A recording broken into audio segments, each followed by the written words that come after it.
The Secret Garden by Frances Hodgson Burnett.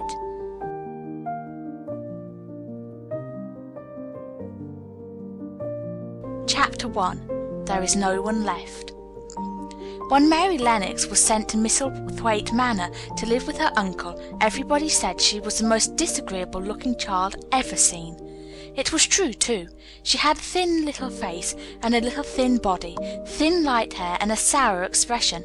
Her hair was yellow and her face was yellow because she had been born in India and had always been ill in one way or another. Her father had held a position under the English government and had always been busy and ill himself, and her mother had been a great beauty who cared only to go to parties and amuse herself with gay people. She had not wanted a little girl at all, and when Mary was born she handed her over to the care of an ayah, who was made to understand that if she wished to please the Mem Sahib she must keep the child out of sight as much as possible. So when she was a sickly, fretful, ugly little baby, she was kept out of the way, and when she became a sickly, fretful, toddling thing, she was kept out of the way also. She never remembered seeing familiarly anything but the dark faces of her ayah and the other native servants, and as they always obeyed her and gave her her own way in everything, because the Mem Sahib would be angry if she was disturbed by her crying, by the time she was 6 years old she was so tyrannical and selfish a little pig as ever lived. The young English governess who came to teach her to read and write disliked her so much that she gave up her place in 3 months, and when other governesses came to try to fill it, they always went away in a shorter time than the first one. So if Mary had not chosen to really want to know how to read books, she would never have learned her letters at all. One frightfully hot morning, when she was about 9 years old, she awakened feeling very cross, and she became crosser still when she saw that the servant who stood by her bedside was not her ayah. "Why do you come?" she said to the strange woman. "I will not let you stay. Send my ayah to me." The woman looked frightened, but she only stammered that the ayah could not come, and when Mary threw herself into a passion and beat and kicked her, she looked only more frightened and repeated that it was not possible for the ayah to come to Mrs. Sahib. There was something mysterious in the air that morning. Nothing was done in its regular order, and several of the native servants seemed missing, while those whom Mary saw slunk or hurried about with ashy and scared faces. But no one would tell her anything, and her ayah did not come. She was actually left alone as the morning went on, and at last she wandered out into the garden and began to play by herself under a tree near the veranda. She pretended that she was making a flower bed, and she stuck big scarlet hibiscus blossoms into little heaps of earth, all the time growing more and more angry, and muttering to herself the things she would say and the names she would call Sadie when she returned. "Pig! Pig! Daughter of pigs!" she said, because to call a native a pig is the worst insult of all. She was grinding her teeth and saying this over and over again when she heard her mother come out on the veranda with someone.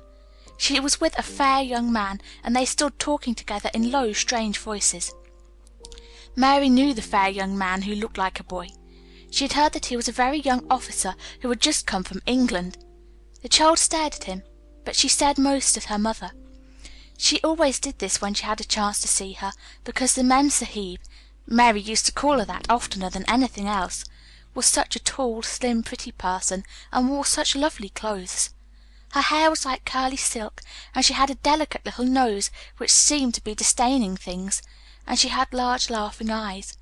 All her clothes were thin and floating, and Mary said they were full of lace. They looked fuller of lace than ever this morning, but her eyes were not laughing at all. They were large and scared, and lifted imploringly to the fair boy officer's face. "Is it so very bad?" "Oh, is it?" Mary heard her say. "Awfully," the young man answered in a trembling voice. "Awfully, Mrs. Lennox. You ought to have gone to the hills 2 weeks ago." The Mem Sahib wrung her hands. "Oh, I know I ought," she cried. "I only stayed to go to that silly dinner party. What a fool I was!" At that very moment such a loud sound of wailing broke out from the servants' quarters that she clutched the young man's arm, and Mary stood shivering from head to foot. The wailing grew wilder and wilder. "What is it? What is it?" Mrs. Lennox gasped. "Someone has died," answered the boy officer. "You did not say it had broken out among your servants?" "I did not know," the men Sahib cried. Come with me, and she turned and ran into the house. After that appalling things happened, and the mysteriousness of the morning was explained to Mary. The cholera had broken out in its most fatal form, and people were dying like flies. The ayah had been taken ill in the night, and it was because she had just died that the servants had wailed in the huts. Before the next day, 3 other servants were dead, and others had run away in terror. There was panic on every side, and dying people in all the bungalows. During the confusion and bewilderment of the second day, Mary hid herself in the nursery and was forgotten by everyone. Nobody thought of her, nobody wanted her, and strange things happened of which she knew nothing. Mary alternately cried and slept through the hours. She only knew that people were ill and that she heard mysterious and frightening sounds. Once she crept into the dining room and found it empty. Though a partly finished meal was on the table, and chairs and plates looked as if they had been hastily pushed back when the diners rose suddenly for some reason. Child ate some fruit and biscuits, and being thirsty, she drank a glass of wine, which stood nearly filled. It was sweet, and she did not know how strong it was. Very soon it made her intensely drowsy, and she went back to her nursery and shut herself in again, frightened by the cries she heard in the huts and by the hurrying sound of feet. The wine made her so sleepy that she could scarcely keep her eyes open, and she lay down on her bed and knew nothing more for a long time. Many things happened during the hours in which she slept so heavily, but she was not disturbed by the wails and the sounds of things being carried in and out of the bungalow. When she awakened, she lay and stared at the wall. The house was perfectly still. She had never known it to be so silent before. She heard neither voices nor footsteps, and wondered if everybody had got well of the cholera and all the trouble was over. She wondered also who would take care of her now her ayah was dead. There would be a new ayah, and perhaps she would know some new stories. Mary had been rather tired of the old ones. She did not cry because her nurse had died. She was not an affectionate child, and had never cared much for anyone. The noise and hurrying about and wailing over the cholera had frightened her, and she had been angry because no one seemed to remember that she was alive. Everyone was too panic-stricken to think of a little girl no one was fond of. When people had the cholera, it seemed that they remembered nothing but themselves. If everyone had got well again, surely someone would remember and come to look for her. But no one came, and as she lay waiting, the house seemed to grow more and more silent. She heard something rustling on the matting, and when she looked down, she saw a little snake gliding along and watching her with eyes like jewels. She was not frightened, because he was a harmless little thing who would not hurt her, and he seemed in a hurry to get out of the room. He slipped under the door as she watched him. "How queer and quiet it is," she said. "It sounds as if there were no one in the bungalow but me and the snake." Almost the next minute she heard footsteps in the compound, and then on the veranda. They were men's footsteps, and the men entered the bungalow and talked in low voices. No one went to meet or speak to them, and they seemed to open doors and look into rooms. "What desolation!" she heard one voice say. "A pretty, pretty woman. I suppose a child, too. I heard there was a child, though no one ever saw her." Mary was standing in the middle of the nursery when they opened the door a few minutes later. She looked an ugly, cross little thing, and was frowning because she was beginning to be hungry and feel disgracefully neglected. The first man who came in was a large officer she had once seen talking to her father. He looked tired and troubled, but when he saw her, he was so startled that he almost jumped back. "Barney!" he cried out. "There's a child here! A child alone! In a place like this! Mercy on us! Who is she?" "I'm Mary Lennox," the little girl said, drawing herself up stiffly. She thought the man was very rude to call her father's bungalow a place like this. "I fell asleep and everyone had the cholera, and I've only just wakened up. Why does nobody come?" "She's a child no one ever saw," exclaimed the man, turning to his companions. "She's actually been forgotten." "Why was I forgotten?" Mary said, stamping her foot. "Why does nobody come?" The young man, whose name was Barney, looked at her very sadly. Mary even thought she saw him wink his eyes as if to wink tears away. "Poor little kid," he said. "There's nobody left to come." It was in that strange and sudden way that Mary found out that she had neither father nor mother left, that they had died and been carried away in the night, and that the few native servants who had not died, also had left the house as quickly as they could get out of it, none of them even remembering that there was a Mrs. Sahib. That was why the place was so quiet. It was true that there was no one in the bungalow but herself and the rustling little snake. Chapter 2. Mistress Mary Quite Contrary. Mary had liked to look at her mother from a distance, and she had thought her very pretty, but as she knew very little of her, she could scarcely have been expected to love her or to miss her very much when she was gone. She did not miss her at all, in fact, and as she was a self-absorbed child, she gave her entire thought to herself, as she always had done. If she had been older, she would have no doubt been very anxious at being left alone in the world, but she was very young, and as she had always been taken care of, she supposed she always would be. What she thought was that she'd like to know if she was going to nice people, who would be polite to her and give her her own way, as her ayah and the other native servants had done. She knew that she was not going to stay at the English clergyman's house where she was taken at first. She did not want to stay. The English clergyman was poor and had 5 children nearly all the same age, and they wore shabby clothes and were always quarrelling and snatching toys from each other. Mary hated their untidy bungalow and was so disagreeable to them that after the first day or two nobody would play with her. By the second day they had given her a nickname which made her furious. It was Basil who thought of it first. Basil was a little boy with impudent blue eyes and a turned-up nose, and Mary hated him. She was playing by herself under a tree, just as she had been playing the day the cholera broke out. She was making heaps of earth and paths through a garden, and Basil came and stood near to watch her. Presently he got rather interested and suddenly made a suggestion. "Why don't you put a heap of stones there and pretend it's a rockery?" he said. "There, in the middle." And he leaned over her to point. "Go away!" cried Mary. "I don't want boys. Go away!" For a moment Basil looked angry, and then he began to tease. He was always teasing his sisters.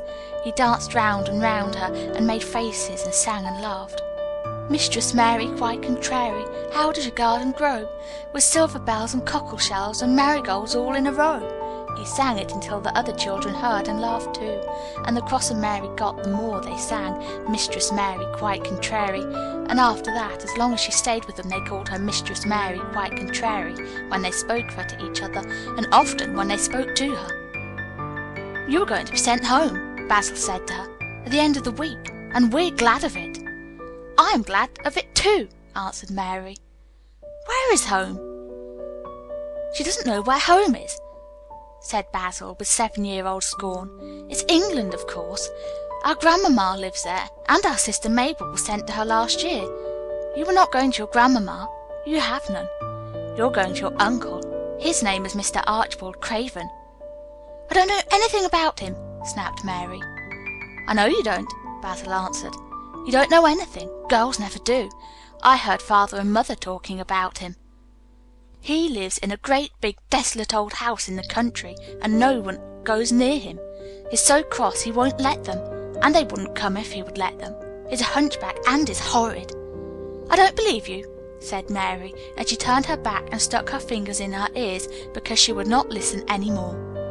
But she thought over it a great deal afterward, and when Mrs. Crawford told her that night that she was going to sail away to England in a few days and go to her uncle, Mr. Archibald Craven, who lived at Misselthwaite Manor, she looked so stony and stubbornly uninterested that they did not know what to think about her. They tried to be kind to her, but she only turned her face away when Mrs. Crawford attempted to kiss her, and held herself stiffly when Mr. Crawford patted her shoulder. "She is such a plain child," Mrs. Crawford said pityingly afterward, "and her mother was such a pretty creature. She had a very pretty manner too, and Mary has the most unattractive ways I ever saw in a child. The children call her Mistress Mary Quite Contrary, and though it's naughty of them, one can't help understanding it. Perhaps if her mother had carried her pretty face and her pretty manners oftener into the nursery, Mary might have learned some pretty ways too. It's very sad, now the poor beautiful thing is gone, to remember that many people never even knew that she had a child at all." "I believe she scarcely ever looked at her," sighed Mrs. Crawford. "When her ayah was dead, there was no one to give a thought to the little thing. Think of the servants running away and leaving her all alone in that deserted bungalow. Colonel McGrew said he nearly jumped out of his skin when he opened the door and found her standing by herself in the middle of the room." Mary made the long voyage to England under the care of an officer's wife who was taking her children to leave them in a boarding school. She was very much absorbed in her own little boy and girl, and was rather glad to hand the child over to the woman Mr. Archibald Craven sent to meet her in London. The woman was his housekeeper at Misselthwaite Manor, and her name was Mrs. Medlock. She was a stout woman with very red cheeks and sharp black eyes. She wore a very purple dress, a black silk mantle with jet fringe on it, and a black bonnet with purple velvet flowers which stuck up and trembled when she moved her head. Mary did not like her at all, but as she very seldom liked people, there was nothing remarkable in that. Besides which, it was very evident Mrs. Medlock did not think much of her. "My word, she's a plain little piece of goods," she said, "and we'd heard her mother was a beauty. She hasn't handed much of it down, has she, ma'am?" "Perhaps she will improve as she grows older," the officer's wife said good-naturedly. "If she were not so sallow, and her hair a nicer expression, her features are rather good. Children alter so much." "She'll have to alter a good deal," answered Mrs. Medlock, "and there's nothing likely to improve children at Misselthwaite, if you ask me." They thought Mary was not listening because she was standing a little apart from them at the window of the private hotel they had gone to. She was watching the passing buses and cabs and people, but she heard quite well, and was made very curious about her uncle and the place he lived in. What sort of place was it, and what would he be like? What was a hunchback? She'd never seen one. Perhaps there were none in India. Since she had been living in other people's houses, and had no ayah, she had begun to feel lonely and to think queer thoughts which were new to her. She had begun to wonder why she had never seemed to belong to anyone, even when her father and mother had been alive. Other children seemed to belong to their fathers and mothers, but she had never seemed to really be anyone's little girl. She had had servants and food and clothes, but no one had taken any notice of her. She did not know that this was because she was a disagreeable child. But then, of course, she did not know she was disagreeable. She often thought that other people were, but she did not know that she was so herself. She thought Mrs. Medlock the most disagreeable person she had ever seen, with her common, highly coloured face, and her common, fine bonnet. When the next day they set out on their journey to Yorkshire, she walked through the station to the railway carriage with her head up, trying to keep as far away from her as she could, because she did not want to seem to belong to her. It would have made her angry to think people imagined she was her little girl. But Mrs. Medlock was not in the least disturbed by her and her thoughts. She was the kind of woman who would stand no nonsense from young ones. At least that is what she would have said if she had been asked. She had not wanted to go to London just when her sister Maria's daughter was going to be married, but she had a comfortable, well-paid place as housekeeper at Misselthwaite Manor, and the only way in which she could keep it was to do at once what Mr. Archibald Craven told her to do. She never dared even to ask a question. "Captain Lennox's wife died of the cholera," Mr. Craven had said in his short, cold way. "Captain Lennox was my wife's brother, and I am their daughter's guardian. The child is to be brought here. You must go to London and bring her yourself." So she packed her small trunk and made the journey. Mary sat in her corner of the railway carriage and looked plain and fretful. She had nothing to read or to look at, and she folded her thin little black gloved hands in her lap. Her black dress made her look yellower than ever, and her limp light hair straggled from under her black crape hat.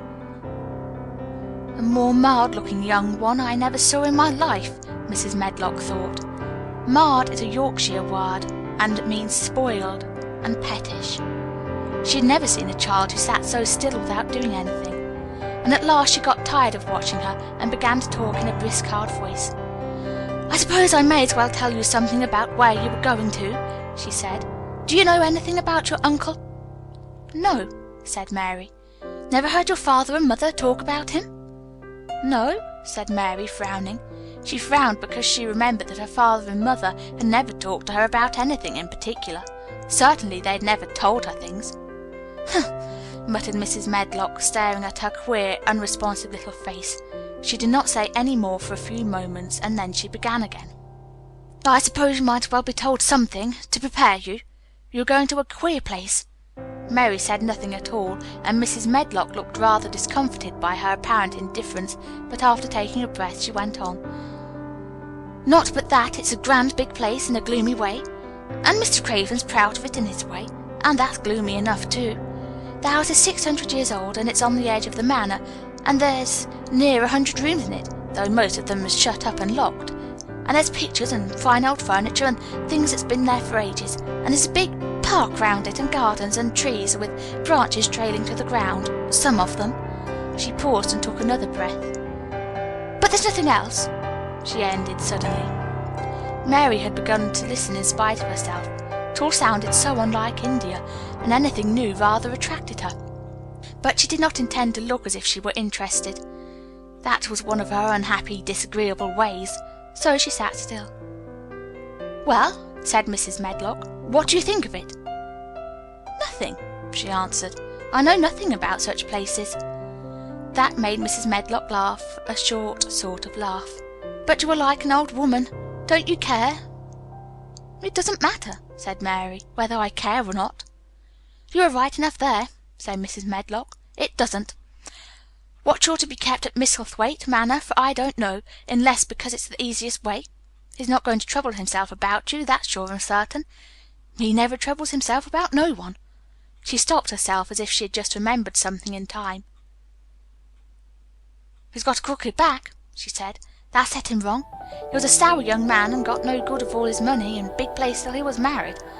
Mary's eyes turned toward her in spite of her intention not to seem to care. She never thought of the hunchback's being married, and she was a trifle surprised. Mrs. Medlock saw this, and as she was a talkative woman, she continued with more interest. This was one way of passing some of the time at any rate. She was a sweet, pretty thing, and he'd have walked the world over to get her a blade of grass she wanted.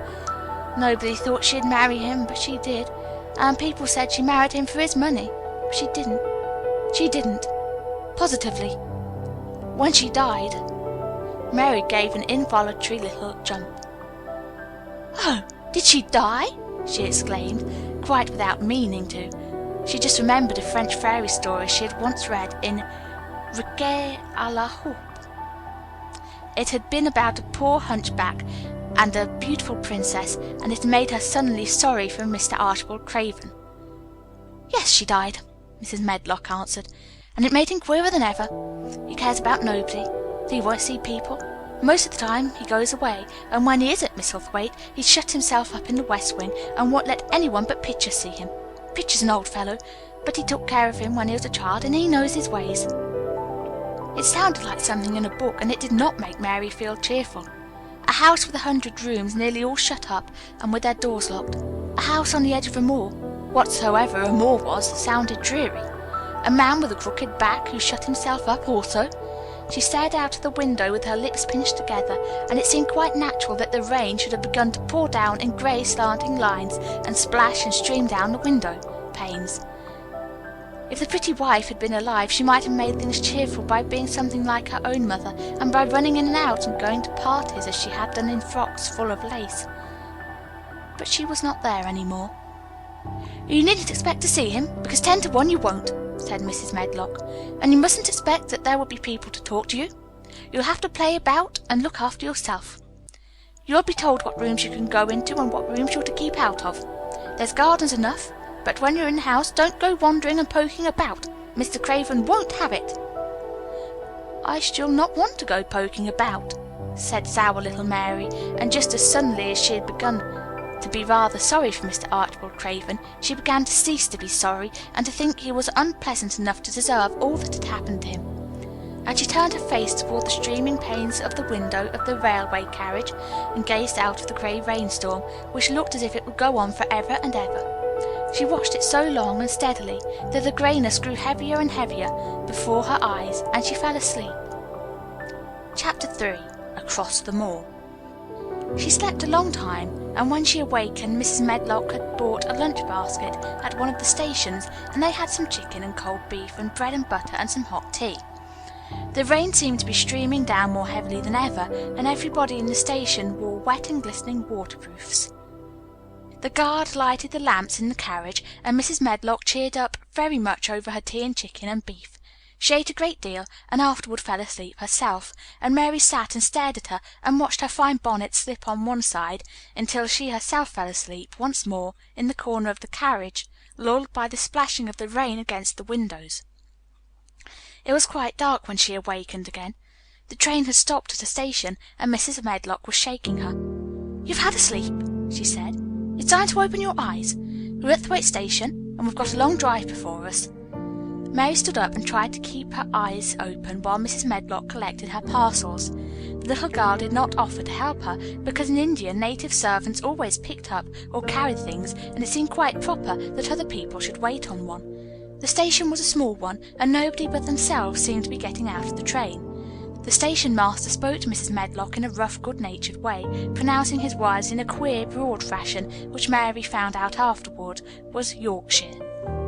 "I see thou's got back," he said, "and thou's brought the young un with thee." "Aye, that's her," answered Mrs. Medlock, speaking with a Yorkshire accent herself, and jerking her head over her shoulder toward Mary. "How's thy missus?" "Well enough. The carrier's waiting outside for thee." A brougham stood on the road before the little outside platform. Mary saw that it was a smart carriage, and that it was a smart footman who helped her in. His long waterproof coat and the waterproof covering of his hat were shining and dripping with rain, as everything was, the burly station master included. When he shut the door, mounted the box with the coachman, and they drove off, the little girl found herself seated in a comfortably cushioned corner, but she was not inclined to go to sleep again. She sat and looked out of the window, curious to see something of the road.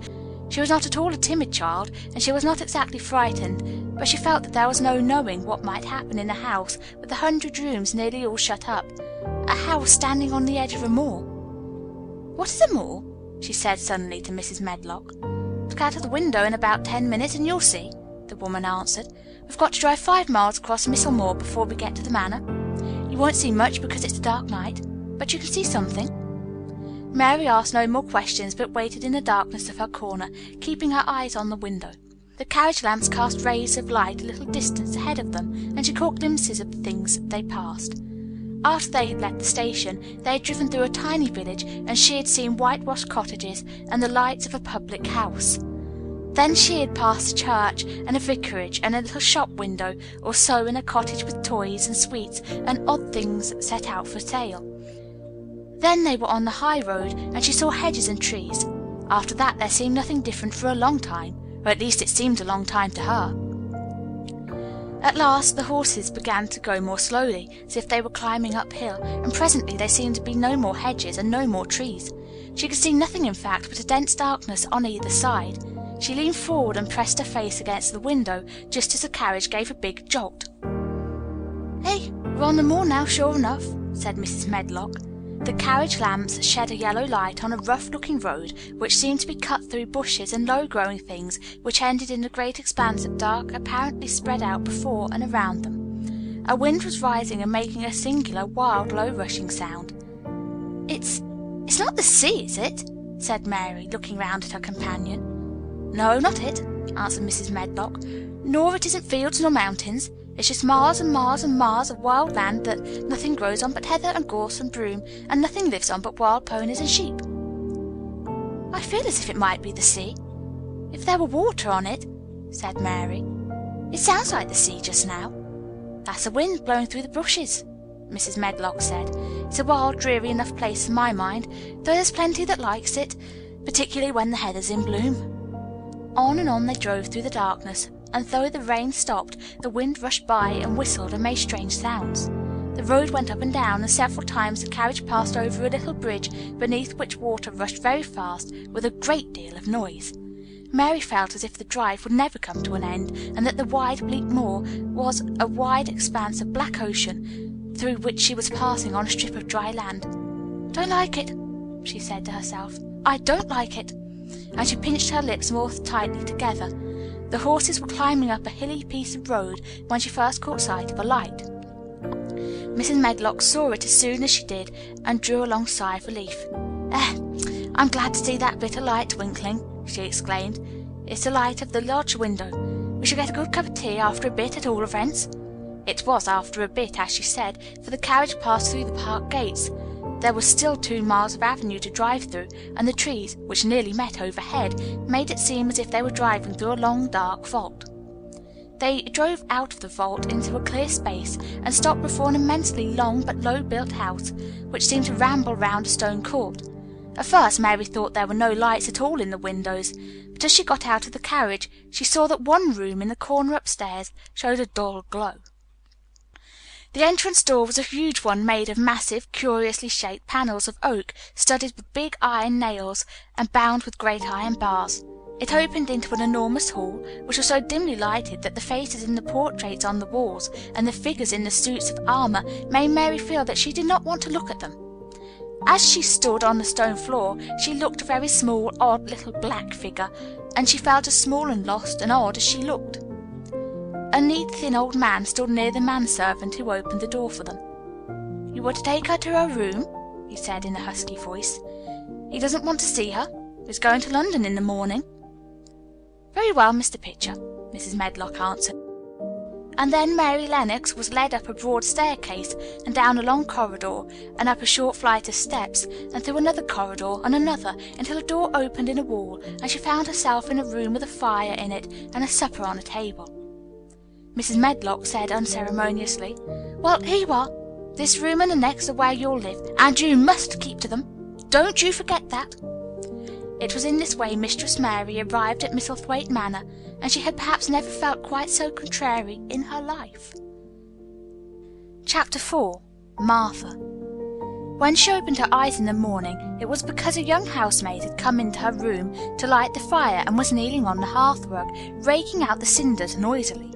Mary lay and watched her for a few moments, and then began to look about the room. She had never seen a room at all like it, and thought it curious and gloomy. The walls were covered with tapestry, and a forest scene embroidered on it. There were fantastically dressed people under the trees, and in the distance there was a glimpse of the turrets of a castle. There were hunters and horses and dogs and ladies. Mary felt as if she were in the forest with them. Out of a deep window she could see a great climbing stretch of land which seemed to have no trees on it, and to look rather like an endless, dull, purplish sea. "What is that?" she said, pointing out of the window. Martha, the young housemaid, who had just risen to her feet, looked and pointed also. "That there?" she said. "Yes, that's the moor," with a good-natured grin. "Does thee like it?" "No," answered Mary. "I hate it." "That's because thou'rt not used to it," Martha said, going back to her hearth. "Thou thinks it too big and bare now, but thou will like it." "Do you?" inquired Mary. "Aye, that I do," answered Martha, cheerfully polishing away at the grate. "I just love it. It's none bare. It's covered with growing things that smell sweet. It's fair lovely in spring and summer, when the gorse and broom and heather's in flower. It smells of honey, and there's such a lot of fresh air, and the sky looks so high, and the bees and skylarks make such a nice noise humming and singing. I wouldn't live away from the moor for anything." Mary listened to her with a grave, puzzled expression. The native servants she had been used to in India were not in the least like this. They were obsequious and servile, and did not presume to talk to their masters as if they were their equals.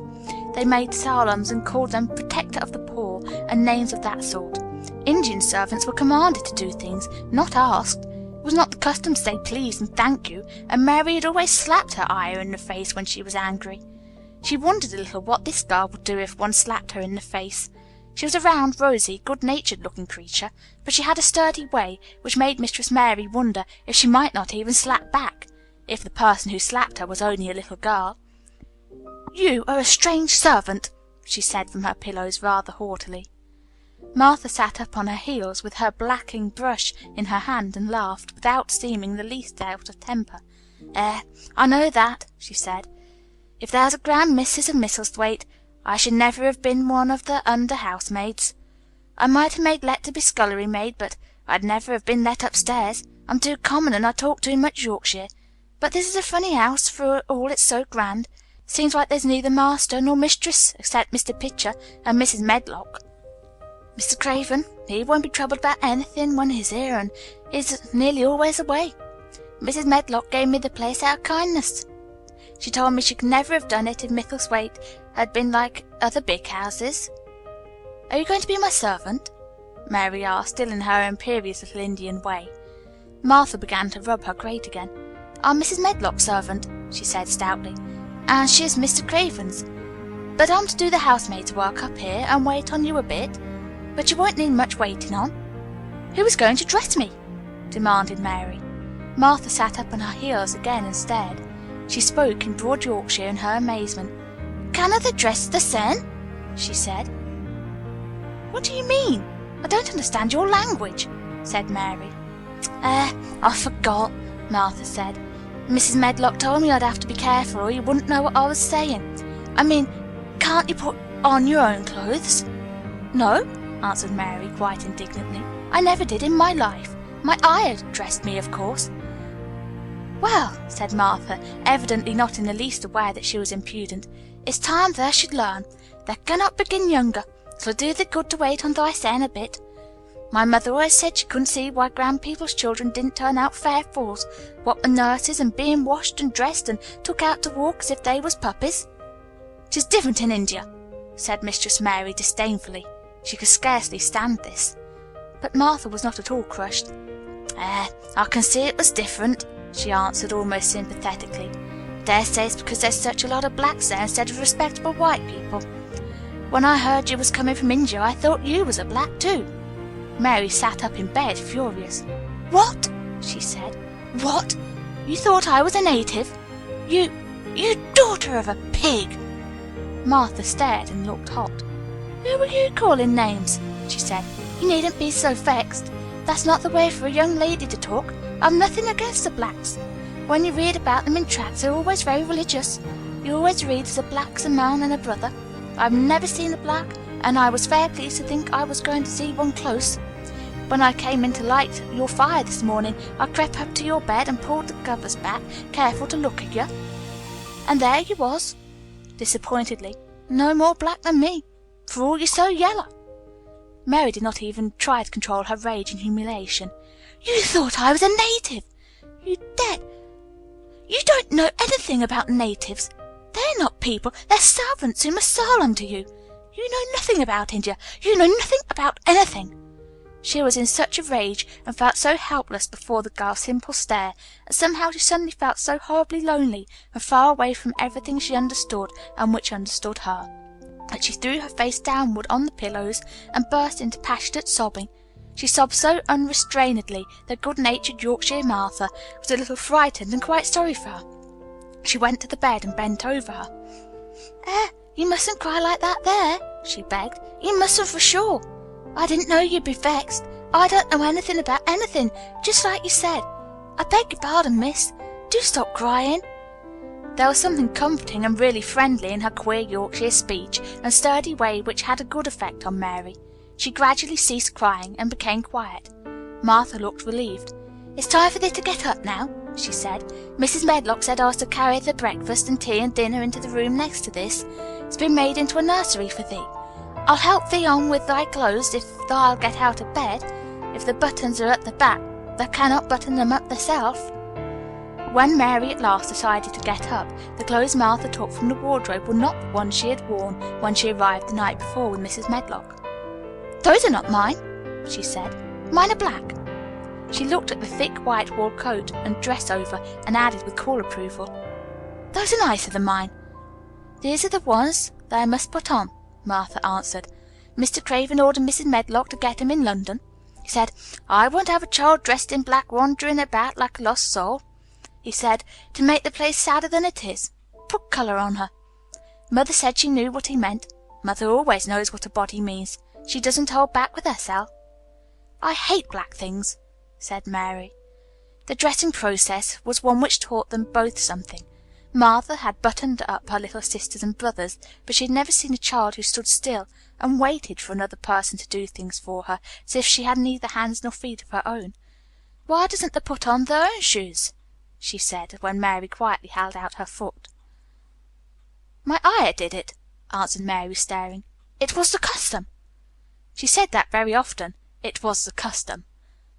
The native servants were always saying it. If one told them to do a thing their ancestors had not done for 1,000 years, they gazed at one mildly and said, It is not the custom. And one knew that was the end of the matter. It had not been the custom that Mistress Mary should do anything but stand and allow herself to be dressed like a doll, but before she was ready for breakfast she began to suspect that her life at Misselthwaite Manor would end by teaching her a number of things quite new to her. Things such as putting on her own shoes and stockings and picking up things she let fall. If Martha had been a well-trained, fine young lady's maid, she would have been more subservient and respectful, and would have known that it was her business to brush hair and button boots, and pick things up and lay them away.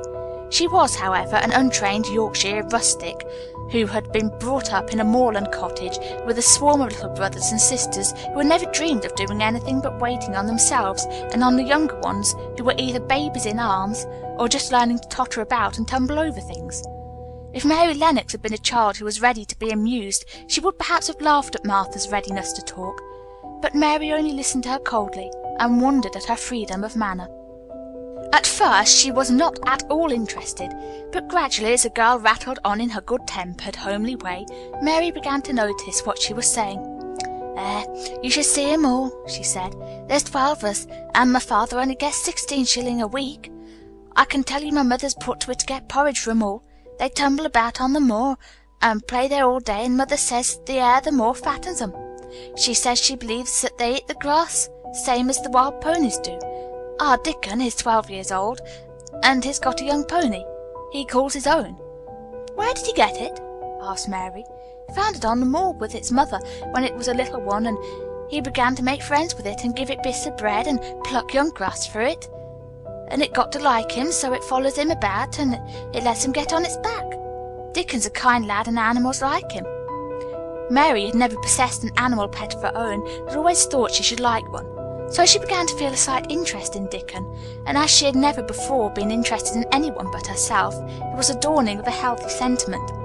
When she went into the room which had been made into a nursery for her, she found that it was rather like the one she had slept in. It was not a child's room, but a grown-up person's room, with gloomy old pictures on the walls and heavy old oak chairs. A table in the centre was set with a good substantial breakfast, but she had always had a very small appetite, and she looked with something more than indifference at the first plate Martha set before her. "I don't want it," she said. "Thou doesn't want the porridge?" Martha exclaimed incredulously. "No." "Thou doesn't know how good it is. Put a bit of treacle on it, or a bit of sugar." "I don't want it," repeated Mary. Said Martha, "I can't abide to see good victuals go to waste. If our children was at this table, they'd clean it bare in 5 minutes." "Why?" said Mary coldly. "Why?" echoed Martha. "Because they scarce ever have their stomachs full in their lives. They're as hungry as young hawks and foxes." "I don't know what it is to be hungry," said Mary with the indifference of ignorance. Martha looked indignant. "Well, it'd do thee good to try it. I can see that plain enough," she said outspokenly. "I've no patience with folks as sits and just stares at good bread and meat. My word, don't I wish Dickon and Phil and Jane and the rest of them had what's here under their pinafores." "Why don't you take it to them, then?" suggested Mary. "It's not mine," answered Martha stoutly, "and this isn't my day out. I get my day out once a month, same as the rest. Then I go home and clean up for mother and give her a day's rest." Mary drank some tea and ate a little toast and some marmalade. "You wrap up Wharton and run out and play you," said Martha. "It'll do you good and give you some stomach for your meat." Martha went to the window. There were gardens and paths and big trees, but everything looked dull and wintry. "Out? Why should I go out on a day like this?" "Well, if they doesn't go out, they'll have to stay in. And what has they got to do?" Mary glanced about her. There was nothing to do. When Mrs. Medlock had prepared the nursery, she had not thought of amusement. Perhaps it would be better to go and see what the gardens were like. "Who will go with me?" she inquired. Martha stared. "You'll go by yourself," she answered. "You'll have to learn to play like other children does when they haven't got sisters and brothers. Our Dickon goes off on the moor by himself and plays for hours. That's how he made friends with the pony. He's got sheep on the moor that knows him, and birds as comes and eats out of his hand. However, little there is to eat, as always saves a bit of bread to coax his pets." It was really this mention of Dickon which made Mary decide to go out, though she was not aware of it. There would be birds outside, though there would not be ponies or sheep. They would be different from the birds in India, and it might amuse her to look at them. Martha found her coat and hat for her, and a pair of stout little boots, and she showed her way downstairs. "If they goes round that way, they'll come to the gardens," she said, pointing to a gate in a wall of shrubbery. "There's lots of flowers in summer time, but there's nothing blooming now." She seemed to hesitate a second before she added, "One of the gardens is locked up." No one has been in there for 10 years. Why? Asked Mary, in spite of herself. Here was another locked door added to the hundreds in the strange house. Mr. Craven had it shut when his wife died so sudden. He won't let no one go inside. It was her garden. He locked the door and dug a hole and buried the key. There's Mrs. Medlock's bell ringing. I must run." After she had gone, Mary turned down the walk which led to the door in the shrubbery. She could not help thinking about the garden which no one had been in for 10 years. She wondered what it would look like, and whether there were any flowers still alive in it. When she had passed through the shrubbery gate, she found herself in great gardens, with wide lawns and winding walks with clipped borders. There were trees and flower beds and evergreens clipped into strange shapes, and a large pool with an old grey fountain in its midst. But the flower beds were bare and wintry, and the fountain was not playing. This was not the garden which was shut up. How could a garden be shut up? You could always walk into a garden. She was just thinking this when she saw that, at the end of the path she was following, there seemed to be a long board with ivy growing over it. She was not familiar enough with England to know that she was coming upon the kitchen gardens where the vegetables and fruit were growing. She went toward the wall and found that there was a green door in the ivy and that it stood open. This was not the closed garden, evidently, and she could go into it. She went through the door and found that it was a garden with walls all around it, and that it was only one of several walled gardens which seemed to open into one another. She saw another open green door, revealing bushes and pathways between beds containing winter vegetables. Fruit trees were trained flat against the wall, and over some of the beds there were glass frames. The place was bare and ugly enough, Mary thought, as she stood and stared about her. It might be nicer in summer when things were green, but there was nothing pretty about it now. Presently an old man with a spade over his shoulder walked through the door leading from the second garden. He looked startled when he saw Mary, and then touched his cap. He had a surly old face, and did not seem at all pleased to see her. But then she was displeased with his garden, and wore her quite contrary expression, and certainly did not seem at all pleased to see him. "What is this place?" she asked. "One of the kitchen gardens," he answered. "What is that?" said Mary, pointing through the other green door. "Another of 'em," shortly. "There's another on t'other side of the wall, and there's the orchard on the other side of that." "Can I go in them?" asked Mary. "If thou likes. But there's naught to see." Mary made no response.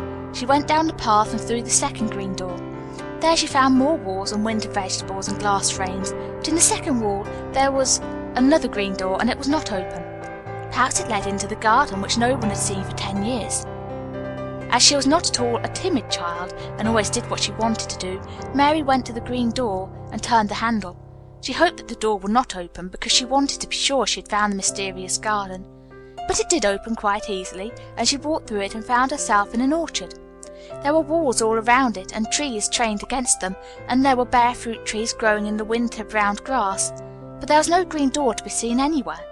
Mary looked for it, and yet when she had entered the upper end of the garden, she noticed that the wall did not seem to end with the orchard, but to extend beyond it, as if it enclosed a place on the other side.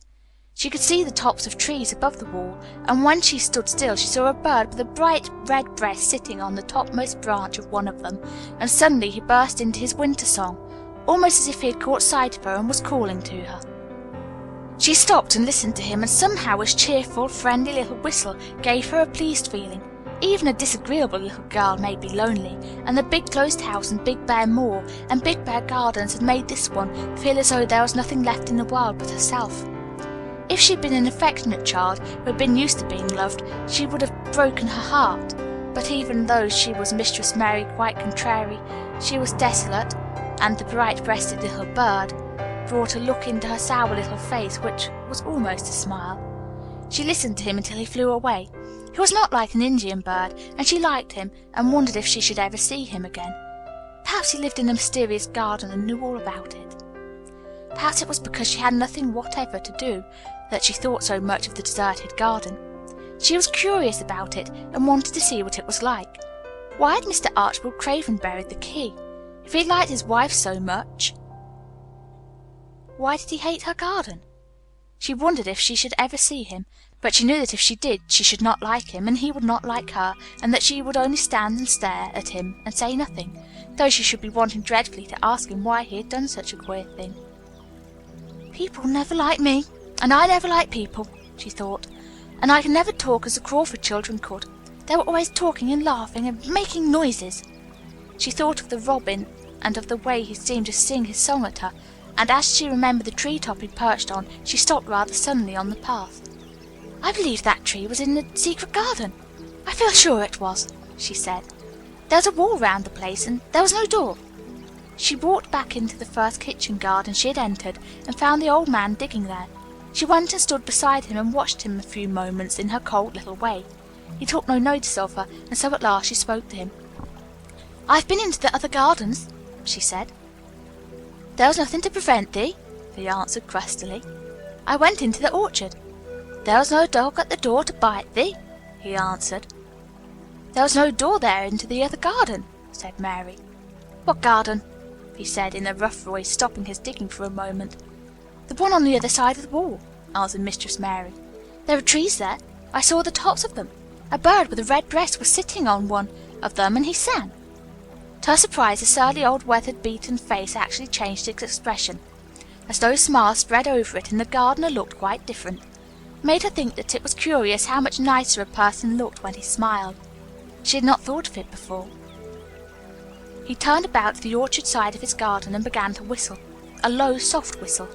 She could not understand how such a surly man could make such a coaxing sound.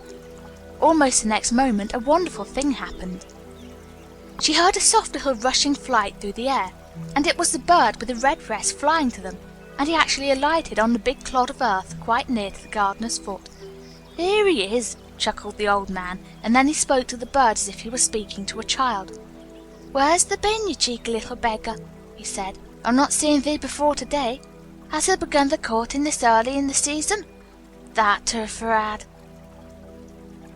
The bird put his tiny head on one side and looked up at him with a soft bright eye, which was like a black dewdrop. He seemed quite familiar and not the least afraid. He hopped about and pecked the earth briskly, looking for seeds and insects. It actually gave Mary a queer feeling in her heart, because he was so pretty and cheerful and seemed so like a person. He had a tiny plump body and a delicate beak and slender delicate legs. "Will he always come when you call him?" she asked almost in a whisper. "Aye, that he will. I've knowed him ever since he was a fledgling. He came out of the nest in the other garden. When first he flew over the wall, he was too weak to fly back for a few days, and we got friendly. When he went over the wall again, the rest of the brood was gone, and he was lonely, and he came back to me." "What kind of bird is he?" Mary asked. "Doesn't thou know? He's a robin redbreast, and they're the friendliest, curious birds alive. They're almost as friendly as dogs, if you know how to get on with them. Watch him pecking about there, and looking around at us now and again. He knows we're talking about him." It was the queerest thing in the world to see the old fellow. He looked at the plump little scarlet waistcoated bird as if he were both proud and fond of him. "He's a conceited one," he chuckled. "He likes to hear folk talk about him. And curious. Bless me, there never was like for curiosity and meddling. He's always coming to see what I'm planting. He knows all the things Mr. Craven never troubles himself to find out. He's the head gardener, he is." The robin hopped about busily pecking the soil, and now and then stopped and looked at them a little. Mary thought his black dewdrop eyes gazed at her with great curiosity. It really seemed as if he were finding out all about her. The queer feeling in her heart increased. "Where did the rest of the brood fly to?" she asked. "There's no knowing. The old ones turn 'em out of their nest and make 'em fly away, and they're scattered before you know it. This one was a knowing one, and he knew he was lonely." Mistress Mary went a step nearer to the robin and looked at him very hard. "I'm lonely," she said. She had not known before that this was one of the things which made her feel sour and cross. She seemed to find it out when the robin looked at her, and she looked at the robin. The old gardener pushed his cap back on his bald head and stared at her a minute. "Are that the little wench from India?" he asked. Mary nodded. "Then no wonder thou'rt lonely. Thou'lt be lonelier before there's done," he said. He began to dig again, driving his spade deep into the rich black garden soil, while the robin hopped about very busily employed. "What's your name?" Mary inquired. He stood up to answer her. "Ben Weatherstaff," he answered, and then he added with a surly chuckle, "I'm lonely myself, except when he's with me. and he jerked his thumb toward the robin. "He's the only friend I've got." "I have no friends at all," said Mary. "I never had. My ayah didn't like me, and I never played with anyone. It's a Yorkshire habit to say what you think with blunt frankness, and old Ben Weatherstaff was a Yorkshire moorman." "That and me are a good bit alike," he said. "We was wove out of the same cloth. We're neither of us good looking, and we're both of us as sour as we look. We've got the same nasty tempers, both of us, I'll warrant." This was plain speaking, and Mary Lennox had never heard the truth about herself in her life. Native servants always salaamed and submitted to you, whatever you did. She had never thought about her looks, but she wondered if she was as unattractive as Ben Weatherstaff, and she also wondered if she was as sour as he had looked before the robin came. She actually began to wonder also if she was nasty-tempered. She felt uncomfortable. Suddenly a clear, rippling little sound broke out near her, and she turned round. She was standing a few feet from a young apple tree, and the robin had flown on to one of its branches and had burst out into a scrap of a song. Ben Weatherstaff laughed outright. "What did he do that for?" asked Mary. "It's made up its mind to make friends with thee," replied Ben. "Dang me if he hasn't took a fancy to thee." "To me?" said Mary, as she moved toward the little tree softly and looked up. "Would you like to make friends with me?" she said to the robin, just as if she were speaking to a person. "Would you?" And she did not say it either in her hard little voice or in her imperious Indian voice, but in a tone so soft and eager and coaxing that Ben Weatherstaff was as surprised as she had been when she heard him whistle. "Why," he cried out, "thou said that as nice a human as if there was a real child instead of a sharp old woman. Thou said it almost like Dickon talks to his wild things on the moor." "Do you know Dickon?" Mary asked, turning round rather in a hurry. "Everybody knows him. Dickon's wandering about everywhere. The very blackberries and heather bells knows him. I warrant the foxes shows him where their cubs lie, and the skylarks don't hide their nests from him." Mary would have liked to ask some more questions. She was almost as curious about Dickon as she was about the deserted garden. But just that moment the robin, who had ended his song, gave a little shake of his wings and spread them and flew away. He had made his visit and had other things to do. "He's flown over the wall!"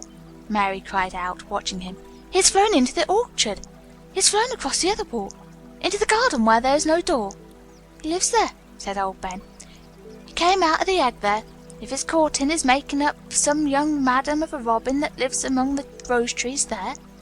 "Rose trees?" said Mary. "Are there rose trees?" Ben Weatherstaff took up his spade again and began to dig. "There was 10 years ago," he mumbled. "I should like to see them," said Mary. "Where is the green door? There must be a door somewhere." Ben drove his spade deeper and looked as uncompanionable as he had looked when she first saw him.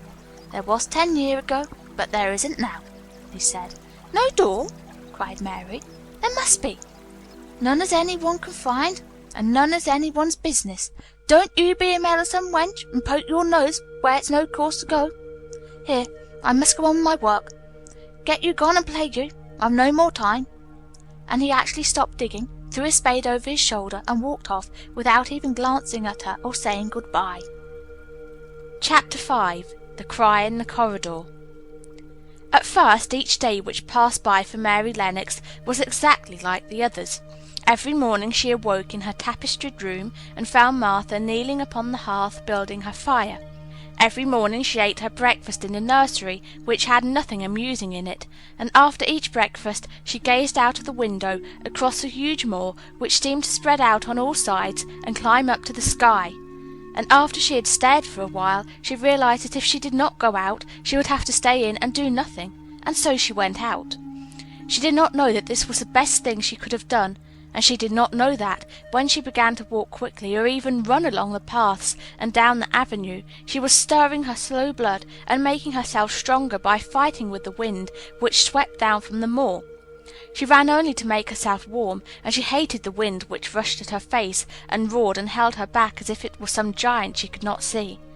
But the big breaths of rough fresh air blown over the heather filled her lungs with something which was good for her whole thin body, and whipped some red colour into her cheeks and brightened her dull eyes when she did not know anything about it. But after a few days, spent almost entirely out of doors, she wakened one morning, knowing what it was to be hungry, and when she sat down to her breakfast she did not glance disdainfully at her porridge and push it away, but she took up her spoon and began to eat it, and went on eating it until her bowl was empty. "There's got on well enough with that this morning, didn't there?" said Martha. "Tastes nice today," said Mary, feeling a little surprised for herself. "It's the air the more that's giving thee stomach for the victuals," answered Martha. "It's lucky for thee that's got victuals as well as appetite. There's been 12 in our college has had the stomach and nothing to put in it. You go on playing you outdoors every day, and you'll get some flesh on your bones, and you won't be so yeller." "I don't play," said Mary. "I have nothing to play with." "Nothing to play with!" exclaimed Martha. "Our children plays with sticks and stones. They just runs about and shouts and looks at things." Mary did not shout, but she looked at things. There was nothing else to do.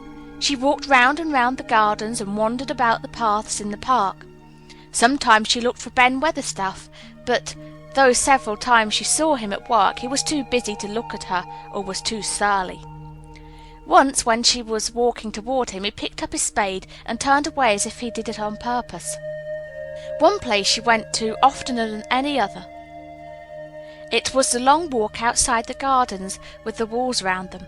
There were bare flower beds on either side of it, and against the walls ivy grew thickly.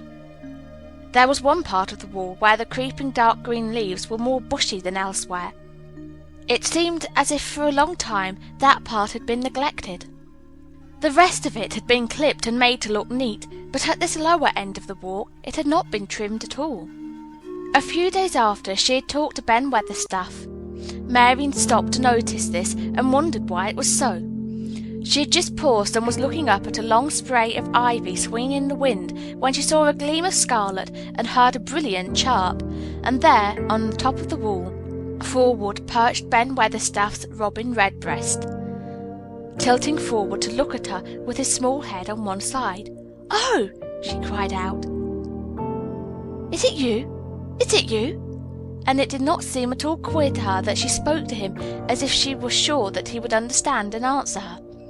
He did not answer. He twittered and chirped and hopped along the wall as if he were telling her all sorts of things. It seemed to Mistress Mary as if she understood him too, though he was not speaking in words.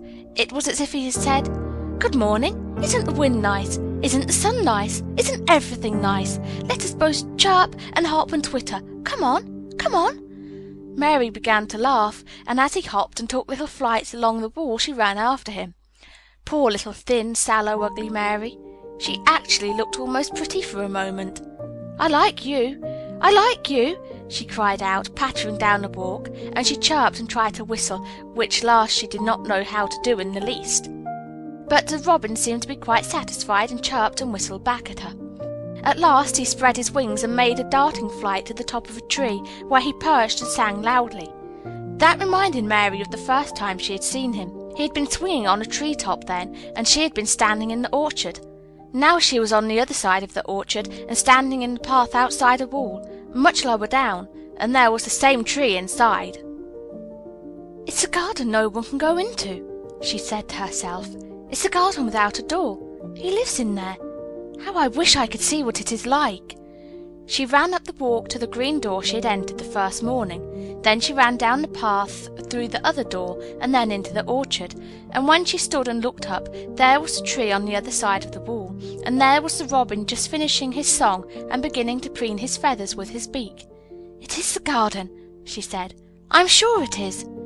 She walked round and looked closely at the side of the orchard wall, but she only found what she had found before, that there was no door in it. Then she ran through the kitchen gardens again and out into the walk outside the long ivy-covered wall, and she walked to the end of it and looked at it, but there was no door. And then she walked to the other end, looking again, but there was no door.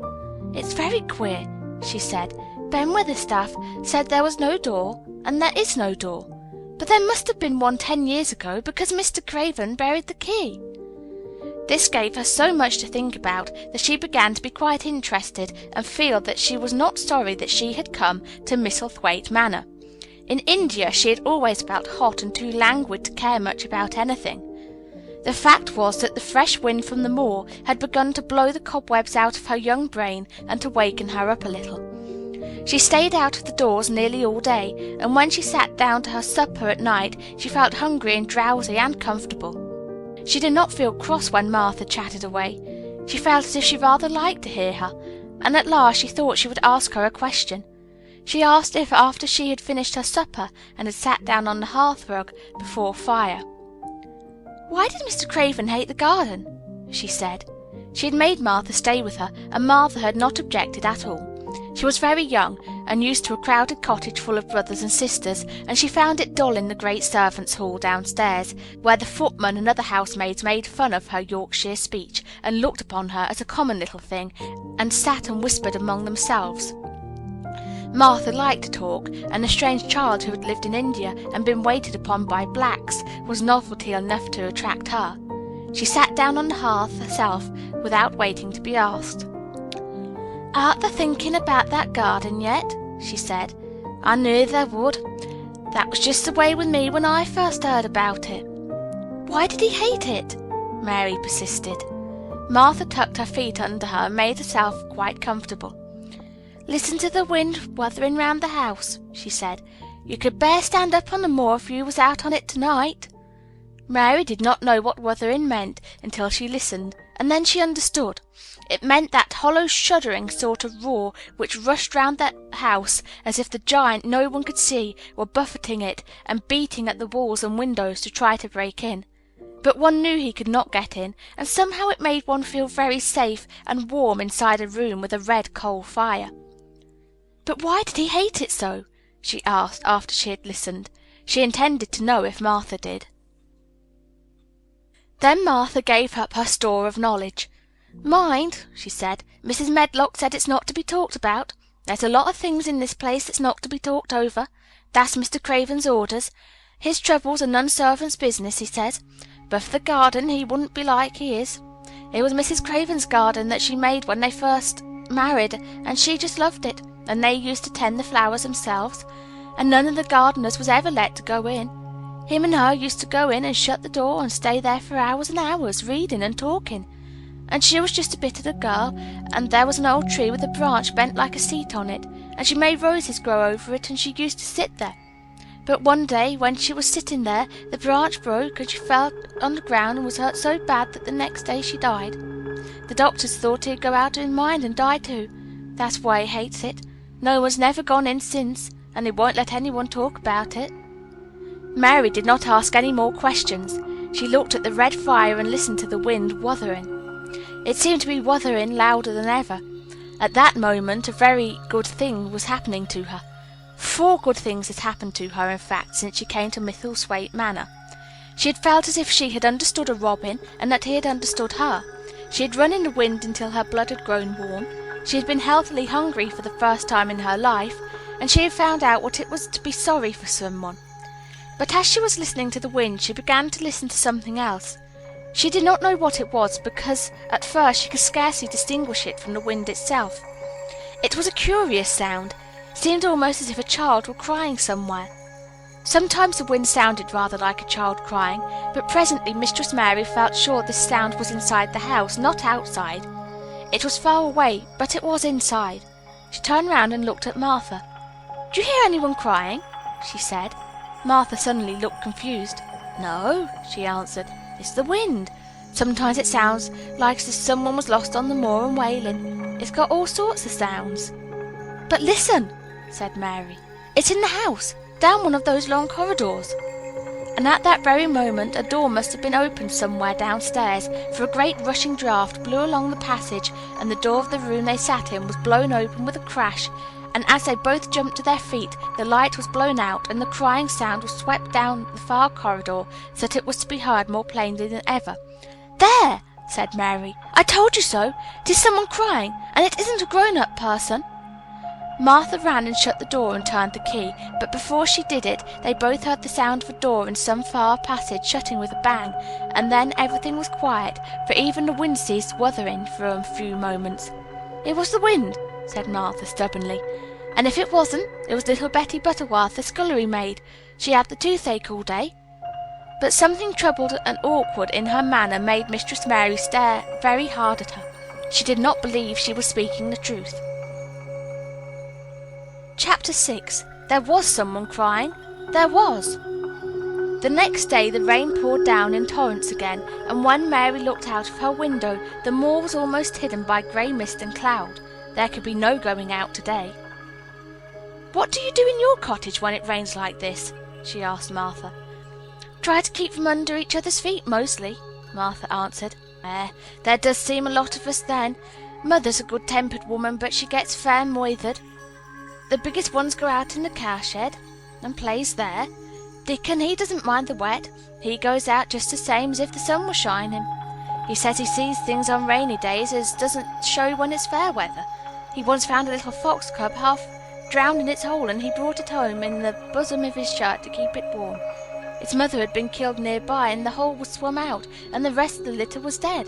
He's got it at home now. He found a half-drowned young crow another time, and he brought it home too, and tamed it. It's named Soot because it's so black, and it hops and flies about with him everywhere." The time had come when Mary had forgotten to resent Martha's familiar talk. She had even begun to find it interesting, and to be sorry when she stopped or went away. The stories she had been told by her ayah when she lived in India had been quite unlike those Martha had to tell about the moorland cottage which held 14 people who lived in 4 little rooms and never had quite enough to eat. The children seemed to tumble about and amuse themselves like a litter of rough, good-natured collie puppies. Mary was most attracted by the mother and Dickon. When Martha told stories of what Mother said or did, they always sounded comfortable. "If I had a raven or a foxglove, I could play with it," said Mary. "But I have nothing." Martha looked perplexed. "Can they knit?" she asked. "No," answered Mary. "Can they sew?" "No." "Can they read?" "Yes." "Then why doesn't they read something, or learn a bit of spelling? That's old enough to be learning thy book a good bit now." "I haven't any books," said Mary. "Those I had were left in India." "That's a pity," said Martha. "If Mrs. Medlock let thee go into the library, there's thousands of books there."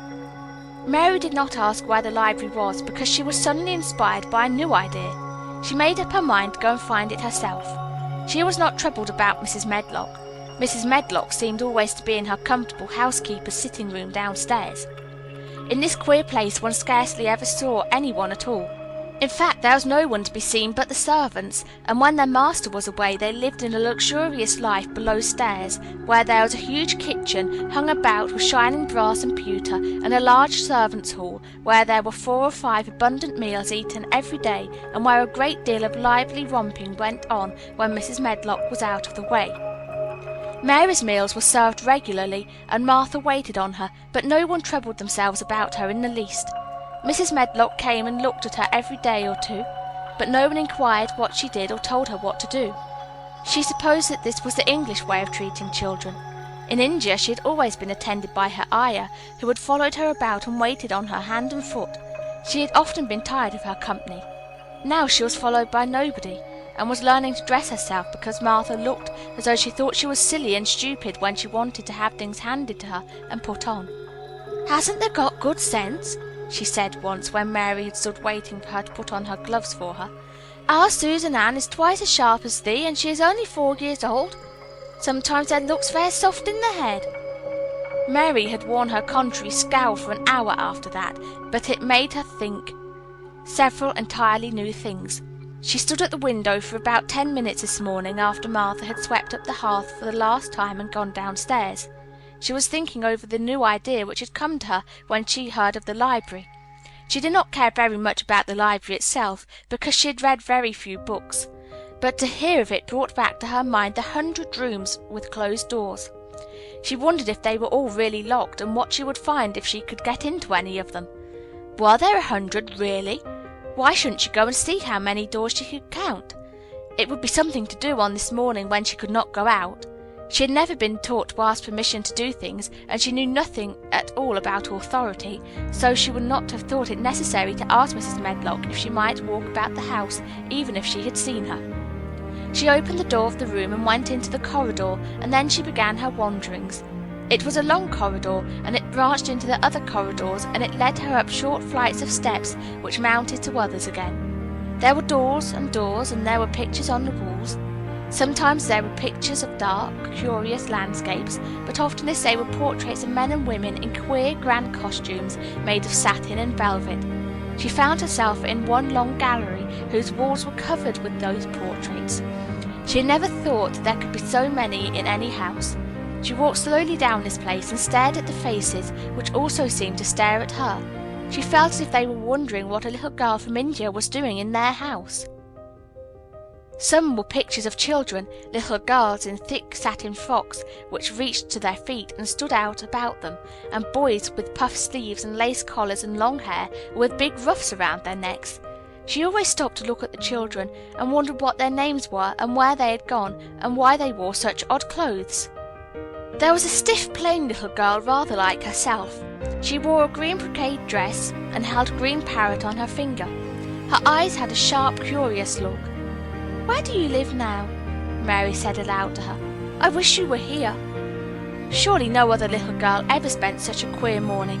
It seemed as if there was no one in all the huge rambling house but her own small self, wandering about upstairs and down, through narrow passages and wide ones, where it seemed to her that no one but herself had ever walked. Since so many rooms had been built, people must have lived in them, but it all seemed so empty that she could not quite believe it true. It was not until she climbed to the second floor that she thought of turning the handle of a door. All the doors were shut, as Mrs. Medlock had said they were, but at last she put her hand on the handle of one of them and turned it. She was almost frightened for a moment, and when she felt that it turned without difficulty, and that when she pushed upon the door itself it slowly and heavily opened. It was a massive door and opened into a big bedroom. There were embroidered hangings on the wall, and inlaid furniture such as she had seen in India stood about the room. A broad window with leaded panes looked out upon the moor, and over the mantel was another portrait of the stiff, plain little girl, who seemed to stare at her more curiously than ever. "Perhaps she slept here once," said Mary. "She stares at me so that she makes me feel queer." After that she opened more doors and more. She saw so many rooms that she became quite tired and began to think that there must be 100, though she had not counted them. In all of them there were old pictures or old tapestries with strange scenes worked on them. There were curious pieces of furniture and curious ornaments in nearly all of them. In one room, which looked like a lady's sitting room, the hangings were all embroidered velvet, and in a cabinet were about 100 little elephants made of ivory. They were of different sizes, and some had them houts or palanquins on their backs. Some were much bigger than the others, and some were so tiny that they seemed only babies. Mary had seen carved ivory in India, and she knew all about elephants. She opened the door of the cabinet and stood on a footstool and played with these for quite a long time. When she got tired, she set the elephants in order and shut the door of the cabinet. In all her wanderings through the long corridors and the empty rooms, she had seen nothing alive. But in this room she saw something. Just after she had closed the cabinet door, she heard a tiny rustling sound. It made her jump and look around at the sofa by the fireplace from which it seemed to come. In the corner of the sofa there was a cushion, and in the velvet which covered it there was a hole, and out of the hole peeped a tiny head with a pair of frightened eyes in it. Mary crept softly across the room to look. The bright eyes belonged to a little grey mouse, and the mouse had eaten a hole into the cushion and made a comfortable nest there. 6 baby mice were cuddled up asleep near her. If there was no one else alive in the 100 rooms, there were 7 mice who did not look lonely at all. "If they wouldn't be so frightened, I would take them back with me," said Mary. She had wandered about long enough to feel too tired to wander any farther, and she turned back. 2 or 3 times she lost her way by turning down the wrong corridor and was obliged to ramble up and down until she found the right one. But at last she reached her own floor again, though she was some distance from her own room and did not know exactly where she was. "I believe I have taken a wrong turning again," she said, standing still at what seemed the end of a short passage with tapestry on the wall. "I don't know which way to go. How still everything is." It was while she was standing here, and just after she had said this, that the stillness was broken by a sound. It was another cry, but not quite like the one she had heard last night. It was only a short one, a fretful childish whine muffled by passing through walls. "It's nearer than it was," said Mary, her heart beating rather faster. "And it is crying." She put her hand accidentally upon the tapestry near her and then sprang back, feeling quite startled. The tapestry was the covering of a door which fell open and showed her that there was another part of the corridor behind it, and Mrs. Medlock was coming up with her bunch of keys in her hand and a very cross look on her face. "What are you doing here?" she said, and she took Mary by the arm and pulled her away. "What did I tell you?" "I turned around the wrong corner," explained Mary. "I didn't know which way to go, and I heard someone crying." She quite hated Mrs. Medlock at the moment, but she hated her more the next. "You didn't hear anything of the sort," said the housekeeper. "You come along back to your own room, or I'll box your ears." And she took her by the arm and half pushed, half pulled her up one passage and down another until she pushed her in at the door of her own room. "Now," she said, "you stay where you're told to stay, or you'll find yourself locked up. The master had better get you a governess, same as he said he would. You're one that needs someone to look sharp after you. I've got enough to do." She went out of the room and slammed the door after her, and Mary went and sat on the hearth-rug, pale with rage. She did not cry, but ground her teeth. There was someone crying. There was, she said to herself. She had heard it twice now, and sometime she would find out. She found out a great deal this morning. She felt as if she had been on a long journey, and at any rate she had had something to amuse her all the time, and she had played with the ivory elephants, and had seen the grey mouse and its babies in their nest in the velvet cushion. Chapter 7. The Key to the Garden. 2 days after this, when Mary opened her eyes, she sat upright in bed immediately and called to Martha. "Look at the moor! Look at the moor!" The rainstorm had ended, and the grey mist and clouds had been swept away in the night by the wind. The wind itself had ceased, and a brilliant deep blue sky arched high over the moorland. Never, never had Mary dreamed of a sky so blue. In India, skies were hot and blazing. This was of a deep, cool blue, which almost seemed to sparkle like the waters of some lovely bottomless lake, and here and there, high, high in the arched blueness, floated small clouds of snow-white fleece.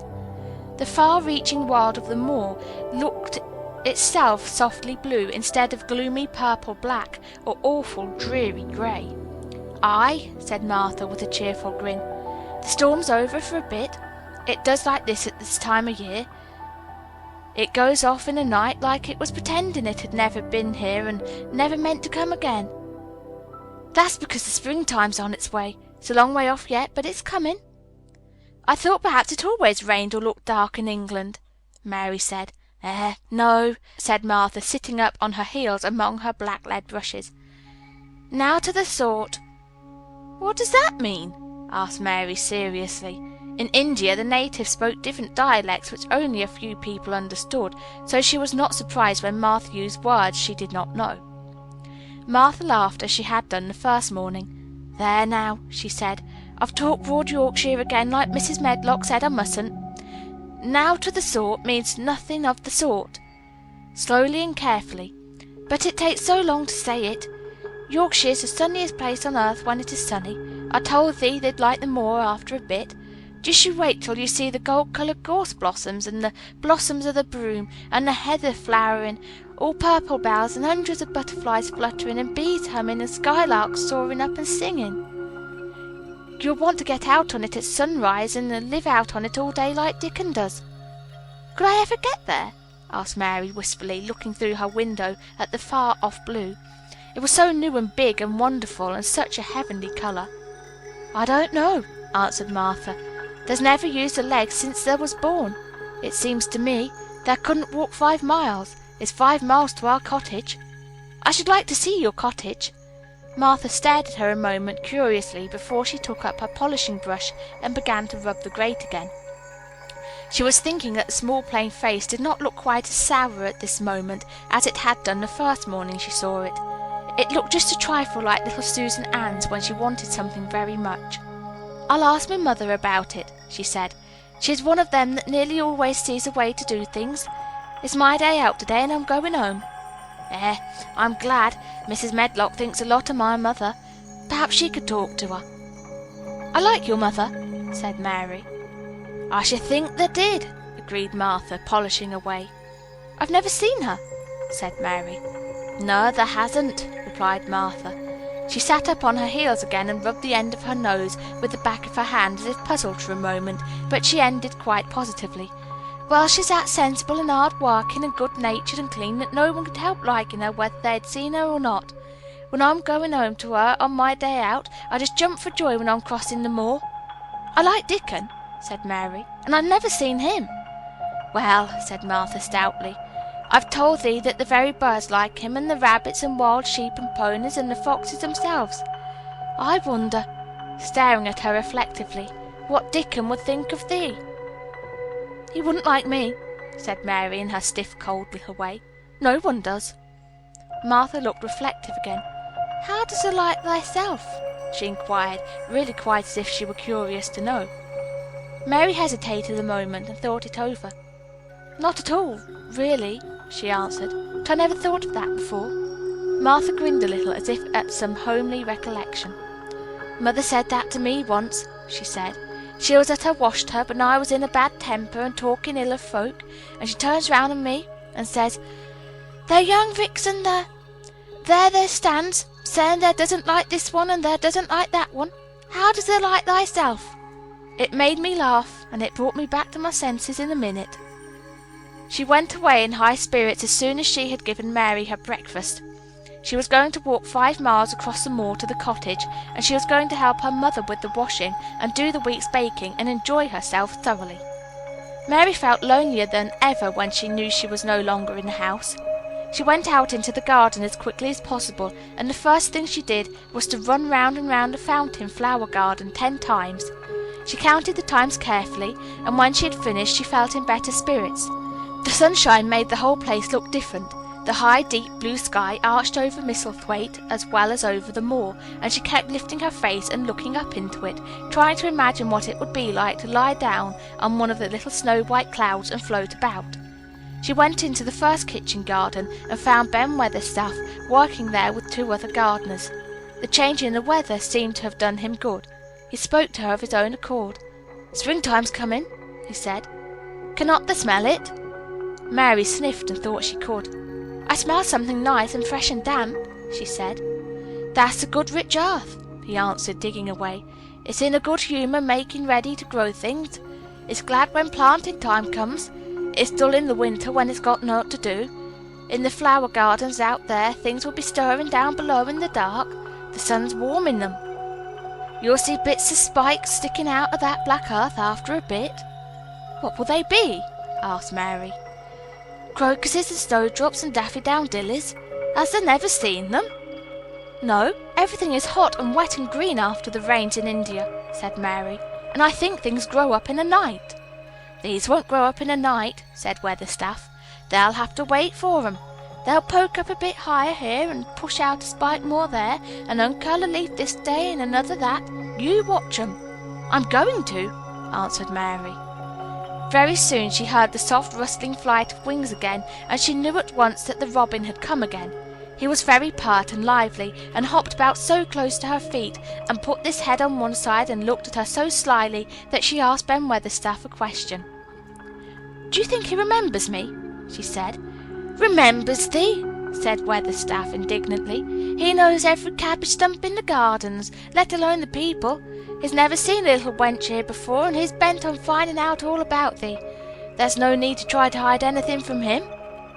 "Are things stirring down below in the dark in that garden where he lives?" Mary inquired. "What garden?" grunted Weatherstaff, becoming surly again. "The one where the old rose trees are," she could not help asking because she wanted so much to know. "Are all the flowers dead, or do some of them come again in the summer? Are there ever any roses?" "Ask him," said Ben Weatherstaff, hunching his shoulders toward the robin. "He's the only one as knows. No one else has seen inside it for 10 year." 10 years was a long time, Mary thought. She had been born 10 years ago. She walked away, slowly thinking. She had begun to like the garden just as she had begun to like the robin and Dickon and Martha's mother. She was beginning to like Martha, too. There seemed a good many people to like, when you were not so used to liking. She thought of the robin as one of the people. She went to her walk outside the long ivy-covered wall, over which she could see the tree-tops. And the second time she walked up and down, the most interesting and exciting thing happened to her, and it was all through Ben Weatherstaff's robin. She heard a chirp and a twitter, and when she looked at the bare flower bed at her left side, there he was hopping about and pretending to peck things out of the earth to persuade her that he had not followed her. But she knew he had followed her, and the surprise so filled her with delight that she almost trembled a little. "You do remember me," she cried out. "You do. You are prettier than anything else in the world." She chirped and talked and coaxed, and he hopped and flirted his tail and twittered. It was as if he were talking. His red waistcoat was like satin, and he puffed his tiny breast out, and was so fine and so grand and so pretty that it wasn't really as if he was showing her how important and like a human person a robin could be. Mistress Mary forgot that she had ever been contrary in her life when he allowed her to draw closer and closer to him and bend down and talk and try to make something like robin sounds. Oh, to think that he should actually let her come as near to him as that! He knew nothing in the world would make her put out her hand toward him, or startle him in the least tiniest way. He knew it because he was a real person, only nicer than any other person in the world. She was so happy that she scarcely dared to breathe. The flower bed was not quite bare. It was bare of flowers because the perennial plants had been cut down for the winter rest. But there were tall shrubs and low ones which grew together at the back of the bed, and as the robin hopped about under them, she saw him hop over a small pile of freshly turned up earth. He stopped on it to look for a worm. The earth had been turned up because a dog had been trying to dig up a mole, and he had scratched quite a deep hole. Mary looked at it, not really knowing why the hole was there, and as she looked she saw something almost buried in the newly turned soil. It was something like a ring of rusty iron or brass, and when the robin flew up into a tree near by, she put out her hand and picked the ring up. It was more than a ring, however. It was an old key which looked as if it had been buried a long time.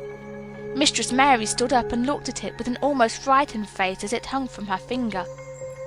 "Perhaps it has been buried for 10 years, she said in a whisper. "Perhaps it is the key to the garden." Chapter 8. The Robin Who Showed the Way. She looked at the key quite a long time. She turned it over and over and thought about it. As I have said before, she was not a child who had been trained to ask permission or consult her elders about things. All she thought about the key was that if it was the key to the closed garden, and she could find out where the door was, she could perhaps open it and see what was inside the walls, and what had happened to the old rose trees. It was because it had been shut up so long that she wanted to see it. It seemed as if it must be different from other places, and that something strange must have happened to it during 10 years. Besides that, if she liked it, she could go into it every day and shut the door behind her, and she could make up some play of her own and play it quite alone, because nobody would ever know where she was, but would think the door was still locked and the key buried in the earth. The thought of that pleased her very much. Living, as it were, all by herself in a house with 100 mysteriously closed rooms, and having nothing whatever to do to amuse herself, had set her inactive brain to working and was actually awakening her imagination. There is no doubt that the fresh, strong, pure air from the moor had a great deal to do with it. Just as it had given her an appetite, and fighting with the wind had stirred her blood, so the same things had stirred her mind. In India she had always been too hot and languid and weak to care much about anything, but in this place she was beginning to care and to want to do new things. Already she felt less contrary, though she did not know why. She put the key in her pocket and walked up and down her walk. No one but herself ever seemed to come there, so she could walk slowly and look at the wall, or rather at the ivy growing on it. The ivy was a baffling thing. Howsoever carefully she looked, she could see nothing but thickly growing, glossy, dark green leaves. She was very much disappointed. Something of her contrariness came back to her as she paced the walk and looked over at the tree-tops inside. It seemed so silly, she said to herself, to be near it and not to be able to get in. She took the key in her pocket when she went back to the house, and she made up her mind that she would always carry it with her when she went out, so that if she ever should find the hidden door, she would always be ready. Mrs. Medlock had allowed Martha to sleep all night at the cottage, but she was back at her work in the morning, with cheeks redder than ever, in the best of spirits. "I got up at 4 o'clock," she said. It was pretty on the moor, with the birds getting up and the rabbits scampering about and the sunshine rising. I didn't walk all the way. A man gave me a ride in his cart, and I did enjoy myself." She was full of stories of the delights of her day out. Her mother had been glad to see her, and they had got the baking and washing all out of the way. She'd even made each of the children a dough cake with a bit of brown sugar in it. I had 'em all piping hot when they came in from playing on the moor, and the cottage all smelt a nice clean hot bacon, and there was a good fire, and they just shouted for joy. Our Dickon, he said our cottage was good enough for a king. In the evening they had all sat round the fire, and Martha and her mother had sewed patches on Tom's clothes and mended stockings, and Martha had told them about the little girl who had come from India and who had been waited on all her life by what Martha called blacks until she didn't know how to put on her own stockings. They did like to hear about you," said Martha. "They wanted to know all about the blacks and the ships you came in. I couldn't tell 'em enough." Mary reflected a little. "I'll tell you a great deal more before your next day out," she said, "so that you will have more to talk about. I dare say they would like to hear about riding on elephants and camels, and about the officers going to hunt tigers." "My word!" cried delighted Martha. "It would set 'em clean off their heads. Would they really do that, miss? It would be same as a wild beast show like we heard they had in York once." "India is quite different from Yorkshire," Mary said slowly as she thought the matter over. "I never thought of that. Did Dickon and your mother like to hear you talk about me?" "Why, our Dickon's eyes nearly started out of his head, they got that round," answered Martha. "But mother, she was put out about your seeming to be all by yourself like.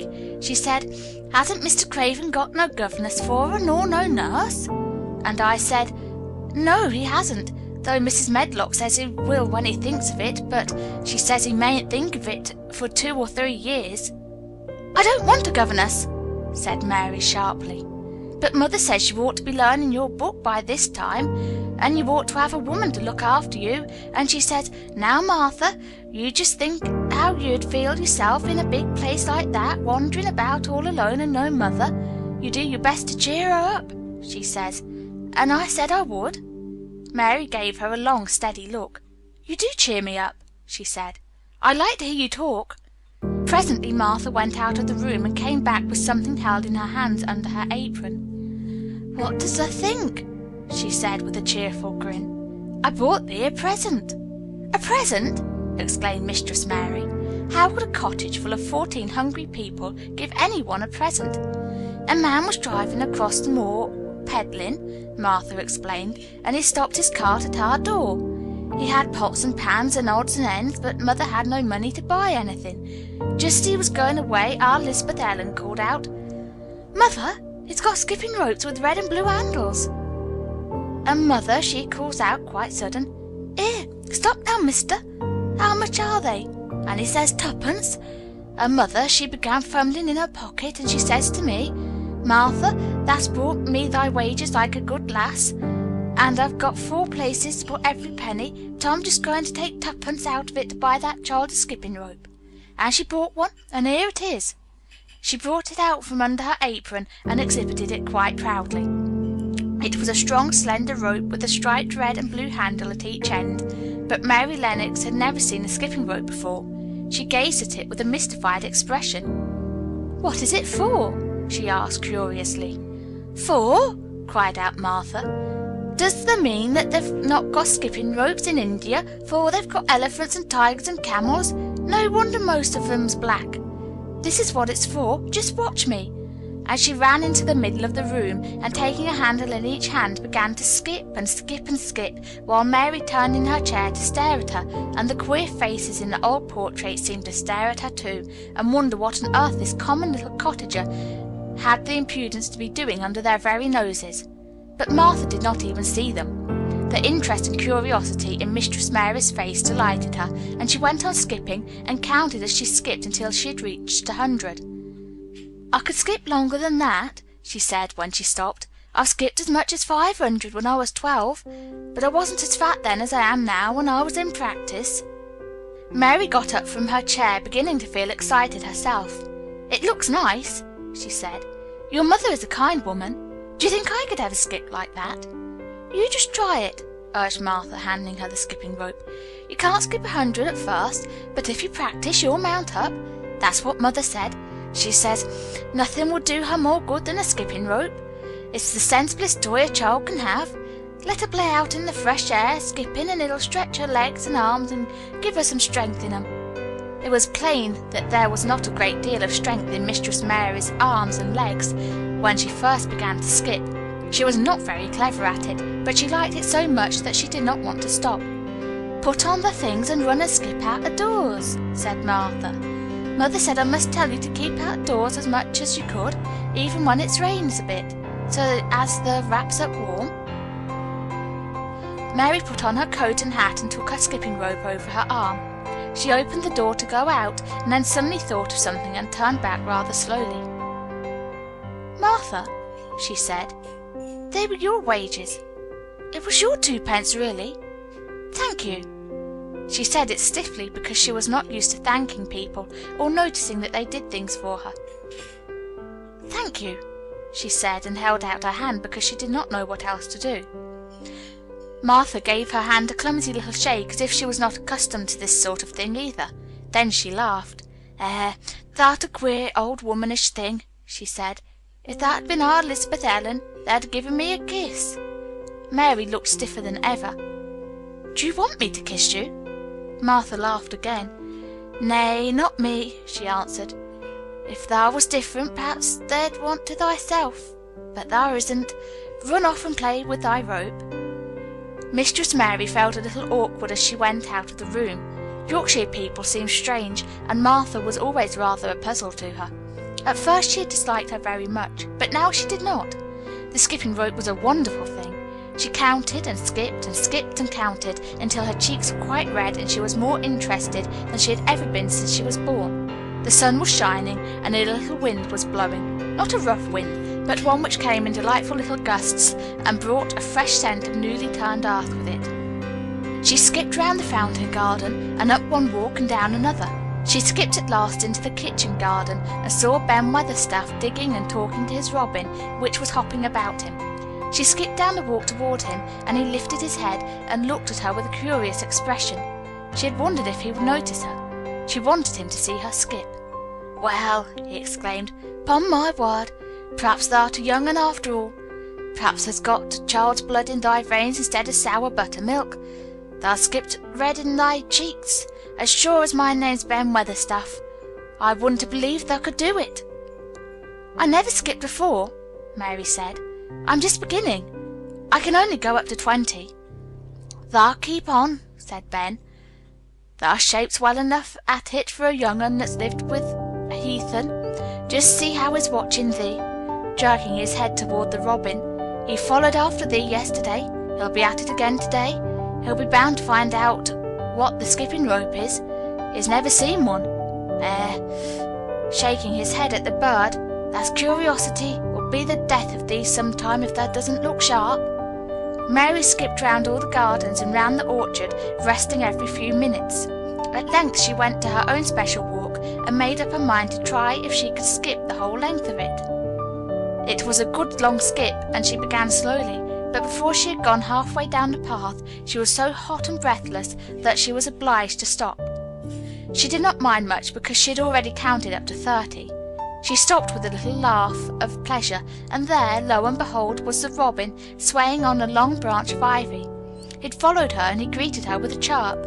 As Mary had skipped toward him, she felt something heavy in her pocket strike against her at each jump, and when she saw the robin she laughed again. "You showed me where the key was yesterday," she said. "You ought to show me the door today, but I don't believe you know."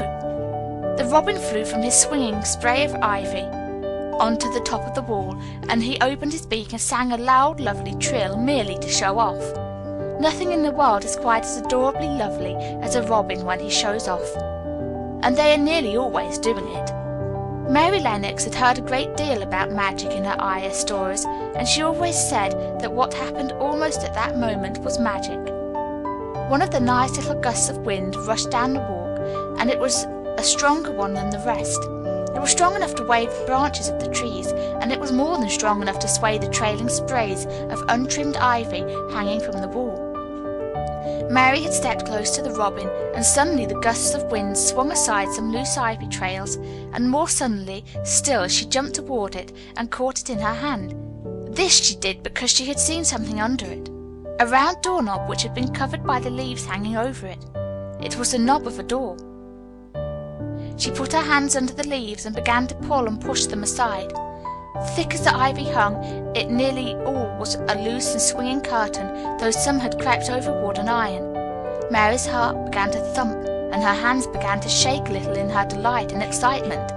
The robin kept singing and twittering away and tilting his head on one side, as if he were as excited as she was. What was this under her hands, which was square and made of iron, and which her fingers found a hole in?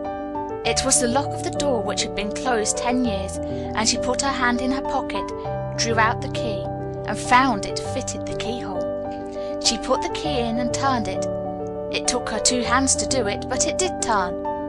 And then she took a long breath, and looked behind her up the long walk to see if anyone was coming. No one was coming. No one ever did come, it seemed, and she took another long breath, because she could not help it, and she held back the swinging curtain of ivy and pushed back the door, which opened slowly, slowly. Then she slipped through it and shut it behind her, and stood with her back against it, looking about her and breathing quite fast with excitement and wonder and delight. She was standing inside the secret garden. Chapter 9. The strangest house anyone ever lived in. It was the sweetest, most mysterious-looking place anyone could imagine. The high walls which shut it in were covered with the leafless stems of climbing roses, which were so thick that they were matted together. Mary Lennox knew they were roses because she had seen a great many roses in India. All the ground was covered with the grass of a wintry brown, and out of it grew clumps of bushes, which were surely rose bushes if they were alive. There were numbers of standard roses, which had so spread their branches that they were like little trees. There were other trees in the garden, and one of the things which made the place look strangest and loveliest was that climbing roses had run all over them and swung down long tendrils which made light swaying curtains, and here and there they had caught at each other or at a far-reaching branch, and had crept from one tree to another and made lovely bridges of themselves. There were neither leaves nor roses on them now, and Mary did not know whether they were dead or alive, but their thin grey or brown branches and sprays looked like a sort of hazy mantle spreading over everything, walls and trees and even brown grass, where they had fallen from their fastenings and run along the ground. It was this hazy tangle from tree to tree which made it all look so mysterious. Mary had thought it must be different from other gardens which had not been left all by themselves so long. And indeed it was different from any other place she had ever seen in her life. "How still it is," she whispered. "How still!" Then she waited a moment and listened at the stillness. The robin who had flown to his tree-top was still as all the rest. He did not even flutter his wings. He sat without stirring and looked at Mary. "No wonder it is still," she whispered again. "I am the first person who has spoken here for 10 years." She moved away from the door, stepping as softly as if she were afraid of awakening someone. She was glad that there was grass under her feet, and that her steps made no sounds. She walked under one of the fairy-like grey arches between the trees, and looked up at the sprays and tendrils which formed them. "I wonder if they are all quite dead," she said. "Is it all a quite dead garden? I wish it wasn't." If she had been Ben Weatherstaff, she could have told whether the wood was alive by looking at it, but she could only see that there were only grey or brown sprays and branches, and none showed any signs of even a tiny leaf bud anywhere. But she was inside the wonderful garden, and she could come through the door under the ivy any time, and she felt as if she had found a world all her own. The sun was shining inside the 4 walls, and the high arch of blue sky over the particular piece of Misselthwaite seemed even more brilliant and soft than it was over the moor. The robin flew down from his tree-top and hopped about or flew after her from one bush to another. He chirped a good deal and had a very busy air, as if he were showing her things. Everything was strange and silent, and she seemed to be hundreds of miles away from anyone, but somehow she did not feel lonely at all. All that troubled her was her wish that she knew whether all the roses were dead, or if perhaps some of them had lived and might put out leaves and buds as the weather got warmer. She did not want it to be a quite dead garden. If it were a quite alive garden, how wonderful it would be, and what thousands of roses would grow on every side! Her skipping rope had hung over her arm when she came in, and after she had walked about for a while, she thought she would skip round the whole garden, stopping when she wanted to look at things. There seemed to have been grass paths here and there, and in one or two corners there were alcoves of evergreen, with stone seats or tall moss-covered flower urns in them. As she came near the second of these alcoves, she stopped skipping. There had once been a flower bed in it, and she thought she saw something sticking out of the black earth, some sharp little pale green points. She remembered what Ben Weatherstaff had said, and she knelt down to look at them. Yes, they are tiny growing things, and they might be crocuses or snowdrops or daffodils, she whispered. She bent very close to them and sniffed the fresh scent of the damp earth. She liked it very much. Perhaps there are some other ones coming up in other places, she said. I will go all over the garden and look. She did not skip, but walked. She went slowly and kept her eyes on the ground. She looked in the old border beds and among the grass, and after she had gone round, trying to miss nothing, she had found ever so many more sharp, pale green points, and she had become quite excited again.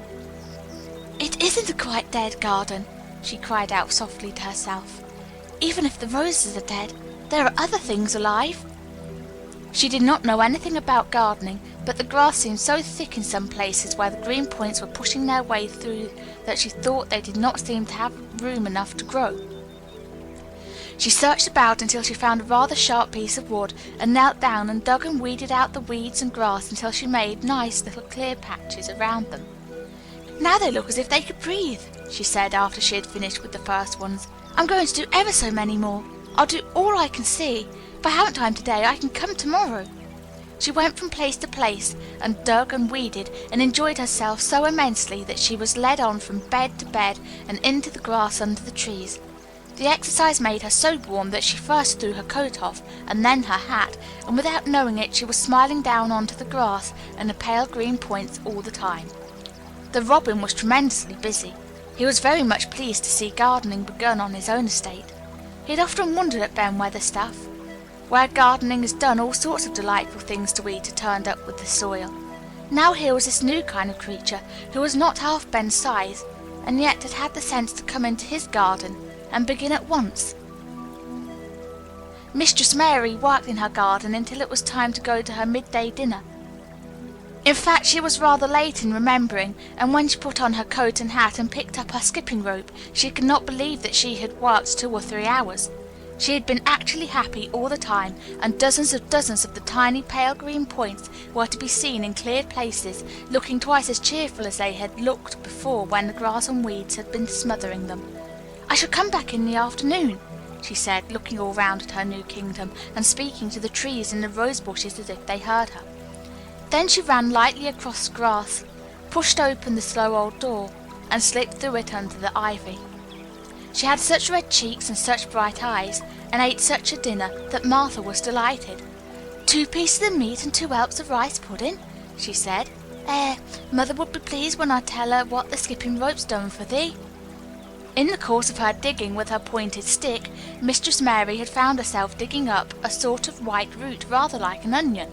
She had put it back in its place and patted the earth carefully down on it, and just now she wondered if Martha could tell her what it was. "Martha," she said, "what are those white roots that look like onions?" "They're bulbs," answered Martha. "Lots of spring flowers grow from them. The very little ones are snowdrops and crocuses, and the big ones are narcissuses and jonquils and daffodils. The biggest of all is lilies and purple flags. They are nice. Dickon's got a whole lot of them planted in our bit of garden." "Does Dickon know all about them?" asked Mary, a new idea taking possession of her. "Our Dickon can make a flower grow out of a brick walk. Mother says he just whispers things out of the ground." "Do bulbs live a long time? Will they live years and years if no one helped them?" inquired Mary anxiously. "There's things as helps themselves," said Martha. "That's why poor folk can afford to have 'em. If you don't trouble 'em, most of 'em will work away underground for a lifetime and spread out and have little uns. There's a place in the park woods here where there's snowdrops by thousands. They're the prettiest sight in Yorkshire when the spring comes. No one knows when they were first planted." "I wish the spring was here now," said Mary. "I want to see all the things that grow in England." She had finished her dinner and gone to her favourite seat on the hearth rug. I wish I had a spade," she said. "Whatever does thee want a spade for?" asked Martha, laughing. "Art thee going to take to digging? I must tell mother that too." Mary looked at the fire and pondered a little. She must be careful if she meant to keep her secret kingdom. She wasn't doing any harm, but if Mr. Craven found out about the open door, he would be fearfully angry and get a new key and lock it up forevermore. She really could not bear that. "This is such a big, lonely place," she said slowly, as if she were turning matters over in her mind. "The house is lonely, and the park is lonely, and the gardens are lonely. So many places seem shut up. I never did many things in India, but there were more people to look at, natives and soldiers marching by, and sometimes bands playing, and my ayah told me stories. There's no one to talk to here except you and Ben Weatherstaff, and you have to do your work, and Ben Weatherstaff won't speak to me often. I thought if I had a little spade I could dig somewhere as he does, and I might make a little garden if he would give me some seeds." Martha's face quite lighted up. "There now," she exclaimed. "If that wasn't one of the things Mother said. She said, 'There's such a lot of rooms in that big place, why don't they give her a bit for herself, even if she doesn't plant nothing but parsley and radishes? She'd dig and rake away and be right down happy over it.' Them was the very words she said." "Were they?" said Mary. "How many things she knows, doesn't she?" Said Martha. "It's like she says, 'A woman as brings up 12 children learns something besides her ABC. Children's as good as arithmetic to set you finding out things.'" "How much would a little spade cost? A little one?" Mary asked. "Well," was Martha's reflective answer, "at Thwaite village there's a shop or so, and I saw little garden sets with a spade and a rake and a fork all tied together for 2 shillings, and they were stout enough to work with too." "I've got more than that in my purse," said Mary. "Mrs. Morrison gave me 5 shillings, and Mrs. Medlock gave me some money from Mr. Craven." "Does he remember thee that much?" exclaimed Martha. "Mrs. Medlock said I was to have a shilling a week to spend. She gives me one every Saturday. I didn't know what to spend it on." "My word, that's riches," said Martha. "Thou can buy anything in the world thou wants.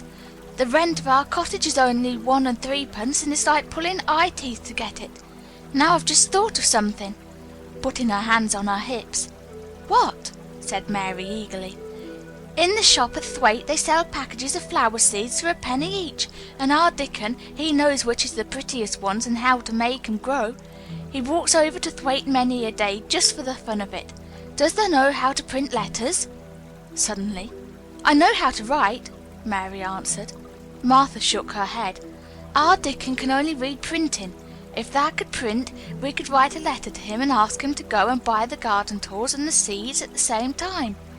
"Oh, you're a good girl," Mary cried. "You are, really. I didn't know you were so nice. I know I can print letters if I try. Let's ask Mrs. Medlock for a pen and ink and some paper." "I've got some of my own," said Martha.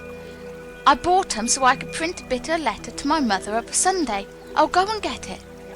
She ran out of the room, and Mary stood by the fire and twisted her thin little hands together with sheer pleasure. "If I have a spade," she whispered, "I can make the earth nice and soft and dig up weeds. If I have seeds and can make flowers grow, the garden won't be dead at all. It will come alive."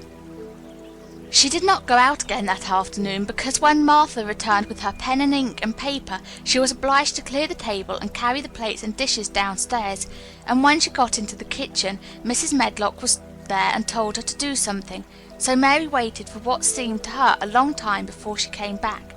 Then it was a serious piece of work to write to Dickon. Mary had been taught very little because her governess had disliked her too much to stay with her. She could not spell particularly well, but she found that she could print letters when she tried. This was the letter Martha dictated to her. "My dear Dickon, this comes hoping to find you well as it leaves me at present.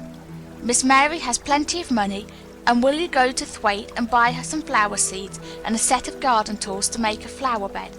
Pick the prettiest ones and easy to grow because she has never done it before and lived in India, which is different. Give my love to Mother and every one of you.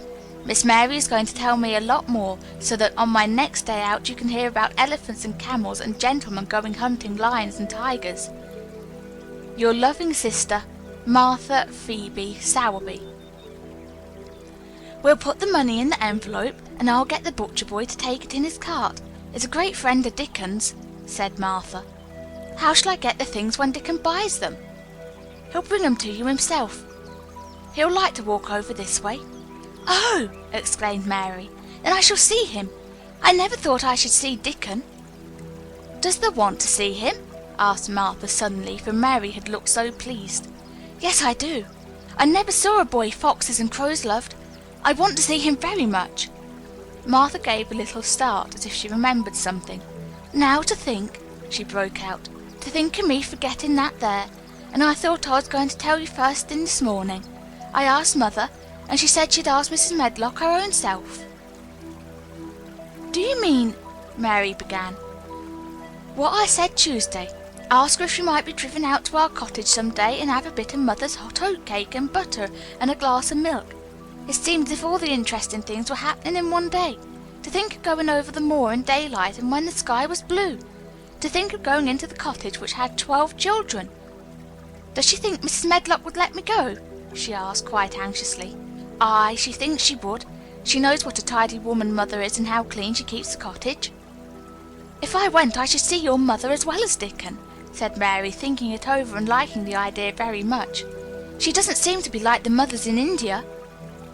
Her work in the garden and the excitement of the afternoon ended by making her feel quiet and thoughtful. Martha stayed with her until tea time, but they sat in comfortable quiet and talked very little. But just before Martha went downstairs for the tea tray, Mary asked a question. Martha, she said, has the scullery maid had the toothache again today? Martha certainly started slightly. What makes thee ask that? She said. Because when I waited so long for you to come back, I opened the door and walked down the corridor to see if you were coming, and I heard that far-off crying again, just as we heard it the other night. There isn't a wind today, so you see it couldn't have been the wind. Said Martha restlessly. Thou mustn't go walking about the corridors and listening. Mr. Craven would be that there angry, there's no knowing what he'd do. I wasn't listening, said Mary. I was just waiting for you, and I heard it. That's 3 times. My word, there's Mrs. Medlock's bell, said Martha, and she almost ran out of the room. It's the strangest house anyone ever lived in, said Mary drowsily, as she dropped her head on the cushioned seat of the armchair near her. Fresh air and digging and skipping rope had made her feel so comfortably tired that she fell asleep. Chapter 10. Dickon. The sun shone down for nearly a week on the secret garden. The secret garden was what Mary called it when she was thinking of it. She liked the name, and she liked still more the feeling that when its beautiful old walls shut her in, no one knew where she was. It seemed almost like being shut out of the world in some fairy place. The few books she had read and liked had been fairy story books, and she had read of secret gardens in some of the stories. Sometimes people went to sleep in them for 100 years, which she had thought must be rather stupid. She had no intention of going to sleep, and in fact she was becoming wider awake every day which passed at Misselthwaite. She was beginning to like to be out of doors. She no longer hated the wind, but enjoyed it. She could run faster and longer, and she could skip up to 100. The bulbs in the secret garden must have been much astonished. Such nice clear places were made round them that they had all the breathing space they wanted, and really, if Mistress Mary had known it, they began to cheer up under the dark earth and work tremendously. The sun could get at them and warm them, and when the rain came down it could reach them at once, so they began to feel very much alive. Mary was an odd, determined little person, and now she had something interesting to be determined about, she was very much absorbed indeed. She worked and dug and pulled up weeds steadily, only becoming more pleased with her work every hour instead of tiring of it. It seemed to her like a fascinating sort of play. She found many more of the sprouting pale green points than she had ever hoped to find. They seemed to be starting up everywhere, and each day she was sure she found tiny new ones, some so tiny that they barely peeped above the earth. There were so many that she remembered what Martha had said about the snowdrops by thousands, and about bulbs spreading and making new ones. These had been left to themselves for 10 years, and perhaps they had spread, like the snowdrops, into thousands. She wondered how long it would be before they showed that they were flowers. Sometimes she stopped digging to look at the garden and tried to imagine what it would be like when it was covered with thousands of lovely things in bloom. During that week of sunshine she became more intimate with Ben Weatherstaff. She surprised him several times by seeming to start up beside him as if she sprang out of the earth. The truth was that she was afraid that he would pick up his tools and go away if he saw her coming, so she always walked toward him as silently as possible. But in fact he did not object to her as strongly as he had at first. Perhaps he was secretly rather flattered by her evident desire for his elderly company. Then, also, she was more civil than she had been. He did not know that when she first saw him she spoke to him as if she would have spoken to a native, and had not known that a cross, sturdy old Yorkshire man was not accustomed to salaam to his masters and be merely commanded by them to do things. "Thou'rt like the robin," he said to her one morning when he lifted his head and saw her standing by him. "I never knows when I shall see thee, or which side thou'll come from." "He's friends with me now," said Mary. "That's like him," snapped Ben Weatherstaff. "Making up the women folk just for vanity and flightiness. There's nothing he wouldn't do for the sake of showing off and flighting his tail feathers. He's as full of pride as an egg's full of meat." He very seldom talked much, and sometimes did not even answer Mary's questions except by a grunt, but this morning he said more than usual. He stood up and rested one hobnailed boot on the top of his spade while he looked her over. "How long has thou been here?" he jerked out. "I think it's about a month," she answered. "Thou's beginning to do Misselthwaite credit," he said. "Thou's a bit fatter than thou was. Then thou's not quite so yeller. Thou looked like a young plucked crow when thou first came into this garden. Thinks I to myself, I never set eyes on an uglier, sour-faced young un." Mary was not vain, and she had never thought much of her looks. She was not greatly disturbed. "I know I'm fatter," she said. "My stockings are getting tighter. They used to make wrinkles. There's the robin, Ben Weatherstaff." There indeed was the robin, and she thought he looked nicer than ever. His red waistcoat was as glossy as satin, and he flirted his wings and tail, and tilted his head and hopped about with all sorts of lively graces. He seemed determined to make Ben Weatherstaff admire him, but Ben was sarcastic. "Aye, there thou art," he said. "Thou can put up with me for a bit sometimes when there's got no one's better. Thou's been reddening up thy waistcoat and polishing thy feathers this 2 weeks. I know what thou's up to. Thou's courting some bold young madam somewhere, telling thy lies about being the finest cock robin on Missel Moor, and ready to fight all the rest of 'em." "Oh, look at him!" exclaimed Mary. The robin was evidently in a fascinating, bold mood. He hopped closer and closer, and looked at Ben Weatherstaff more and more engagingly. He flew on to the nearest currant bush, and tilted his head and sang a little song right at him. "Thou thinkst thou'll get over me by doing that?" said Ben, wrinkling his face up in such a way that Mary felt sure he was trying not to look pleased. "Thou thinks no one can stand out against thee, that's what thou thinks."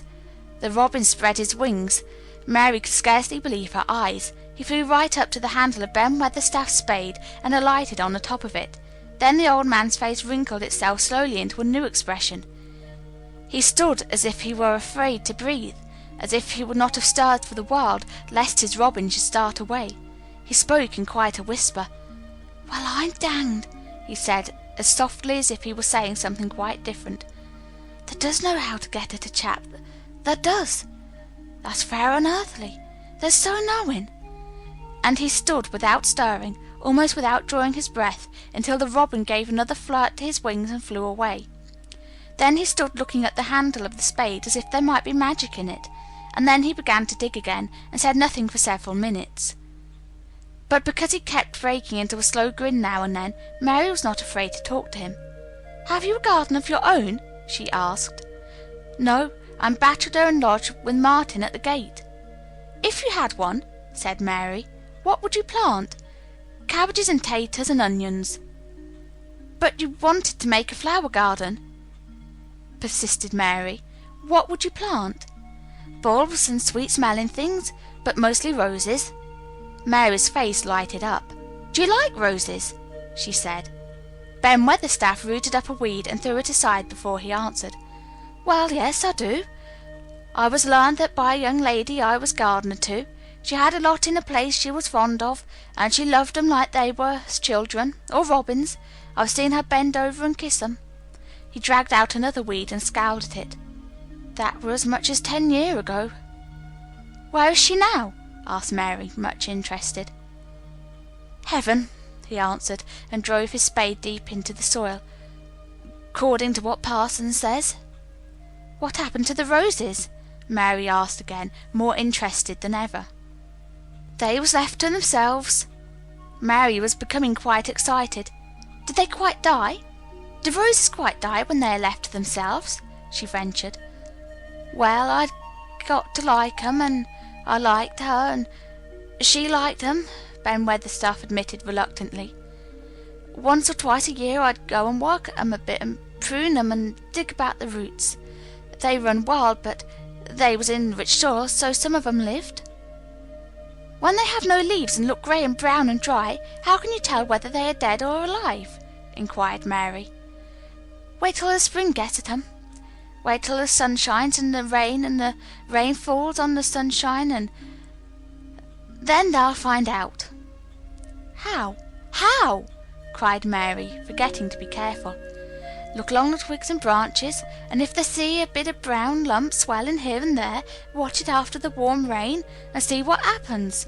He stood suddenly and looked curiously at her eager face. "Why does they care so much about roses and such all of a sudden?" he demanded. Mistress Mary felt her face grow red. She was almost afraid to answer. I want to play that I have a garden of my own," she stammered. There is nothing for me to do. I have nothing and no one." "Well," said Ben Weatherstaff slowly as he watched her, "that's true. There hasn't." He said it in such an odd way that Mary wondered if he was actually a little sorry for her. She had never felt sorry for herself. She had only felt tired and cross because she disliked people and things so much. But now the world seemed to be changing and getting nicer. If no one found out about the secret garden, she should enjoy herself always. She stayed with him for 10 or 15 minutes longer and asked him as many questions as she dared. He answered every one of them in his queer, grunting way, and he did not seem really cross, and did not pick up his spade and leave her. He said something about roses just as she was going away, and it reminded her of the ones he had said he had been fond of. "Do you go and see those other roses now?" she asked. "Not been this year.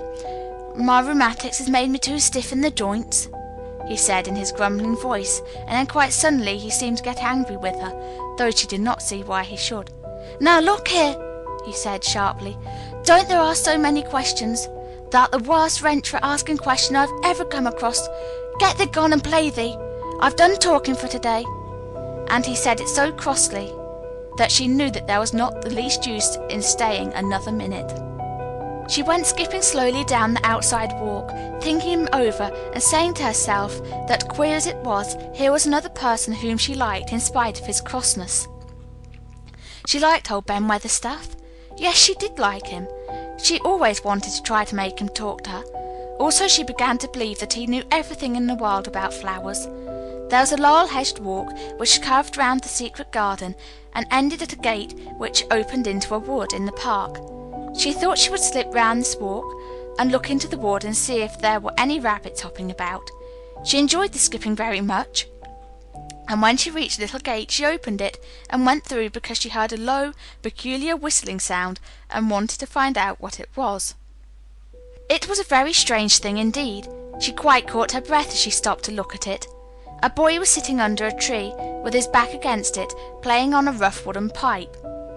He was a funny-looking boy about 12. He looked very clean and his nose turned up, and his cheeks were as red as poppies, and never had Mistress Mary seen such round and such blue eyes in any boy's face. And on the trunk of the tree he leaned against, a brown squirrel was clinging and watching him, and from behind a bush nearby a cock pheasant was delicately stretching his neck to peep out, and quite near him were 2 rabbits sitting up and sniffing with tremulous noses. And actually it appeared as if they were all drawing near to watch him and listen to the strange little low call his pipe seemed to make. When he saw Mary, he held up his hand and spoke to her in a voice almost as low and rather like his piping. "Don't they move?" he said. "It'd fright them." Mary remained motionless. He stopped playing his pipe and began to rise from the ground. He moved so slowly that it scarcely seemed as though he were moving at all, but at last he stood on his feet, and then the squirrel scampered back up into the branches of his tree, the pheasant withdrew his head, and the rabbits dropped on all fours and began to hop away, though not as if they were frightened. "I'm Dickon," the boy said. "I know that, Miss Mary." Then Mary realized that somehow she had known at first that he was Dickon. Who else could have been charming rabbits and pheasants as the natives charm snakes in India? He had a wide, red, curving mouth, and his smile spread all over his face. "I got up slow," he explained, "because if they makes a quick move it startles them. A body has to move gentle and speak low when wild things is about." He did not speak to her as if they had never seen each other before, but as if he knew her quite well.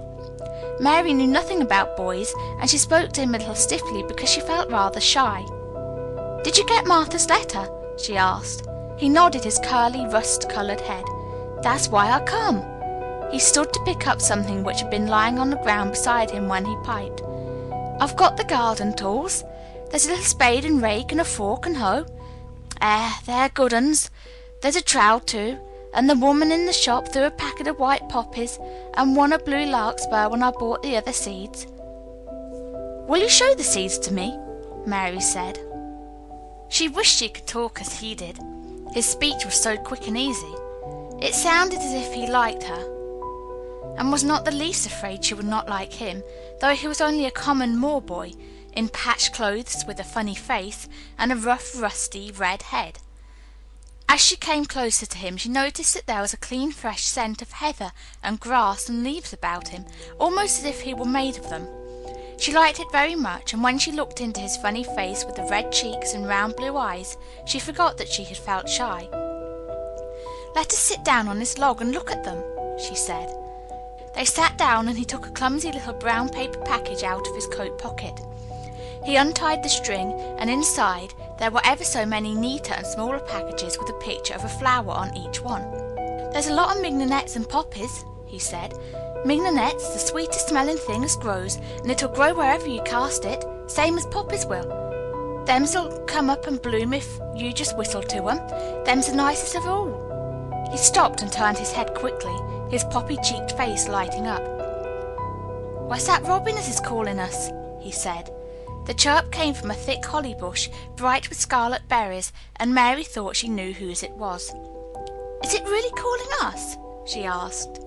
"Aye," said Dickon, as if it was the most natural thing in the world. "It's calling some of his friends with. That's same as saying, 'Here I am, look at me, I wants a bit of a chat.' There he is in the bush. Whose is he?" "He's Ben Weatherstaff's, but I think he knows me a little," answered Mary. "Aye, he knows thee," said Dickon in his low voice again, "and he likes thee. He's took thee on. He'll tell me all about thee in a minute." He moved quite close to the bush with the slow movement Mary had noticed before, and then he made a sound almost like the robin's own twitter. The robin listened a few seconds intently, and then answered quite as if he were replying to a question. "Aye, he's a friend of yours," chuckled Dickon. "Do you think he is?" cried Mary eagerly. She did so want to know. "Do you think he really likes me?" "He wouldn't come near thee if he didn't," answered Dickon. "Birds is rare choosers, and a robin can flout a body worse than a man. See, he's making up to thee now. Cannot thee see a chap? He's saying—" and it really seemed as if it must be true. He so sighed and twittered and tilted as he hopped on his bush. "Do you understand everything birds say?" said Mary. Dickon's grin spread until he seemed all wide, red, curving mouth, and rubbed his rough head. "I think I do, and they think I do," he said. "I've lived on the moor with them so long. I've watched them break shell and come out and fledge and learn to fly and begin to sing till I think I'm one of them. Sometimes I think perhaps I'm a bird or a fox or a rabbit or a squirrel or even a beetle, and I don't know it." He laughed and came back to the log and began to talk about the flower seeds again. He told her what they looked like and when they were flowers. He told her how to plant them and watch them and feed and water them. "See here," he said suddenly, turning round to look at her. "I'll plant them for thee myself. Where's the garden?" Mary's thin hands clutched each other as they lay in her lap. She did not know what to say, so for a whole minute she said nothing. She had never thought of this. She felt miserable, and she felt as if she went red and then pale. "There's got to be a garden, hasn't there?" Dickon said. It was true that she had turned red and then pale. Dickon saw her do it, and as she still said nothing, he began to be puzzled. "Wouldn't they give thee a bit?" he asked. "Hasn't there got any yet?" She held her hands tighter and turned her eyes toward him. "I don't know anything about boys," she said slowly. "Could you keep a secret if I told you one? It's a great secret. I don't know what I should do if anyone found it out. I believe I should die." She said the last sentence quite fiercely. Dickon looked more puzzled than ever, and even rubbed his hand over his rough head again, but he answered quite good-humouredly. "I'm keeping secrets all the time," he said. "If I couldn't keep secrets from the other lads, secrets about foxes, cubs, and birds, nests, and wild things, holes, there'd be naught safe on the moor. I can keep secrets." Mistress Mary did not mean to put out her hand and clutch his sleeve, but she did it. "I've stolen the garden," she said very fast. "It isn't mine. It isn't anybody's. Nobody wants it. Nobody cares for it. Nobody ever goes into it. Perhaps everything is dead in it already. I don't know." She began to feel hot and as contrary as she had ever felt in her life. "I don't care. I don't care. Nobody has any right to take it from me when I care about it, and they don't. They're letting it die, all shut in by itself," she ended passionately, and she threw her arms over her face and burst out crying. Poor little Mistress Mary. Dickon's curious eyes grew rounder and rounder. He said, drawing his exclamation out slowly, and the way he did it meant both wonder and sympathy. "I've nothing to do," said Mary. "Nothing belongs to me. I found it myself, and I got into it myself. I was only just like the robin, and they wouldn't take it from the robin." "Where is it?" asked Dickon in a dropped voice. Mistress Mary got up from the log at once. She knew she felt contrary again and obstinate, and she did not care at all. She was imperious and Indian, and at the same time hot and sorrowful. "Come with me and I'll show you," she said. She led him around the laurel path and to the walk where the ivy grew so thickly. Dickon followed her with a queer, almost pitying look on his face. He felt as if he were being led to look at some strange bird's nest and must move softly. When she stepped to the wall and lifted the hanging ivy, he started. There was a door, and Mary pushed it slowly open, and they passed in together, and then Mary stood and waved her hand around defiantly. "It's this," she said. "It's a secret garden. And I'm the only one in the world who wants it to be alive." Dickon looked round and round about it, and round again. He almost whispered. "It's a queer, pretty place. It's like as if a body was in a dream." Chapter 11. The Nest of the Mistle Thrush. For 2 or 3 minutes he stood looking round him, while Mary watched him, and then he began to walk about softly, even more lightly than Mary had walked the first time she had found herself inside the 4 walls. His eyes seemed to be taking in everything, the grey trees with the grey creepers climbing over them and hanging from their branches, the tangle on the walls and among the grass, the evergreen alcoves with the stone seats and tall flower urns standing in them. "I never thought I'd see this place," he said at last in a whisper. "Did you know about it?" asked Mary. She had spoken aloud, and he made a sign to her. "We must talk low," he said, "or someone will hear us, wonder what's to do in here." "Oh, I forgot," said Mary, feeling frightened and putting her hand quickly against her mouth. "Did you know about the garden?" she asked when she had recovered herself. Dickon nodded. "Martha told me there was one, as no one ever went inside," he answered. "Used to wonder what it was like." He stopped and looked round at the lovely grey tangle about him, and his round eyes looked queerly happy. "The nest it'll be here come springtime," he said. "It'd be the safest nesting place in England. No one never coming near, and tangles of trees and roses to build in. I wonder all the birds on the moor don't build here." Mistress Mary put her hand on his arm again without knowing it. "Will there be roses?" she whispered. "Can you tell? I thought perhaps they were all dead." No, not them. Not all of them," he answered. "Look here." He stepped over to the nearest tree, an old, old one with grey lichen all over its bark, but upholding a curtain of tangled sprays and branches. He took out a thick knife from his pocket and opened one of its blades. "There's a lot of dead wood as ought to be cut out," he said, "and there's a lot of old wood. But it made some new last year. This here's a new bit," and he touched a shoot which looked brownish green instead of hard, dry grey. Mary touched it herself in an eager, reverent way. "That one," she said. "Is that one quite alive, quite?" Dickon curved his wide, smiling mouth. "It's as wick as you or me," he added, and Mary remembered that Martha had told her that wick meant alive or lively. "I'm glad it's wick," she cried out in her whisper. "I want them all to be wick. Let us go round the garden and count how many wick ones there are." She quite panted with eagerness, and Dickon was as eager as she was. They went from tree to tree and from bush to bush. Dickon carried his knife in his hand and showed her things which she thought wonderful. "They've run wild," he said, "but the strongest ones have fair thrived on it. The delicatest ones have died out, but the others have growed and spread till there's a wonder. See here," and he pulled down a thick, grey, dry-looking branch. "A body might think this was dead wood, but I don't believe it is, down to the root. I'll cut it low down and see." He knelt and with his knife cut the lifeless-looking branch through, not far above the earth. "There," he said exultantly, "I told thee so. There's green in that wood yet. Look at it." Mary was down on her knees before he spoke, gazing with all her might. "When it looks a bit greenish and juicy like that, it's wick," he explained. "When the inside is dry and breaks easy, like this piece I've cut off, it's done for. There's a big root here as all this live wood sprung out of, and if the old wood's cut off and is dug round and took care of, there'll be—" He stopped and lifted his face to look up at the climbing and hanging sprays above him. "There'll be a fountain of roses here this summer." They went from bush to bush and from tree to tree. He was very strong and clever with his knife, and knew how to cut the dry and dead wood away, and could tell when an unpromising bough or twig had still green life in it. In the course of half an hour Mary thought she could tell too, and when he cut through a lifeless-looking branch, she would cry out joyfully under her breath when she caught sight of the least shade of moist green. The spade and hoe and fork were very useful.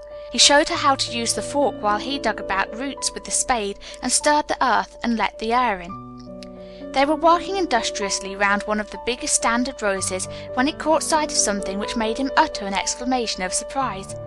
"Why," he cried, pointing to the grass a few feet away, "who did that there?" It was one of Mary's own little clearings round the pale green points. "I did it," said Mary. "Why, I thought they didn't know nothing about gardening," he exclaimed. "I don't," she answered, "but they were so little and the grass was so thick and strong, and they looked as if they had no room to breathe, so I made a place for them. I don't even know what they are." Dickon went and knelt down by them, smiling his wide smile. "Thou was right," he said. "A gardener couldn't have told thee better.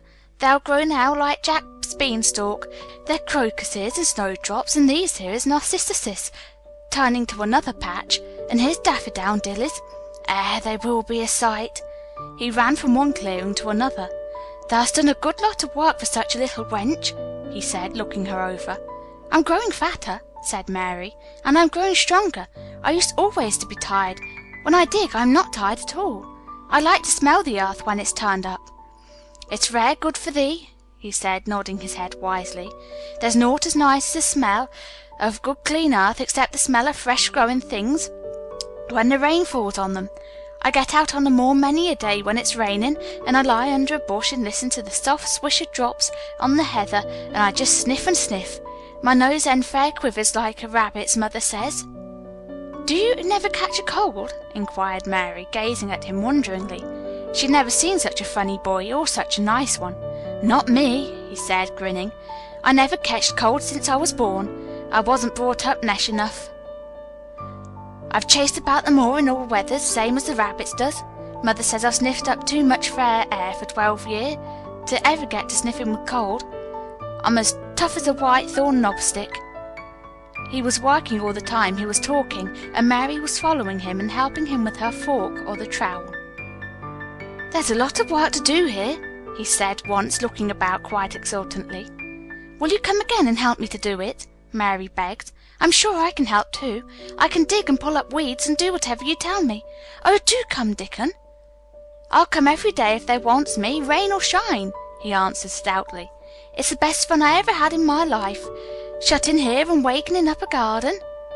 "If you will come," said Mary, "if you will help me to make it alive, I don't know what I'll do," she ended helplessly. What could you do for a boy like that? "I'll tell thee what they'll do," said Dickon with his happy grin. "They'll get fat, and they'll get as hungry as a young fox, and they'll learn how to talk to the robin same as I do. We'll have a lot of fun." He began to walk about, looking up in the trees and at the walls and bushes with a thoughtful expression. "I wouldn't want to make it look like a gardener's garden, all clipped and spick and span, would you?" he said. "It's nicer like this, with things running wild and swinging and catching hold of each other." "Don't let us make it tidy," said Mary anxiously. "It wouldn't seem like a secret garden if it was tidy." Dickon stood rubbing his rusty head with a rather puzzled look. "It's a secret garden, sure enough," he said, "but seems like someone besides the robin must have been in it since it was shut up 10 years ago." "But the door was locked and the key was buried," said Mary. "No one could get in." "That's true," he answered. "It's a queer place. Seems to me as if there'd been a bit of pruning done here and there later than 10 years ago." "But how could it have been done?" said Mary. He was examining a branch of a standard rose, and he shook his head. "Aye, how could it?" he murmured, "with the door locked and the key buried?" Mistress Mary always felt that however many years she lived, she could never forget that first morning when her garden began to grow. Of course it did seem to begin to grow for her that morning. When Dickon began to clear places to plant seeds, she remembered what Basil had sung at her when he wanted to tease her. "Are there any flowers that look like bells?" she inquired. "Lilies of the valley does," he answered, digging away with the trowel, "and there's Canterbury bells and campanulas." "Let's plant some," said Mary. "There's lilies of the valley here already. I saw 'em. There's lilies of the valley here already. I saw 'em. They'll have grown too close and we'll have to separate them, but there's plenty. The other ones take 2 years to bloom from seed, but I can bring you some bits of plants from my cottage garden. Why does thee want them?" Then Mary told him about Basil and his brothers and sisters in India, and of how she had hated them, and of their calling her Mistress Mary quite contrary. "They used to dance round and sing at me. They sang, 'Mistress Mary quite contrary, how does your garden grow? With silver bells and cockle shells and marigolds all in a row.' I just remembered it, and it made me wonder if there were really flowers like silver bells." She frowned a little and gave her trowel a rather spiteful dig into the earth. "I wasn't as contrary as they were." But Dickon laughed. He said, and as he crumbled the rich black soil, he saw he was sniffing up the scent of it. "There doesn't seem to be no need for one to be contrary when there's flowers and such like, and such lots of friendly wild things running about making home for themselves, or building nests and singing and whistling, does there?" Mary, kneeling by him, holding the seeds, looked at him and stopped frowning. "Dickon," she said, "you're as nice as Martha said you were. I like you, and you make the 5th person. I never thought I should like 5 people." Dickon sat on his heels, as Martha did when she was polishing the grate. He did look funny and delightful, Mary thought, with his round blue eyes and red cheeks and happy-looking turned-up nose. "Only 5 folks there likes," he said. "Who is the other 4? "Your mother and Martha," Mary checked them off on her fingers, "and the robin and Ben Weatherstaff." Dickon laughed so that he was obliged to stifle the sound by putting his arm over his mouth. "I know thee thinks I'm a queer lad," he said, "but I thinks thou'rt the queerest little lass I ever saw." Then Mary did a strange thing. She leaned forward and asked him a question she'd never dreamed of asking anyone before. And she tried to ask it in Yorkshire, because that was his language, and in India a native was always pleased if you knew his speech. "Does thou like me?" she asked. He answered heartily. "That I does. I likes thee wonderful, and so does the robin, I do believe." "That's 2 then," said Mary. "That's 2 for me." And then they began to work harder than ever and more joyfully. Mary was startled and sorry when she heard the big clock in the courtyard strike the hour of her midday dinner. "I shall have to go," she said mournfully, "and you will have to go too, won't you?" Dickon grinned. "My dinner's easy to carry about with me," he said. "Mother always lets me put a bit of something in my pocket."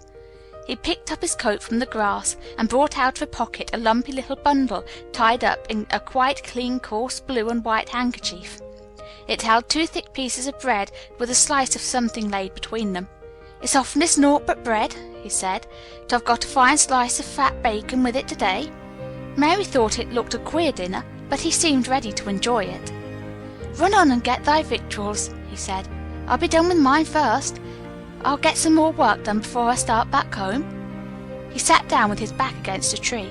"I'll call the robin up," he said, "and give him the rind of bacon to peck at. They likes a bit of fat wonderful." Mary could scarcely bear to leave him. Suddenly it seemed as if he might be a sort of wood fairy who might be gone when she came into the garden again. He seemed too good to be true. She went slowly halfway to the door in the wall, and then she stopped and went back. "Whatever happens, you would never tell?" she asked. His poppy-coloured cheeks were distended with his first big bite of bread and bacon, but he managed to smile encouragingly. "If thou was a missel thrush and showed me where thy nest was, does thou think I'd tell anyone? Not me," he said. "Thou art as safe as a missel thrush." And she was quite sure she was. Chapter 12. Might I Have a Bit of Earth? Mary ran so fast that she was rather out of breath when she reached her room. Her hair was ruffled on her forehead, and her cheeks were bright pink. Her dinner was waiting on the table, and Martha was waiting near it. "That's a bit late," she said. "Where's thou been?" "I've seen Dickon," said Mary. "I've seen Dickon." "I knew he'd come," said Martha exultantly. "How does thou like him?" I think he's beautiful," said Mary in a determined voice.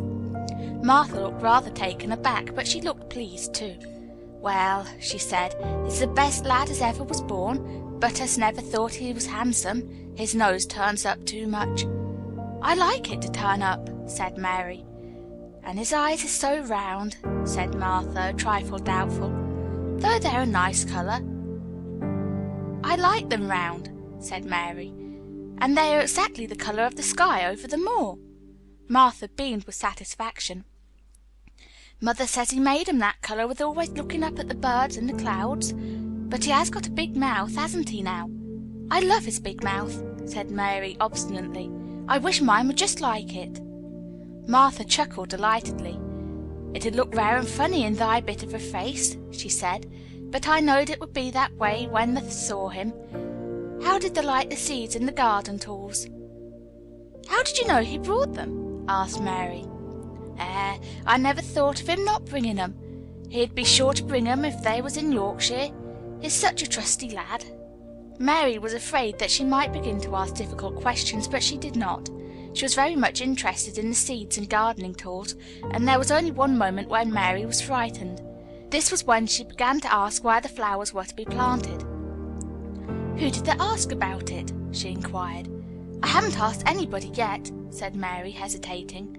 "Well, I wouldn't ask the head gardener. He's too grand Mr. Roach's." "I've never seen him," said Mary. "I've only seen under gardeners and Ben Weatherstaff." "If I was you, I'd ask Ben Weatherstaff," advised Martha. "He's not half as bad as he looks, for all he's so crabbed. Mr. Craven lets him do what he likes because he was here when Mrs. Craven was alive, and he used to make her laugh. She liked him. Perhaps he'd find you a corner somewhere out of the way." "If it was out of the way and no one wanted it, no one could mind me having it, could they?" Mary said anxiously. "There wouldn't be no reason," answered Martha. "You wouldn't do no harm." Mary ate her dinner as quickly as she could, and when she rose from the table she was going to run to her room to put on her hat again, but Martha stopped her. "I've got something to tell you," she said. "I thought I'd let you eat your dinner first. Mr. Craven come back this morning, and I think he wants to see you." Mary turned quite pale. "Oh!" she said. "Why? Why? He didn't want to see me when I came. I heard Pitcher say he didn't." "Well," explained Martha, "Mrs. Medlock says it's because of Mother. She was walking to Thwaite village and she met him. She had never spoke to him before, but Mrs. Craven had been to our cottage 2 or 3 times. He had forgot, but Mother hadn't, and she made bold to stop him. I don't know what she said to him about you, but she said something as to put him in the mind to see you before he goes away again tomorrow." "Oh!" cried Mary. "Is he going away tomorrow? I'm so glad." "He's going for a long time. He mayn't come back till autumn or winter. He's going to travel in foreign places. He's always doing it."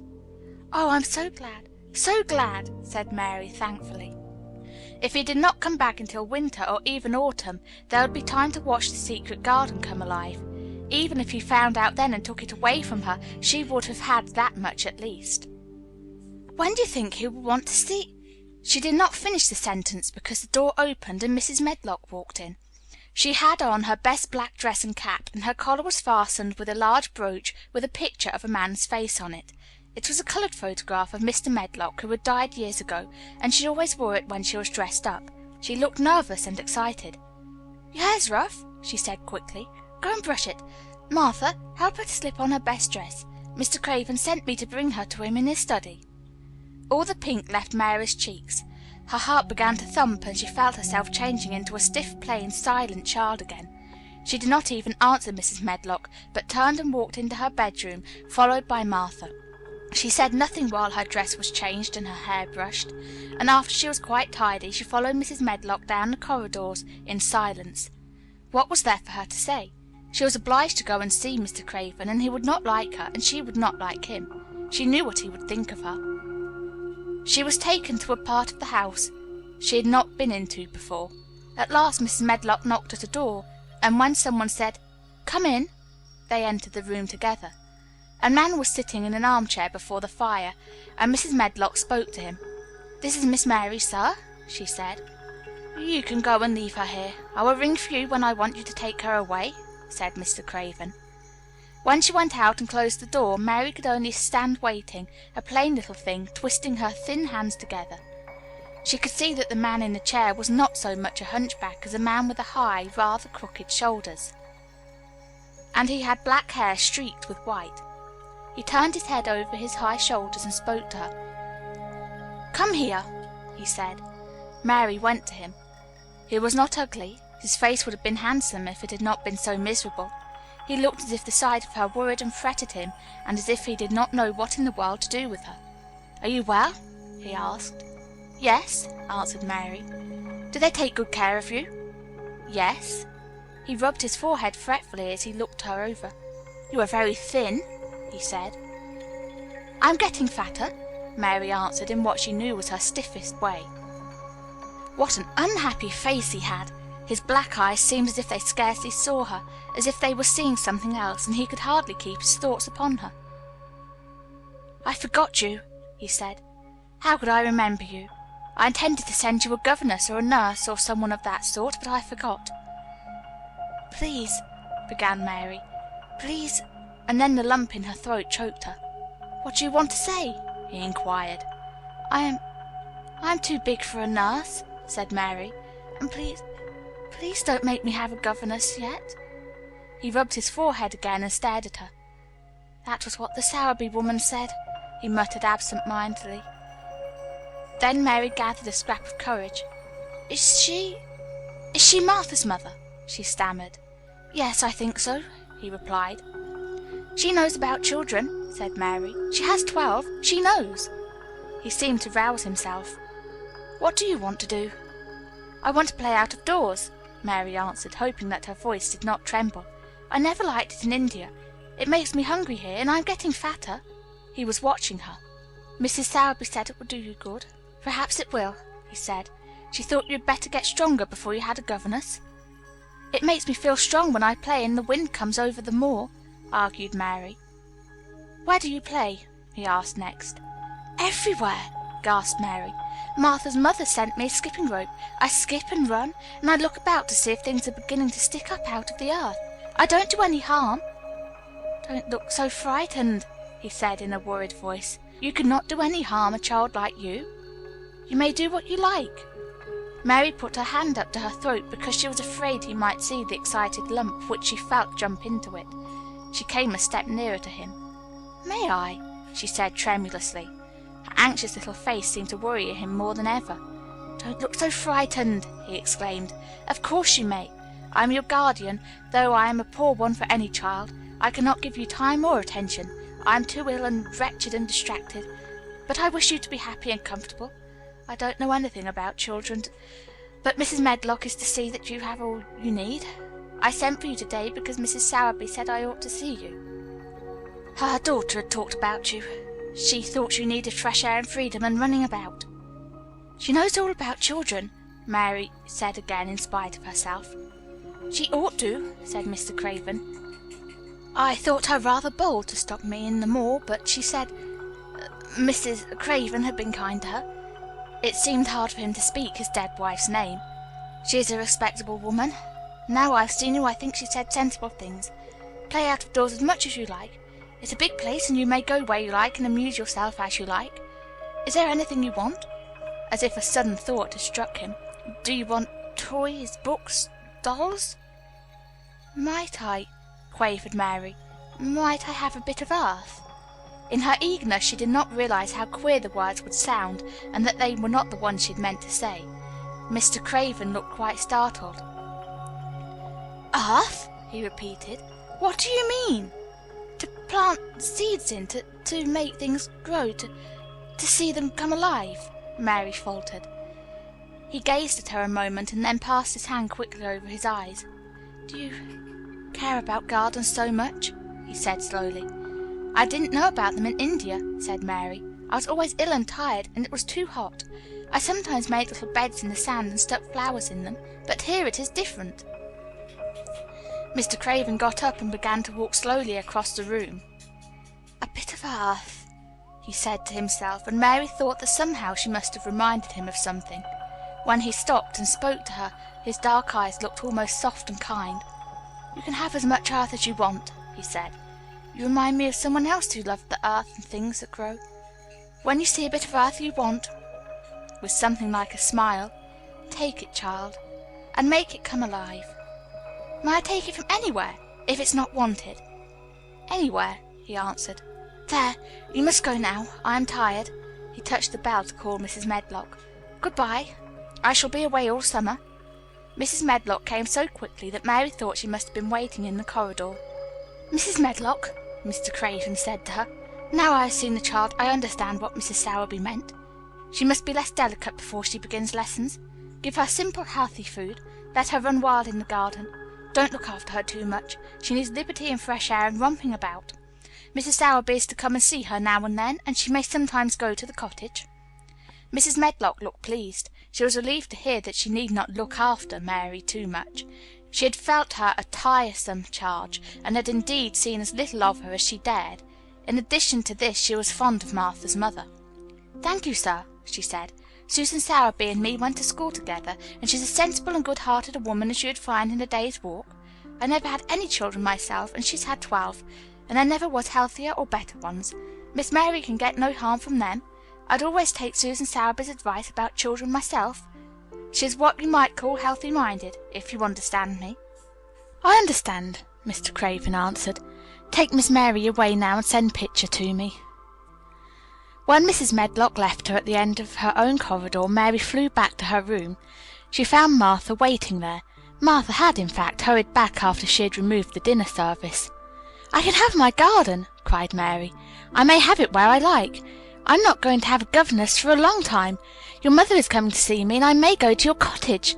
He says a little girl like me could not do any harm, and I may do what I like. Anywhere." Said Martha delightedly. "That was nice of him, wasn't it?" "Martha," said Mary solemnly, "he is really a nice man, only his face is so miserable and his forehead is all drawn together."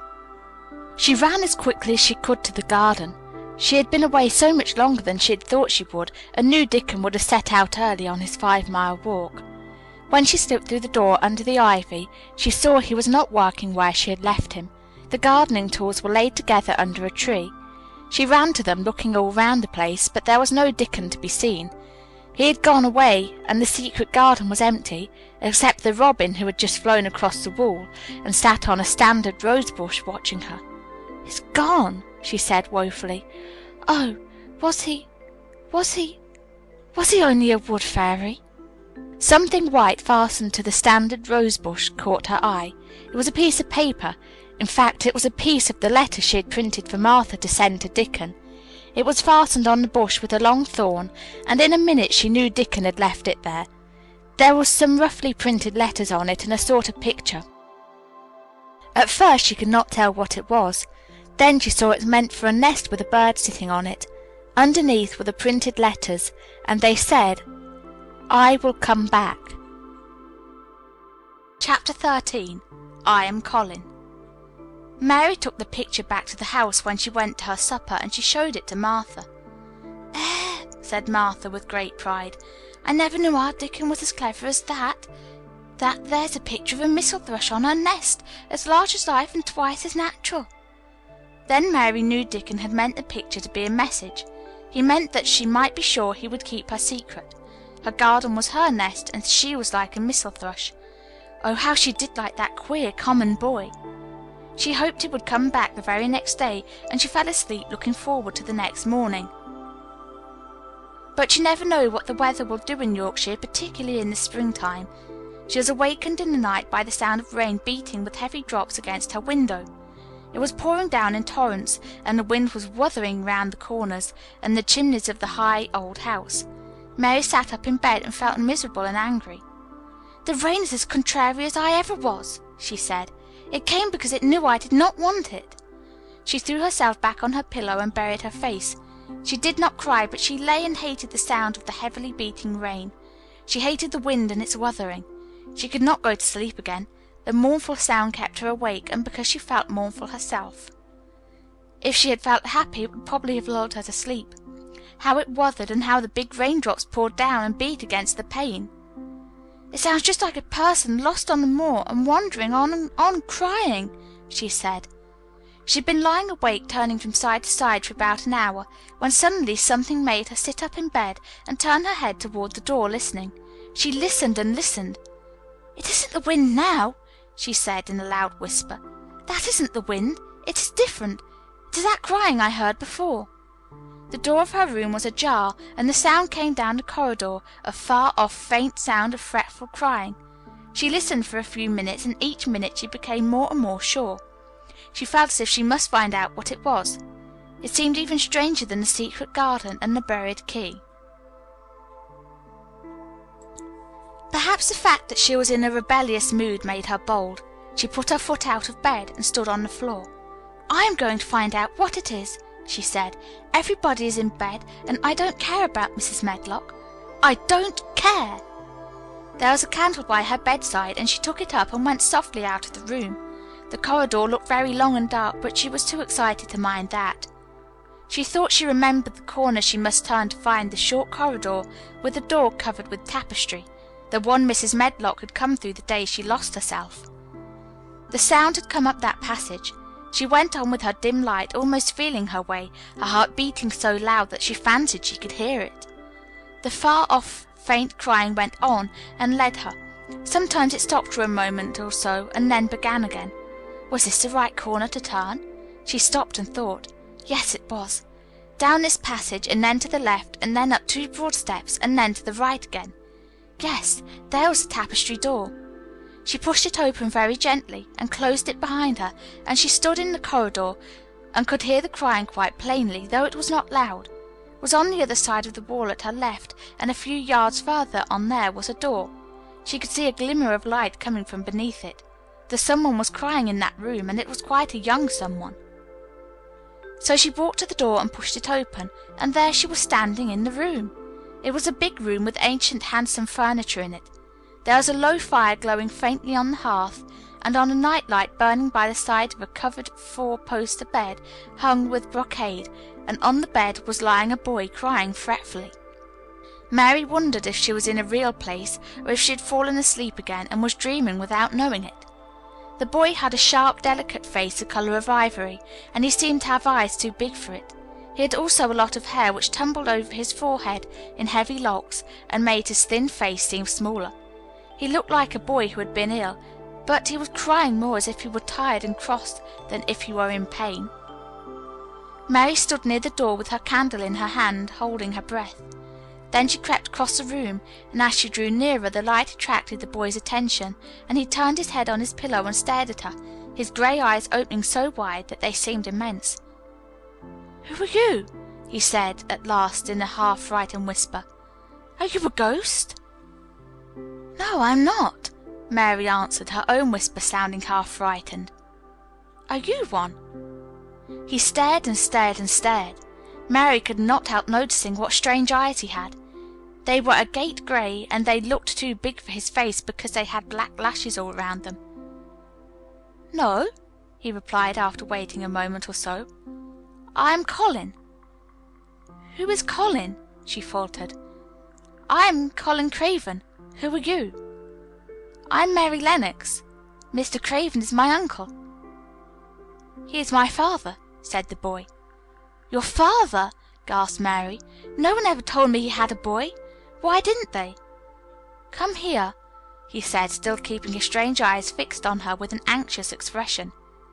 She came close to the bed, and he put out his hand and touched her. "You are real, aren't you?" he said. "I have such real dreams very often. You might be one of them."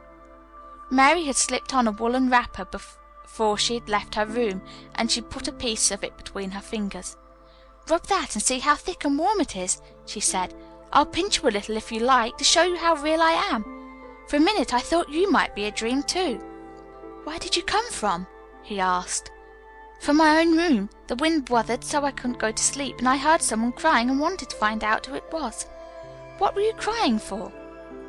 "Because I couldn't go to sleep either, and my head ached. Tell me your name again."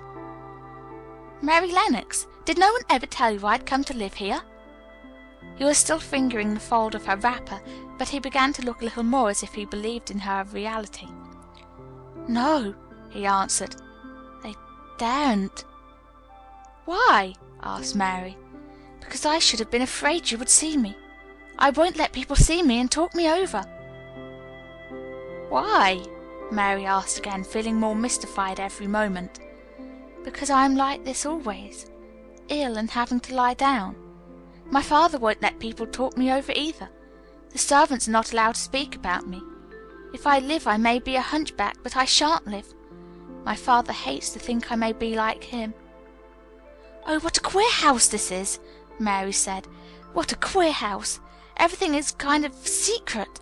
Rooms are locked up, and gardens are locked up, and you! Have you been locked up?" "No, I stay in this room because I don't want to be moved out of it. It tires me too much." "Does your father come and see you?" Mary ventured. "Sometimes. Generally when I am asleep. He doesn't want to see me." "Why?" Mary could not help asking again. A sort of angry shadow passed over the boy's face. "My mother died when I was born, and it makes him wretched to look at me. He thinks I don't know, but I've heard people talking. He almost hates me." "He hates the garden because she died," said Mary, half speaking to herself. "What garden?" the boy asked. "Oh, just the garden she used to like," Mary stammered. "Have you been here always?" "Nearly always. Sometimes I have been taken to places at the seaside, but I won't stay because people stare at me. I used to wear an iron thing to keep my back straight, but a grand doctor came from London to see me and said it was stupid. He told them to take it off and keep me out in the fresh air. I hate fresh air, and I don't want to go out." "I didn't when first I came here," said Mary. "Why do you keep looking at me like that?" "Because of the dreams that are so real," he answered rather fretfully. "Sometimes when I open my eyes I don't believe I'm awake." "We're both awake," said Mary. She glanced round the room with its high ceiling and shadowy corners and dim firelight. "It looks quite like a dream, and it's the middle of the night, and everybody in the house is asleep. Everybody but us. We are wide awake." "I don't want it to be a dream," the boy said restlessly. Mary thought of something all at once. "If you don't like people to see you," she began, "do you want me to go away?" He still held the fold of her wrapper, and he gave it a little pull. "No," he said. "I should be sure you were a dream if you went. If you are real, sit down on the big footstool and talk. I want to hear about you." Mary put down her candle on the table near the bed and sat down on the cushioned stool. She did not want to go away at all. She wanted to stay in the mysterious hidden-away room and talk to the mysterious boy. "What do you want me to tell you?" she said. He wanted to know how long she had been at Misselthwaite. He wanted to know which corridor her room was on. He wanted to know what she had been doing, if she disliked the moor as he disliked it, where she had lived before she came to Yorkshire. She answered all these questions and many more, and he lay back on his pillow and listened. He made her tell him a great deal about India and about her voyage across the ocean. She found out that because he had been an invalid, he had not learned things as other children had. One of his nurses had taught him to read when he was quite little, and he was always reading and looking at pictures in splendid books. Though his father rarely saw him when he was awake, he was given all sorts of wonderful things to amuse himself. He never seemed to have been amused, however. He could have anything he asked for, and was never made to do anything he did not like to do. "Everyone is obliged to do what pleases me," he said indifferently. "It makes me ill to be angry. No one believes I shall live to grow up." He said it as if he was so accustomed to the idea that it had ceased to matter to him at all. He seemed to like the sound of Mary's voice. As she went on talking, he listened in a drowsy, interested way. Once or twice she wondered if he was not gradually falling into a doze, but at last he asked a question which opened up a new subject. "How old are you?" he asked. "I am 10, answered Mary, forgetting herself for the moment. "And so are you." "How do you know that?" he demanded in a surprised voice. "Because when you were born the garden door was locked and the key was buried, and it has been locked up for 10 years. Colin half sat up, turning toward her, leaning on his elbows. "What garden door was locked? Who did it? Where was the key buried?" he exclaimed, as if he were suddenly very much interested. It was the garden Mr. Craven hates," said Mary nervously. "He locked the door. No one knew where he buried the key." "What sort of garden is it?" Colin persisted eagerly. "No one has been allowed to go into it for 10 years, was Mary's careful answer. But it was too late to be careful. He was too much like herself. He too had nothing to think about, and the idea of a hidden garden attracted him as it had attracted her. He asked question after question. Where was it? Had she never looked for the door? Had she never asked the gardeners? "They won't talk about it," said Mary. "I think they've been told not to answer questions." "I would make them," said Colin. "Could you?" Mary faltered, beginning to feel frightened. If he could make people answer questions, who knew what might happen? "Everyone is obliged to please me. I told you that," he said. "If I were to live, this place would sometime belong to me. They all know that. I would make them tell me." Mary had not known that she herself had been spoiled, but she could see quite plainly that this mysterious boy had been. He thought that the whole world belonged to him. How peculiar he was, and how coolly he spoke of not living. "Do you think you won't live?" she asked, partly because she was curious, and partly in hope of making him forget the garden. "I don't suppose I shall," he answered as indifferently as he had spoken before. "Ever since I remember anything, I have heard people say I shan't. At first I thought I was too little to understand, and now they think I don't hear. But I do. My doctor is my father's cousin. It's quite poor, and if I die, he will have all Misselthwaite when my father is dead. I should think he wouldn't want me to live." "Do you want to live?" inquired Mary. "No," he answered in a cross, tired fashion. "But I don't want to die. When I feel ill, I lie here and think about it till I cry and cry." "I've heard you crying 3 times," Mary said, "but I did not know who it was. Were you crying about that?" She did so want him to forget the garden. "I dare say," he answered. "Let us talk about something else. Talk about the garden. Don't you want to see it?" "Yes," answered Mary in quite a low voice. "I do," he went on persistently. "I don't think I ever really wanted to see anything before, but I want to see that garden. I want the key dug up. I want the door unlocked. I would let them take me in my chair. That would be getting fresh air. I'm going to make them open the door." He had become quite excited, and his strange eyes began to shine like stars and looking more immense than ever. "They have to please me," he said. "I will make them take me there, and I will let you go too." Mary's hands clutched each other. Everything would be spoiled, everything. Dickon would never come back. She would never again feel like a missel thrush with a safe hidden nest. "Oh, don't do that!" she cried out. He stared as if he thought she had gone crazy. "Why?" he exclaimed. "You said you wanted to see it." "I do," she answered, almost with a sob in her throat. "But if you make them open the door and take you in like that, it will never be a secret again." He leaned still farther forward. "A secret?" he said. "What do you mean? Tell me." Mary's words almost tumbled over one another. You see," she panted, "if no one knows but ourselves, if there was a door, hidden somewhere under the ivy, if there was, and we could find it, and we could slip through it together and shut it behind us, and no one knew anyone was inside, and we called it our garden and pretended that we were missel thrushes and it was our nest, and if we played there almost every day and dug and planted seeds and made it all come alive—" "Is it dead?" he interrupted her. "It will be soon if no one cares for it," she went on. "The bulbs will live, but the roses—" He stopped her again, as excited as she was herself. "What are bulbs?" he put in quickly. "They are daffodils and lilies and snowdrops. They are working in the earth now, pushing up pale green points because the spring is coming." "Is the spring coming?" he said. "What is it like?" "You don't see it in rooms if you are ill." "It is the sun shining on the rain, and the rain falling on the sunshine, and things pushing up and working under the earth," said Mary.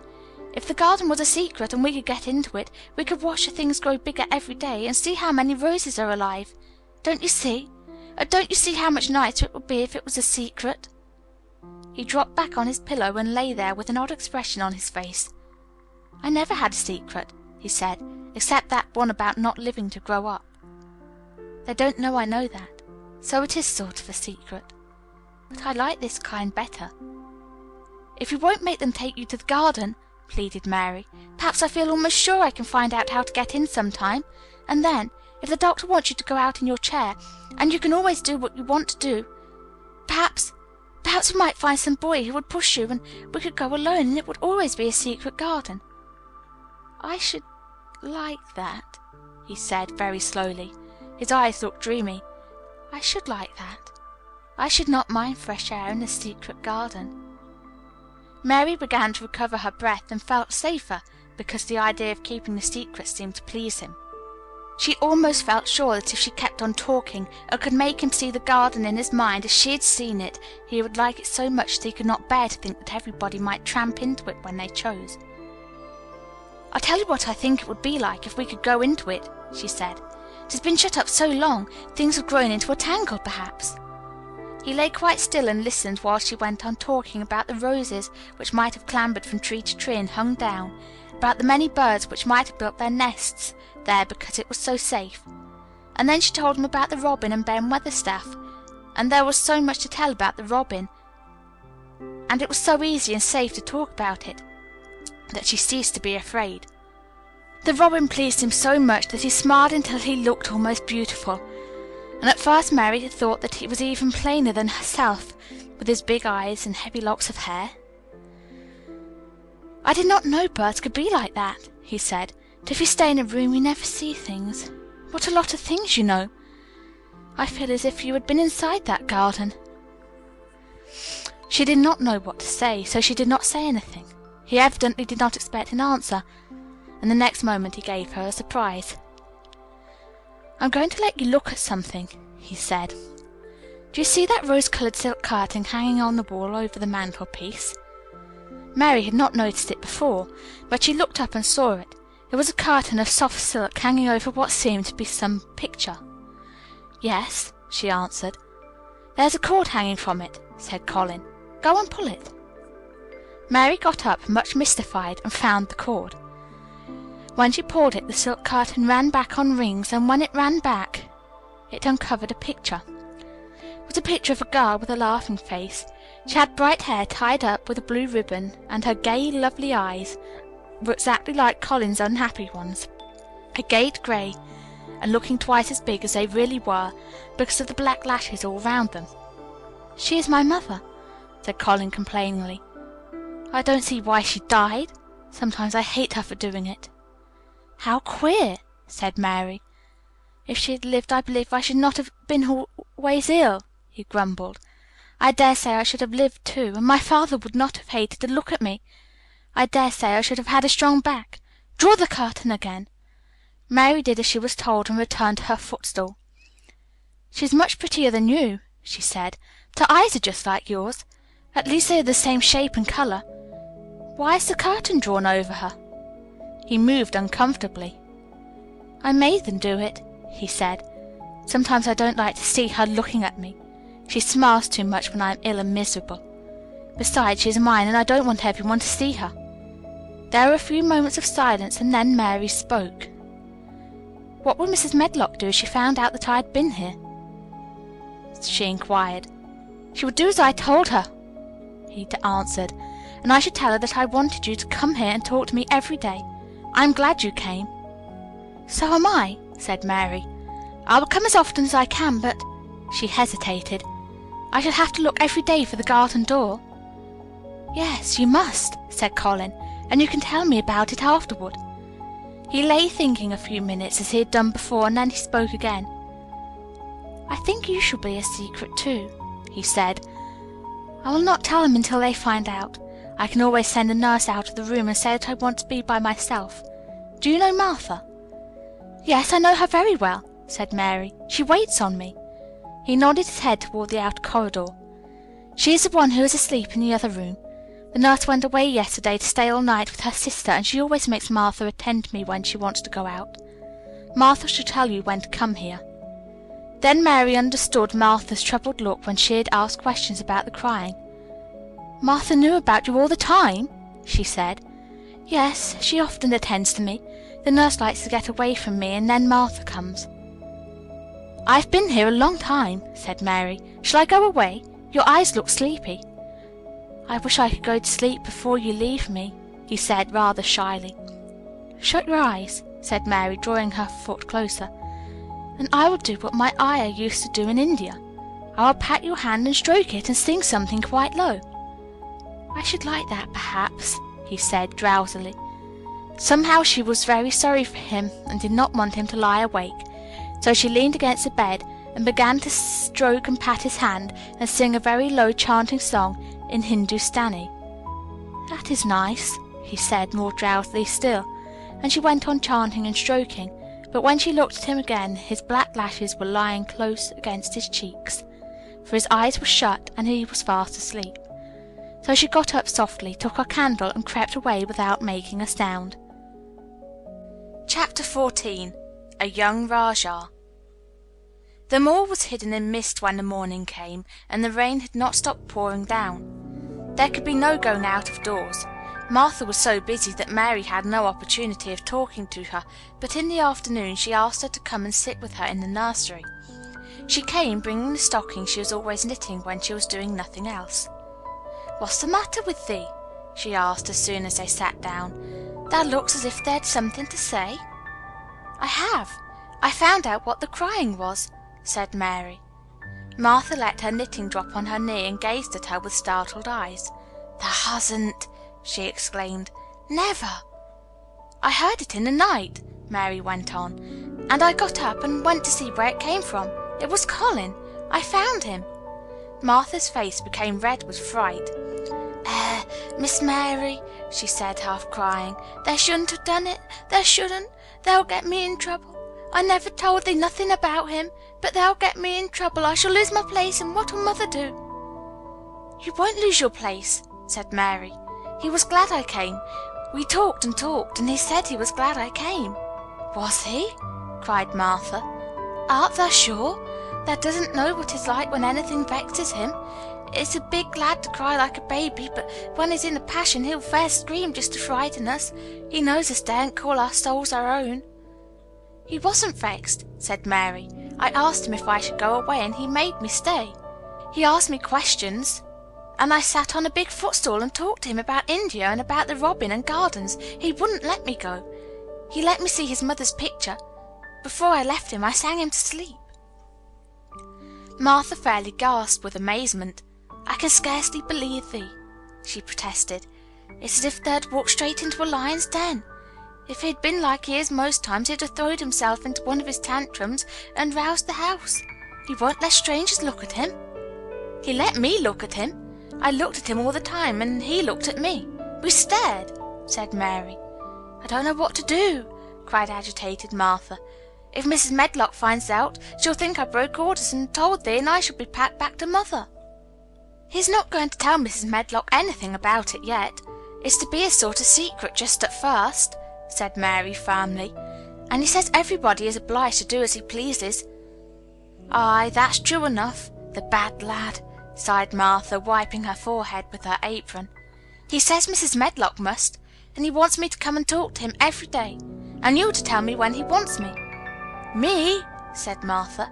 "I shall lose my place. I shall, for sure." "You can't if you are doing what he wants you to do, and everybody is ordered to obey him," Mary argued. "Does that mean to say," cried Martha with wide open eyes, "that he was nice to thee?" "I think he almost liked me," Mary answered. "Then there must have bewitched him," decided Martha, drawing a long breath. "Do you mean magic?" inquired Mary. "I've heard about magic in India, but I can't make it. I just went into his room, and I was surprised to see him. I stood and stared, and then he turned round and stared at me. And he thought I was a ghost or a dream, and I thought perhaps he was. And it was so queer being there alone together in the middle of the night and not knowing each other. And we began to ask each other questions. And when I asked him if I must go away, he said I must not." "The world's coming to an end," gasped Martha. "What is the matter with him?" asked Mary. "Nobody knows for certain," said Martha. "Mr. Craven went off his head like when he was born. The doctors thought he'd have to be put in an asylum.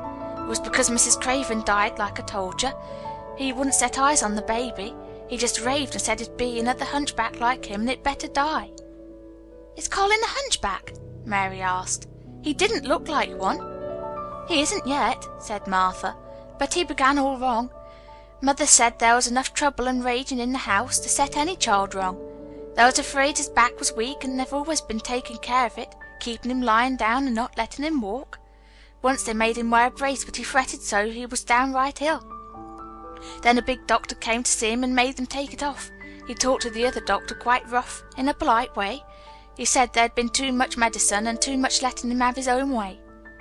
"I think he's a very spoiled boy," said Mary. "He's the worst young note as ever was," said Martha. "I won't say as he hasn't been ill a good bit. He's had coughs and colds that's nearly killed him 2 or 3 times. Once he had rheumatic fever, and once he had typhoid. Mrs. Medlock did get a fright then. He'd been out of his head, and she was talking to the nurse, thinking he didn't know nothing, and she said, 'He'll die this time, sure enough, and best thing for him and for everybody.' And she looked at him, and there he was with his big eyes open, staring at her as sensible as she was herself. She didn't know what had happened, but he just stared at her and says, 'You give me some water and stop talking.'" "Do you think he'll die?" asked Mary. "Mother says there's no reason why any child should live that gets no fresh air and doesn't do nothing but lie on his back and read picture books and take medicine. He's weak and hates the trouble of being taken outdoors. And he gets cold so easy. He says it makes him ill." Mary sat and looked at the fire. "I wonder," she said slowly, "if it would not do him good to go out into a garden and watch things growing. It did me good."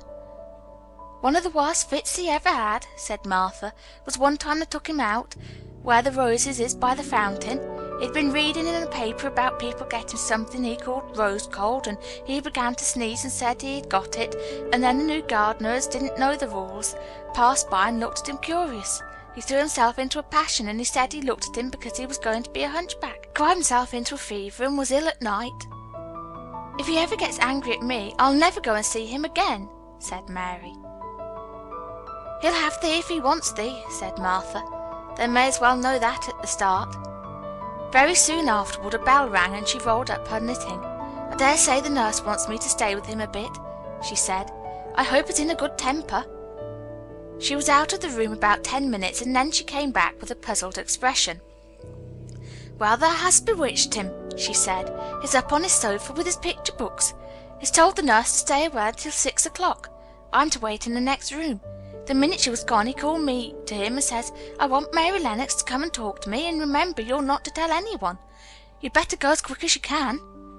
Mary was quite willing to go quickly. She did not want to see Colin as much as she wanted to see Dickon, but she wanted to see him very much. There was a bright fire on the hearth when she entered his room, and in the daylight she saw it was a very beautiful room indeed. There were rich colours in the rugs and hangings, and pictures and books on the walls, which made it look glowing and comfortable even in spite of the grey sky and falling rain. Colin looked rather like a picture himself. He was wrapped in a velvet dressing gown, and against a big brocaded cushion. He had a red spot on each cheek.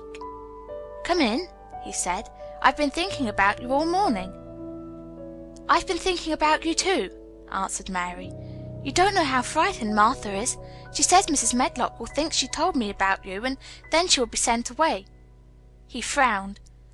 "Go and tell her to come here," he said. "She is in the next room." Mary went and brought her back. Poor Martha was shaking in her shoes.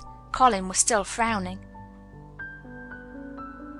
"Have you to do what I please, or have you not?" he demanded. "I have to do what you please, sir," Martha faltered, turning quite red. "Has Medlock to do what I please?" "Everybody has, sir," said Martha. "Well, then, if I order you to bring Miss Mary to me, how can Miss Medlock send you away if she finds it out?" "Please don't let her, sir," pleaded Martha. "I'll send her away if she dares to say a word about such a thing," said Master Craven grandly. "She wouldn't like that, I can tell you." "Thank you, sir," bobbing a curtsy. "I want to do my duty, sir." "What I want is your duty," said Colin more grandly still. "I'll take care of you. Now go away." When the door closed behind Martha, Colin found Mistress Mary gazing at him as if he had set her wondering. "Why do you look at me like that?" he asked her. "What are you thinking about?" "I'm thinking about two things." "What are they? Sit down and tell me." "This is the first one," said Mary, seating herself on the big stool. "Once in India I saw a boy who was a Rajah. He had rubies and emeralds and diamonds stuck all over him. He spoke to his people just as you spoke to Martha. Everybody had to do everything he told them, in a minute. I think they would have been killed if they hadn't." "I shall make you tell me about Rajahs presently," he said, "but first tell me what the second thing was." "I was thinking," said Mary, "how different you are from Dickon." "Who is Dickon?" he said. "What a queer name." She might as well tell him. She thought she could talk about Dickon without mentioning the secret garden. She had liked to hear Martha talk about him. Besides, she longed to talk about him. It would seem to bring him nearer. "He is Martha's brother. He is 12 years old," she explained. "He is not like anyone else in the world. He can charm foxes and squirrels and birds just as the natives in India charm snakes. He plays a very soft tune on a pipe, and they come and listen." There were some big books on a table at his side, and he dragged one suddenly toward him. "There's a picture of a snake charmer in this," he exclaimed. "Come and look at it." The book was a beautiful one with superb colored illustrations, and he turned to one of them. "Can he do that?" he asked eagerly. "He played on his pipe, and they listened," Mary explained, "but he doesn't call it magic. He says it's because he lives on the moor so much, and he knows their ways. He says he feels sometimes as if he was a bird or a rabbit himself, he likes them so. I think he asks the robin questions. It seems as if they talk to each other in soft chirps." Colin lay back on his cushion, and his eyes grew larger and larger, and the spots on his cheeks burned. "Tell me some more about him," he said. "He knows all about eggs and nests," Mary went on, "and he knows where foxes and badgers and otters live. He keeps them secret so that other boys won't find their holes and frighten them. He knows about everything that grows or lives on the moor." "Does he like the moor?" said Colin. "How can he when it's such a great, bare, dreary place?" "It's the most beautiful place," protested Mary. "Thousands of lovely things grow on it, and there are thousands of little creatures all busy building nests and making holes and burrows and chippering and singing or squeaking to each other. They are so busy and having such fun under the earth or in the trees or heather. It's their world." "How do you know all that?" said Colin, turning on his elbow to look at her. "I've never been there once, really," said Mary, suddenly remembering. I only drove over it in the dark. I thought it was hideous. Martha told me about it first, and then Dickon. When Dickon talks about it, you feel as if you saw things and heard them, and if you were standing in the heather with the sun shining, and the gorse smelling like honey, and all full of bees and butterflies." "You never see anything if you are ill," said Colin restlessly. He looked like a person listening to a new sound in the distance and wondering what it was. "You can't if you stay in a room," said Mary. "I couldn't go on the moor," he said in a resentful tone. Mary was silent for a minute, and then she said something bold. "You might, sometime." He moved as if he were startled. "Go on the moor? How could I? I'm going to die." "How do you know?" said Mary unsympathetically. She didn't like the way he had of talking about dying. She did not feel very sympathetic. She felt rather as if he almost boasted about it. "Oh, I've heard it ever since I remember," he answered crossly. "They're always whispering about it and thinking I don't notice. They wish I would, too." Mistress Mary felt quite contrary. She pinched her lips together. "If they wished I would," she said. "I wouldn't. Who wishes you would?" "The servants. And of course Dr. Craven, because he will get Misselthwaite and be rich instead of poor. He daren't say so, but he always looks cheerful when I am worse. When I had typhoid fever his face got quite fat. I think my father wishes it too." "I don't believe he does," said Mary quite obstinately. That made Colin turn and look at her again. "Don't you?" he said. And then he lay back on his cushion and was still as if he were thinking. And there was quite a long silence. Perhaps they were both of them thinking strange things children do not usually think. "I like the Grand Doctor from London, because he made them take the iron thing off," said Mary at last. "Did he say you were going to die?" "No." "What did he say?" "He didn't whisper," Colin answered. Perhaps he knew I hated whispering. I heard him say one thing quite aloud. He said the lad might live if he put his mind to it, put him in the humour. It sounds as if he was in a temper." "I'll tell you who will put you in the humour, perhaps," said Mary, reflecting. She felt as if she would like this thing to be settled one way or the other. "I believe Dickon would. He's always talking about live things. He never talks about dead things or things that are ill. He's always looking up in the sky to watch birds flying, or looking down at the earth to see something growing. He has such round blue eyes, and they are so wide open with looking about. And he has such a big laugh with his wide mouth, and his cheeks are as red as cherries." She pulled her stool nearer to the sofa, and her expression quite changed at the remembrance of the wide curving mouth and wide open eyes. "See here," she said, "don't let us talk about dying. I don't like it. Let us talk about living. Let us talk and talk about Dickon, and then we will look at your pictures." It was the best thing she could have said. To talk about Dickon meant to talk about the moor and about the cottage and the 14 people who lived in it on 16 shillings a week, and the children who got fat on the moor grass like wild ponies, and about Dickon's mother, and the skipping rope, and the moor with the sun on it, and about pale green points sticking up out of the black sod. And it was all so alive that Mary talked more than she had ever talked before, and Colin both talked and listened as he had never done either before. And they both began to laugh over nothings as children will when they are happy together.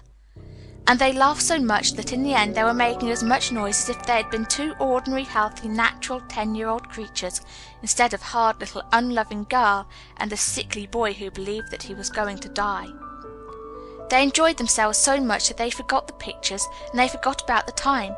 They had been laughing quite loudly over Ben Weatherstaff and his robin, and Colin was actually sitting up as if he had forgotten about his weak back, when he suddenly remembered something. "Do you know there is one thing we have never once thought of?" he said. "We are cousins."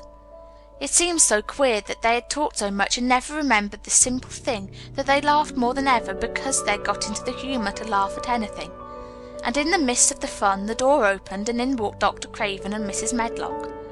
Dr. Craven started in actual alarm, and Mrs. Medlock almost fell back because he had accidentally bumped against her. "Good Lord!" exclaimed poor Mrs. Medlock, with her eyes almost starting out of her head. "Good Lord!" "What is this?" said Dr. Craven, coming forward. "What does it mean?" Then Mary was reminded of the boy Rajah again. Colin answered as if neither the doctor's alarm nor Mrs. Medlock's terror were of the slightest consequence. He was as little disturbed or frightened as if an elderly cat and dog had walked into the room. "This is my cousin, Mary Lennox," he said. "I asked her to come and talk to me. I like her. She must come and talk to me whenever I send for her." Dr. Craven turned reproachfully to Mrs. Medlock. "Oh, sir," she panted, "I don't know how it's happened. There's not a servant on the place that dare talk to. They all have their orders." "Nobody told her anything," said Colin. "She heard me crying and found me herself. I am glad she came. Don't be silly, Medlock." Mary saw that Dr. Craven did not look pleased, but it was quite plain that he dare not oppose his patient. He sat down by Colin and felt his pulse. "I'm afraid there's been too much excitement. Excitement is not good for you, my boy," he said. "I should be excited if she kept away," answered Colin, his eyes beginning to look dangerously sparkling. "I'm better. She makes me better. The nurse must bring up her tea with mine. We will have tea together." Mrs. Medlock and Dr. Craven looked at each other in a troubled way, but there was evidently nothing to be done. "He does look rather better, sir," ventured Mrs. Medlock, "but," thinking the matter over, "he looked better this morning before she came into the room." "She came into the room last night. She stayed with me a long time. She sang a Hindustani song to me, and it made me go to sleep," said Colin. "I was better when I wakened up. I wanted my breakfast. I want my tea now. Tell Nurse Medlock." Dr. Craven did not stay very long. He talked to the nurse for a few minutes when she came into the room and said a few words of warning to Colin. He must not talk too much.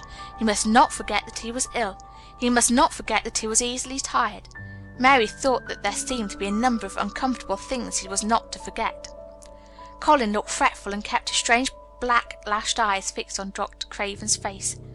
"I want to forget it," he said at last. "She makes me forget it. That is why I want her." Dr. Craven did not look happy when he left the room. He gave a puzzled glance at the little girl sitting on a large stool. She had become a stiff, silent child again as soon as he entered, and he could not see what the attraction was.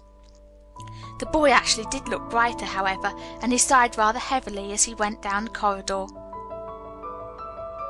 "They are always wanting me to eat things when I don't want to," said Colin as the nurse brought in the tea and put it on the table by the sofa. "Now if you'll eat, I will. Those muffins look so nice and hot. Tell me about Rajah's." Chapter 15. Nest Building. After another week of rain, the high arch of blue sky appeared again, and the sun which poured down was quite hot.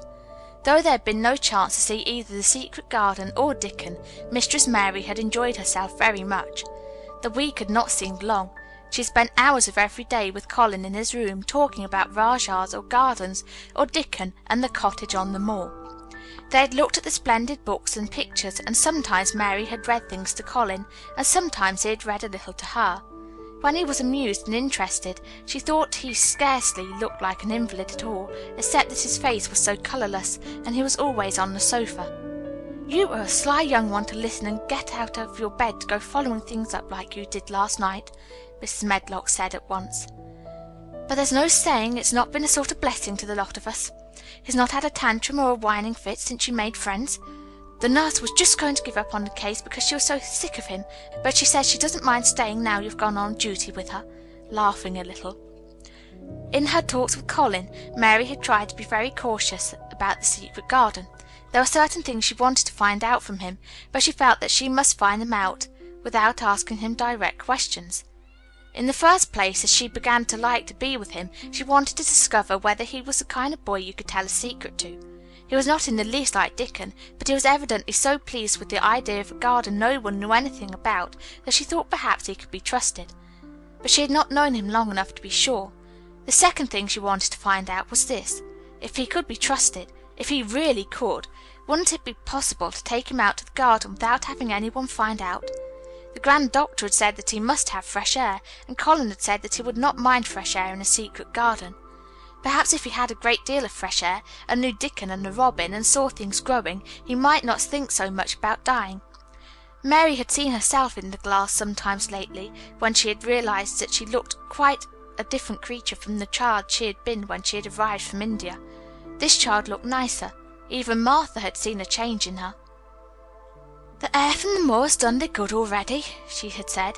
"Thou'rt not nigh so yeller, and thou art not nigh so scrawny. Even the hair doesn't stand down on the head so flat. It's got some life in it, so as it sticks out a bit." "It's like me," said Mary. "It's grown stronger and fatter. I'm sure there's more of it." "It looks it for sure," said Martha, ruffling it up a little round her face. "Thou'rt not so ugly when it's that way, and there's a bit of red in the cheeks." If gardens and fresh air had been good for her, perhaps they would be good for Colin. But then if he hated people to look at him, perhaps he would not like to see Dickon. "Why does it make you angry when you are looked at?" she inquired one day. "I always hated it," he answered, "even when I was very little. Then when they took me to the seaside and I used to lie in my carriage, everybody used to stare, and ladies would stop and talk to my nurse, and then they would begin to whisper, and I knew that they were saying I shouldn't live to grow up. Then sometimes the ladies would pat my cheeks and say, 'Poor child.' Once when a lady did that I screamed out loud and bit her hand. She was so frightened she ran away." "She thought you had gone mad like a dog," said Mary, not at all admiringly. "I don't care what she thought," said Colin, frowning. "I wonder why you didn't scream and bite me when I came into your room," said Mary. Then she began to smile slowly. "I thought you were a ghost or a dream," he said. "You can't bite a ghost or a dream, and if you scream they don't care." "Would you hate it if a boy looked at you?" Mary said uncertainly. He lay back on his cushion and paused thoughtfully. "There's one boy," he said quite slowly, as if he were thinking over every word. "There's one boy I believe I shouldn't mind. It's that boy who knows where the foxes live, Dickon." "I'm sure you wouldn't mind him," said Mary. "The birds don't, and other animals," he said, still thinking it over. "Perhaps that's why I shouldn't. He's a sort of animal charmer, and I am a boy animal." Then he laughed, and she laughed too. In fact, it ended in their both laughing a great deal, and finding the idea of a boy animal hiding in his hole very funny indeed. What Mary felt afterward was that she need not fear about Dickon. On the first morning, when the sky was blue again, Mary wakened very early. The sun was pouring in slanting rays through the blinds, and there was something so joyous in the sight of it that she jumped out of bed and ran to the window. She drew up the blinds and opened the window itself, and a great waft of fresh scented air blew in upon her. The moor was blue, and the whole world looked as if something magic had happened to it. There were tender little fluting sounds here and there and everywhere, as if schools of birds were beginning to tune up for a concert. Mary put her hand out of the window and held it in the sun. "It's warm, warm," she said. "It will make the green points push up, and and it will make the bulbs and roots work and struggle with all their might under the earth." She kneeled down and leaned out of the window as far as she could, breathing big breaths and sniffing the air, until she laughed because she remembered what Dickon's mother had said about the end of his nose quivering like a rabbit's. "It must be very early," she said. "The little clouds are all pink, and I've never seen the sky look like this. No one is up. I don't even hear the stable boys." A sudden thought made her scramble to her feet. "I can't wait. I'm going to see the garden." She had learned to dress herself by this time, and she put on her clothes in 5 minutes. She knew a small side door which she could unbolt herself, and she flew downstairs in her stocking feet and put on her shoes in the hall. She unchained and unbolted and unlocked, and when the door was open she sprang across the step with one bound, and there she was standing on the grass, which seemed to have turned green, and with the sun pouring down on her, and warm sweet wafts about her, and the fluting and twittering and singing coming from every bush and tree. She clasped her hands for pure joy, and looked up in the sky, and it was so blue and pink and pearly and white, and flooded with springtime light, that she felt as if she must flute and sing aloud herself, and knew that thrushes and robins and skylarks could not possibly help it. She ran around the shrubs and paths towards the secret garden. "It is all different already," she said. "The grass is greener, and things are sticking up everywhere, and things are uncurling, and green buds of leaves are showing. This afternoon I am sure Dickon will come." The long warm rain had done strange things to the herbaceous beds which bordered the walk by the lower wall. There were things sprouting and pushing out from the roots of clumps of plants, and there were actually here and there glimpses of royal purple and yellow unfurling among the stems of crocuses.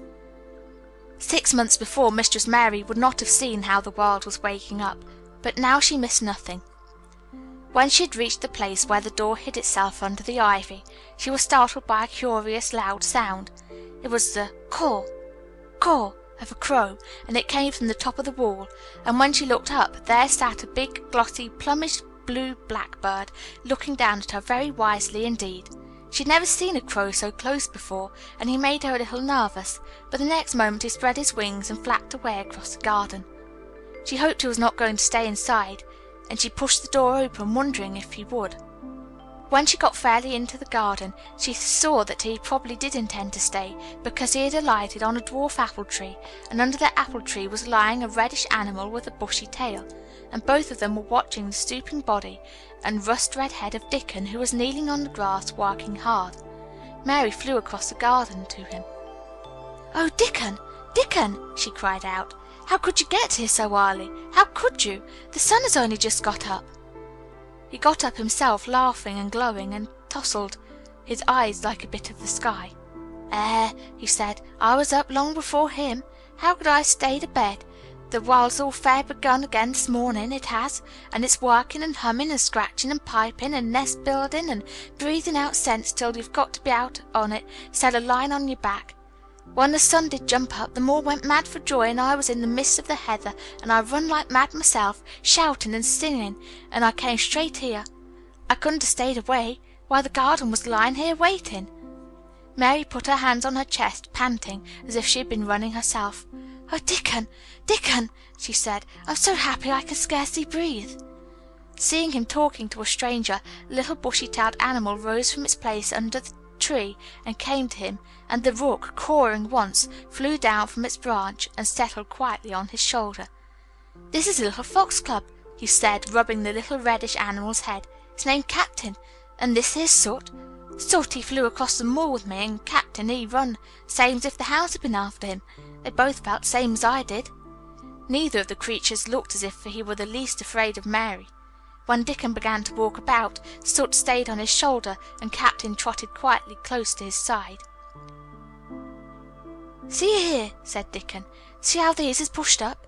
And these, and look at these here." He threw himself upon his knees, and Mary went down beside him. They had come upon a whole clump of crocuses burst into purple and orange and gold. Mary bent her face down and kissed him. "You never kiss a person in that way," she said when she lifted her head. "Flowers are so different." He looked puzzled, but smiled. He said, "I've kissed Mother many a time that way when I come in from the moor after a day's roaming, and she stood there at the door in the sun looking so glad and comfortable." They ran from one part of the garden to another, and found so many wonders that they were obliged to remind themselves that they must whisper or speak low. He showed her swelling leaf buds on rose branches which had seemed dead. He showed her 10,000 new green points pushing through the mould. They put their eager young noses close to the earth and sniffed its warmed springtime breathing. They dug and pulled and laughed low with rapture until Mistress Mary's hair was as tumbled as Dickon's, and his cheeks were almost as poppy red as his. There were every joy on earth in the secret garden that morning, and in the midst of them came a delight more delightful than all, because it was most wonderful. Swiftly something flew across the wall and darted through the trees to a close-grown corner, a little flared, red-breasted bird with something hanging from its beak. Dickon stood quite still and put his hand on Mary, almost as if they had suddenly found themselves laughing in a church. "We must not stir," he whispered in broad Yorkshire. "We must not scarce breathe. I knowed he was mate hunting when I seed him last. It's Ben Weatherstaff's robin. He's building his nest. He'll stay here if us don't fight him." They settled down softly upon the grass and sat there without moving. "Us mustn't seem as if us watching him too close," said Dickon. "He'd be out with us for good if he got the notion us was interfering now. He'll be a good bit different till all this is over. He's setting up housekeeping. He'll be shyer and readier to take things ill. He's got no time for visiting and gossiping. Us must keep still a bit and try to look as if us was grass and trees and bushes. Then when he's got used to seeing us, I'll chirp a bit and he'll know us'll not be in his way."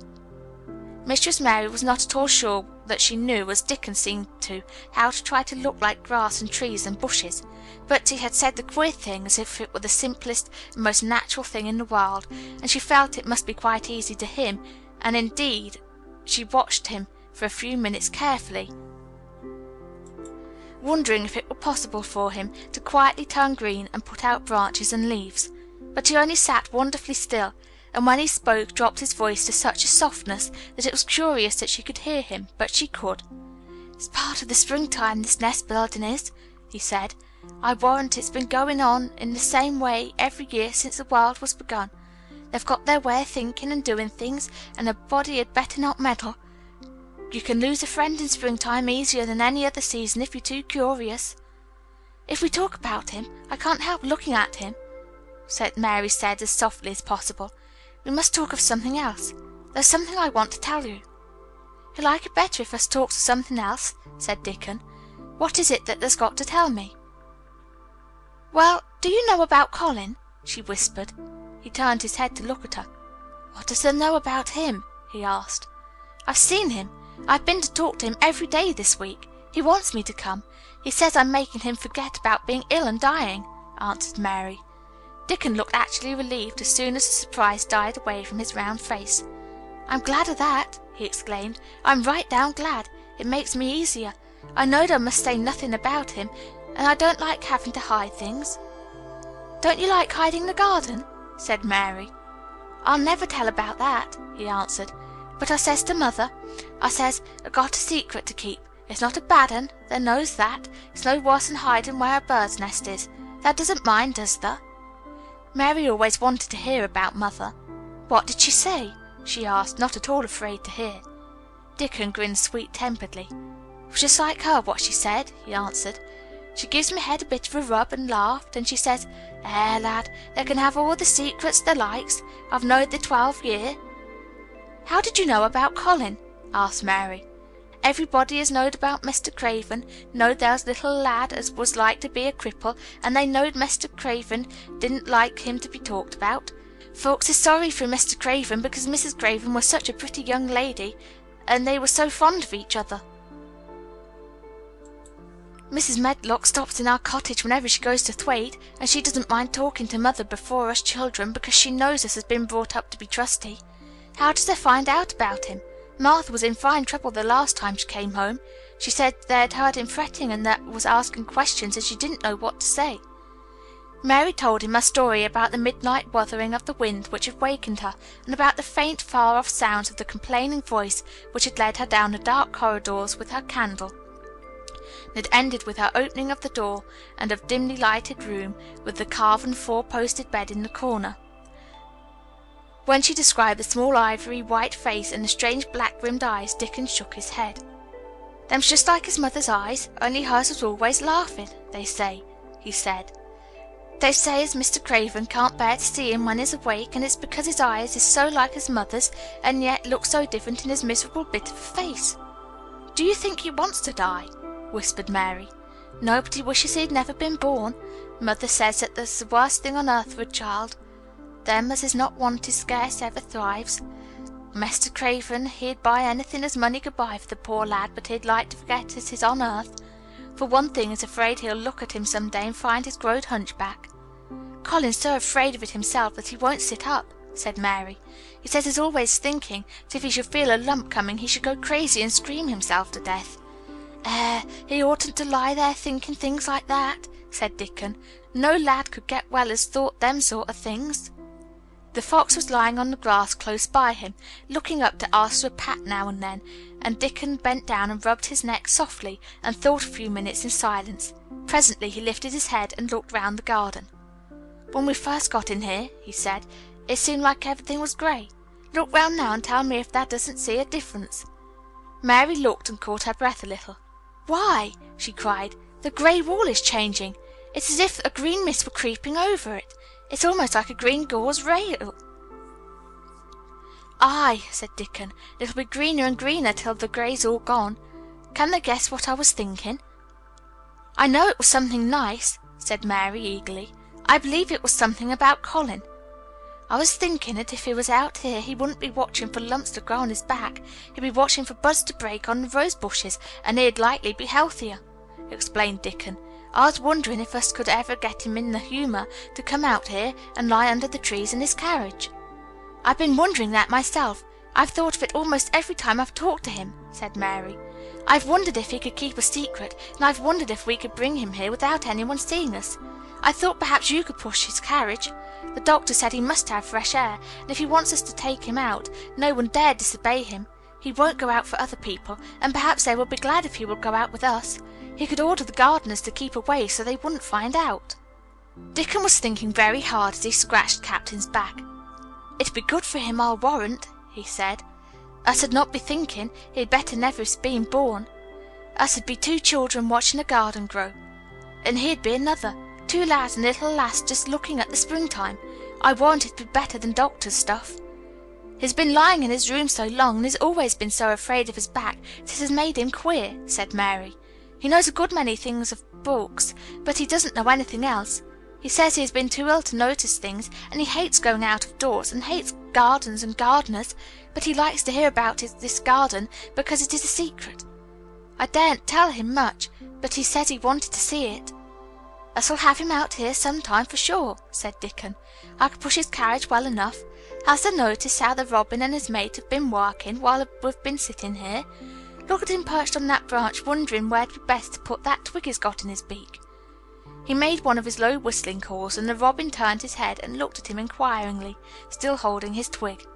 Dickon spoke to him as Ben Weatherstaff did, but Dickon's tone was one of friendly advice. "Whatever thou puts it," he said, "it'll be all right. They knew how to build the nest before they came out of the egg. Get on with it, lad. Thou'st got no time to lose." "Oh, I do like to hear you talk to him," Mary said, laughing delightedly. "Ben Weatherstaff scolds him and makes fun of him, and he hops about and looks as if he understood every word, and I know he likes it. Ben Weatherstaff says he is so conceited he would rather have stones thrown at him than not be noticed." Dickon laughed too and went on talking. "Thou knows us won't trouble thee," he said to the robin. "Us is near being wild things ourselves. Us is nest building too, bless thee. Look out thou doesn't tell on us." And though the robin did not answer, because his beak was occupied, Mary knew that when he flew away with his twig his own corner of the garden, the darkness of his dew-bright eye meant that he would not tell their secret for the world. Chapter 16. "I Won't," said Mary. They found a great deal to do that morning, and Mary was late in returning to the house, and was also in such a hurry to get back to her work that she quite forgot Colin until the last moment. "Tell Colin that I can't come and see him yet," she said to Martha. "I'm very busy in the garden." Martha looked rather frightened. Miss Mary," she said, "it may put him all out of humour when I tell him that." But Mary was not as afraid of him as other persons were, and she was not a self-sacrificing person. "I can't stay," she answered. "Dickon's waiting for me," and she ran away. The afternoon was even lovelier and busier than the morning had been. Already nearly all the weeds were cleared out of the garden, and most of the roses and trees had been pruned or dug out. Dickon had brought a spade of his own, and he had taught Mary to use all her tools, so that by this time it was plain that though the lovely wild place was not likely to become a gardener's garden, it would be a wilderness of growing things before the springtime was over. "There'll be apple blossoms and cherry blossoms overhead," Dickon said, working away with all his might, "and there'll be peach and plum trees in bloom against the walls, and the grass will be a carpet of flowers." The little fox and the rook were as happy and busy as they were, and the robin and his mate flew backward and forward like tiny streaks of lightning. Sometimes the rook flapped his black wings and soared away over the tree tops in the park. Each time he came back and perched near Dickon, and cawed several times as if he were relating his adventures, and Dickon talked to him just as he had talked to the robin. Once, when Dickon was so busy that he did not answer him at first, Soot flew onto his shoulders and gently tweaked his ear with his large beak. When Mary wanted to rest a little, Dickon sat down with her under a tree, and once he took his pipe out of his pocket and played the soft, strange little notes, and two squirrels appeared on the wall and looked and listened. "There's a good bit stronger than there was," Dickon said, looking at her as she was digging. "There's beginning to look different, for sure." Mary was glowing with exercise and good spirits. "I'm getting fatter and fatter every day," she said quite exultantly. "Mrs. Medlock will have to get me some bigger dresses. Martha says my hair is growing thicker. It isn't so flat and stringy." The sun was beginning to set and sending deep-colored rays slanting under the trees when they parted. "It'll be fine tomorrow," said Dickon. "It'll be at work by sunshine." "So will I," said Mary. She ran back to the house as quickly as her feet would carry her.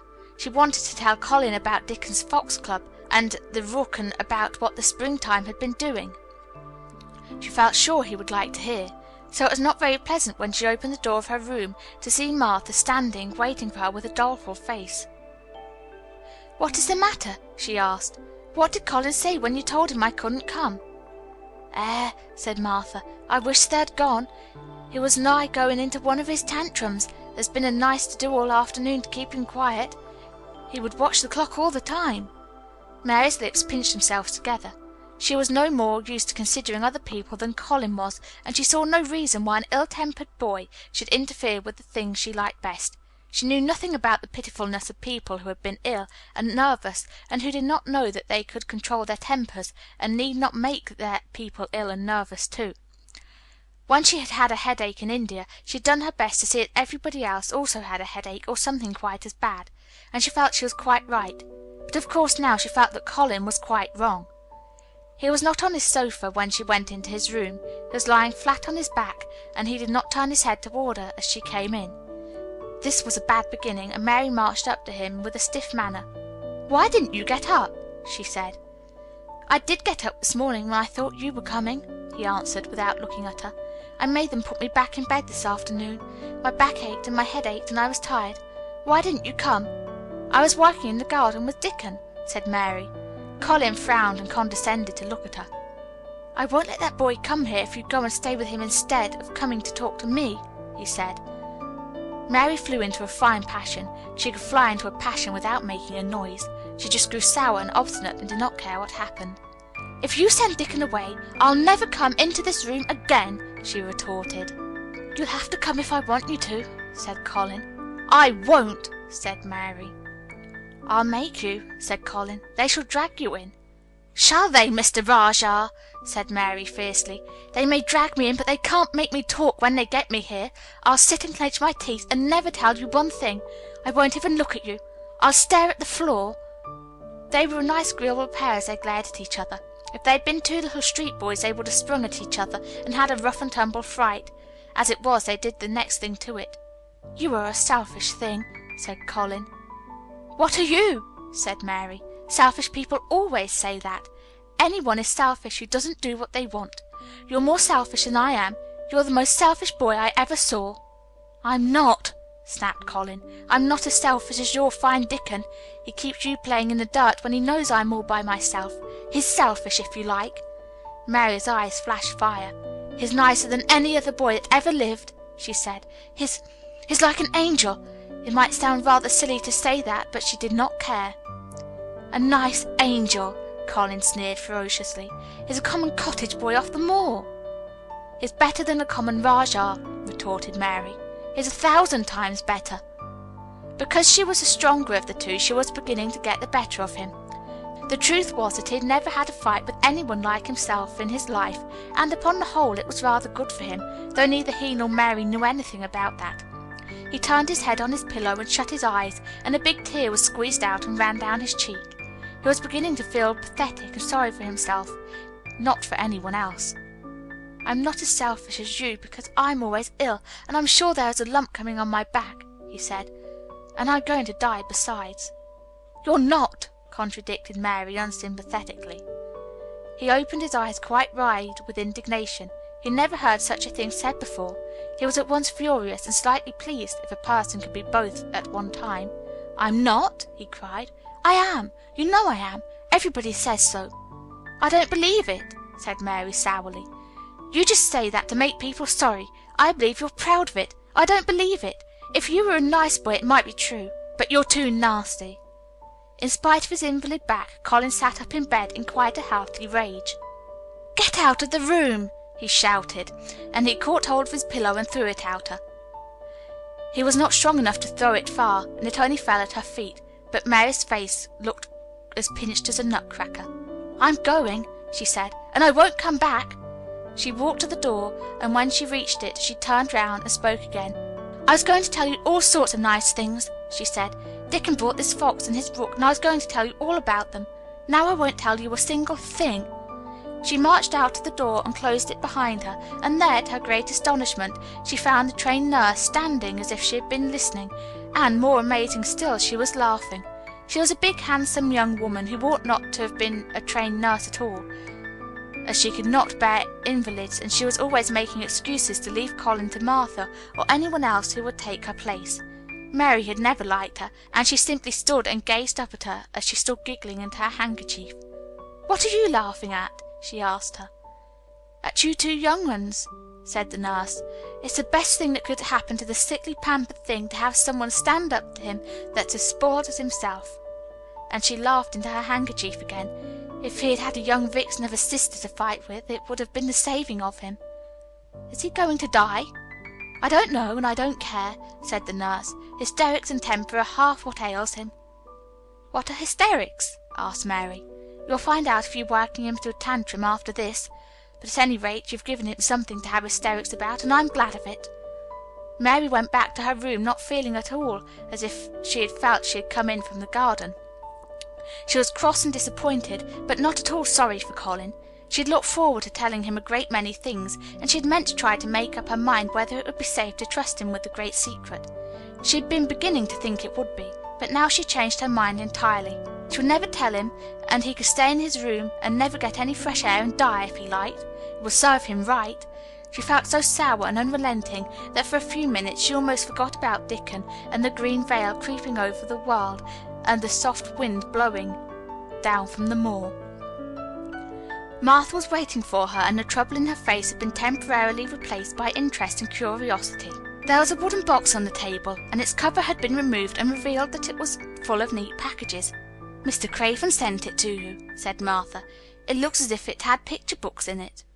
Mary remembered what he had asked her the day she had gone to his room. "Do you want anything? Dolls? Toys? Books?" She opened the package, wondering if he had sent a doll, and also wondered what she should do with it if he had. But he had not sent one. There were several beautiful books, such as Colin had, and 2 of them were about gardens and were full of pictures. There were 2 or 3 games, and there was a beautiful little writing case with a gold monogram on it and a gold pen and inkstand. Everything was so nice that her pleasure began to crowd her anger out of her mind. She had not expected him to remember her at all, and her hard little heart grew quite warm. "I can write better than I can print," she said, "and the first thing I shall write with that pen will be a letter to tell him I'm much obliged." If she had been friends with Colin, she would have run to show him her presents at once, and they would have looked at the pictures and read some of the gardening books, and perhaps tried playing the games, and he would have enjoyed himself so much he would never once have thought he was going to die, or have put his hand on his spine to see if there was a lump coming. He had a way of doing that which she could not bear. He gave her an uncomfortable, frightened feeling, because he always looked so frightened himself. He said that if he felt even quite a lump some day, he should know his hunch had begun to grow. Something he had heard Mrs. Medlock whispering to the nurse had given him the idea, and he had thought over it in secret until it had quite firmly fixed in his mind. Mrs. Medlock had said his father's back had begun to show its crookedness in that way when he was a child. He had never told anyone but Mary that most of his tantrums, as they called them, grew out of his hysterical hidden fear. Mary had been sorry for him when he had told her. "He always began to think about it when he was cross or tired," she said to herself, "and he has been cross today. Perhaps he has been thinking about it all afternoon." She stood still, looking at the carpet and thinking. "I said I would never go back again." She hesitated, knitting her brows. "But perhaps, just perhaps, I will go and see. If he wants me in the morning, perhaps he'll try to throw his pillow at me again. But I think I'll go." Chapter 17. A Tantrum. She had got up very early in the morning and had worked hard in the garden, and she was tired and sleepy, so as soon as Martha had brought her supper and she had eaten it, she was glad to go to bed. As she laid her head on the pillow, she murmured to herself, "I'll go out before breakfast and work with Dickon, and then afterward, I believe, I'll go to see him." She thought it was the middle of the night when she was awakened by such dreadful sounds that she jumped out of bed in an instant. What was it? What was it? The next minute she felt quite sure she knew. Doors were opened and shut, and there were hurrying feet in the corridors, and someone was crying and screaming, at the same time screaming and crying in a horrible way. "It's Colin," she said. "He's having one of those tantrums in the nurse called hysterics. How awful it sounds!" As she listened to the sobbing screams, she did not wonder that people were so frightened that they gave him his own way in everything rather than hear them. She put her hands over her ears and felt sick and shivering. "I don't know what to do. I don't know what to do," she kept saying. "I can't bear it." Once she wondered if he would stop if she dared to go to him, and then she remembered how he had driven her out of the room, and thought that perhaps the sight of her might make him worse. Even when she pressed her hands more tightly over her ears, she could not keep the awful sounds out. She hated them so, and she was terrified by them, that suddenly they began to make her angry, and she felt as if she should like to fly into a tantrum herself and frighten him as he was frightening her. She was not used to anyone's tempers but her own. She took her hands from her ears and sprang up and stamped her foot. "He ought to be stopped. Somebody ought to make him stop. Somebody ought to beat him," she cried out. Just then she heard feet almost running down the corridor, and her door opened and a nurse came in. She was not laughing now by any means. She even looked rather pale. "He's worked himself into hysterics," she said in a great hurry. "He'll do himself harm. No one can do anything with him. You come and try, like a good child. He likes you." "He turned me out of the room this morning," said Mary, stamping her foot with excitement. The stamp rather pleased the nurse. The truth was that she had been afraid she might find Mary crying and hiding her head under the bedclothes. "That's right," she said. "You're in the right humour. You go and scold him. Give him something new to think of.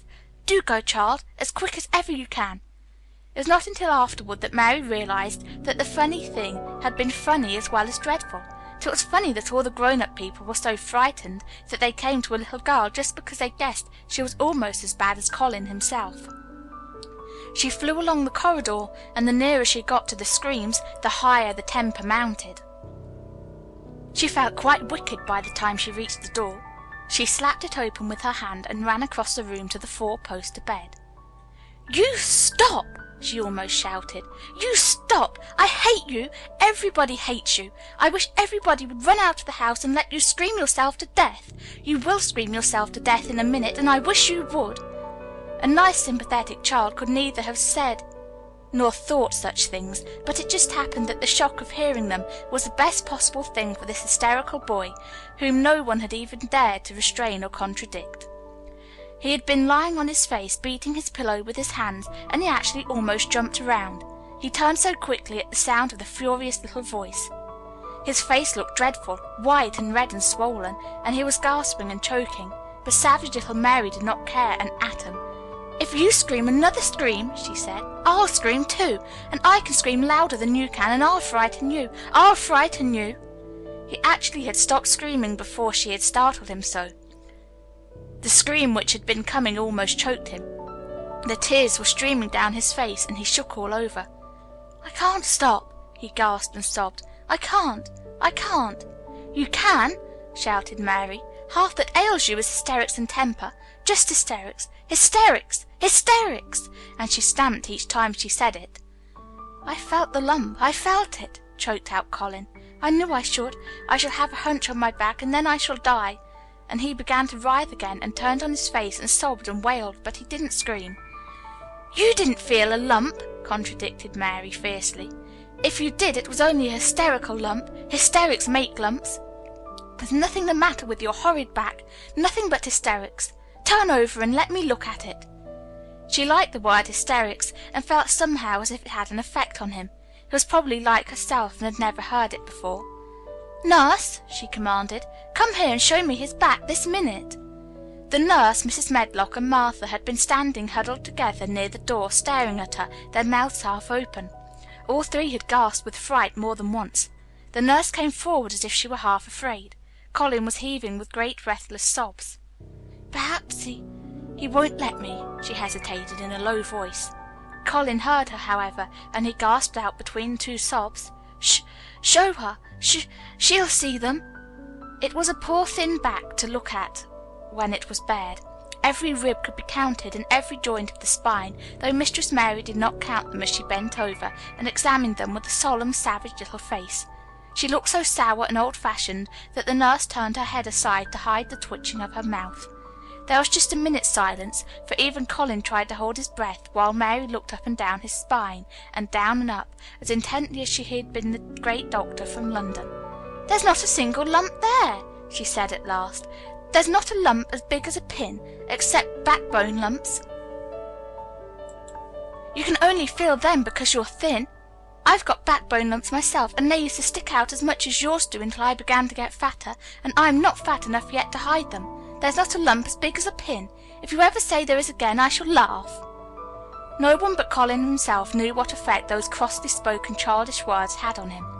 If he had ever had any one talk to him about his secret terrors, if he had ever dared to let himself ask questions, if he had had childish companions and had not lain on his back in the huge closed house, breathing an atmosphere heavy with the fears of people who were most of them ignorant and tired of him, he would have found out that most of his fright and illness was created by himself. But he had lain and thought of himself and his aches and weariness for hours and days and months and years, and now that an angry, unsympathetic little girl insisted obstinately that he was not as ill as he thought he was, he actually felt as if she might be speaking the truth. "I didn't know," ventured the nurse, "that he thought he had a lump on his spine. His back is weak because he won't try to sit up. I could have told him there was no lump there." Colin gulped and turned his face a little to look at her. Could you?" he said pathetically. "Yes, sir." "There!" said Mary, and she gulped too. Colin turned on his face again, and but for his long-drawn, broken breaths, which were the dying down of his storm of sobbing, he lay still for a minute, though great tears streamed down his face and wet the pillow. Actually, the tears meant that a curious great relief had come to him. Presently he turned around and looked at the nurse again, and strangely enough he was not like a Rajah at all as he spoke to her. "Do you think I could live to grow up?" he said. The nurse was neither clever nor soft-hearted, but she could repeat some of the London doctor's words. "You probably will if you do what you were told to do, and not give way to your temper, and stay out a great deal in the fresh air." Colin's tantrum had passed, and he was weak and worn out with crying, and this perhaps made him feel gentle.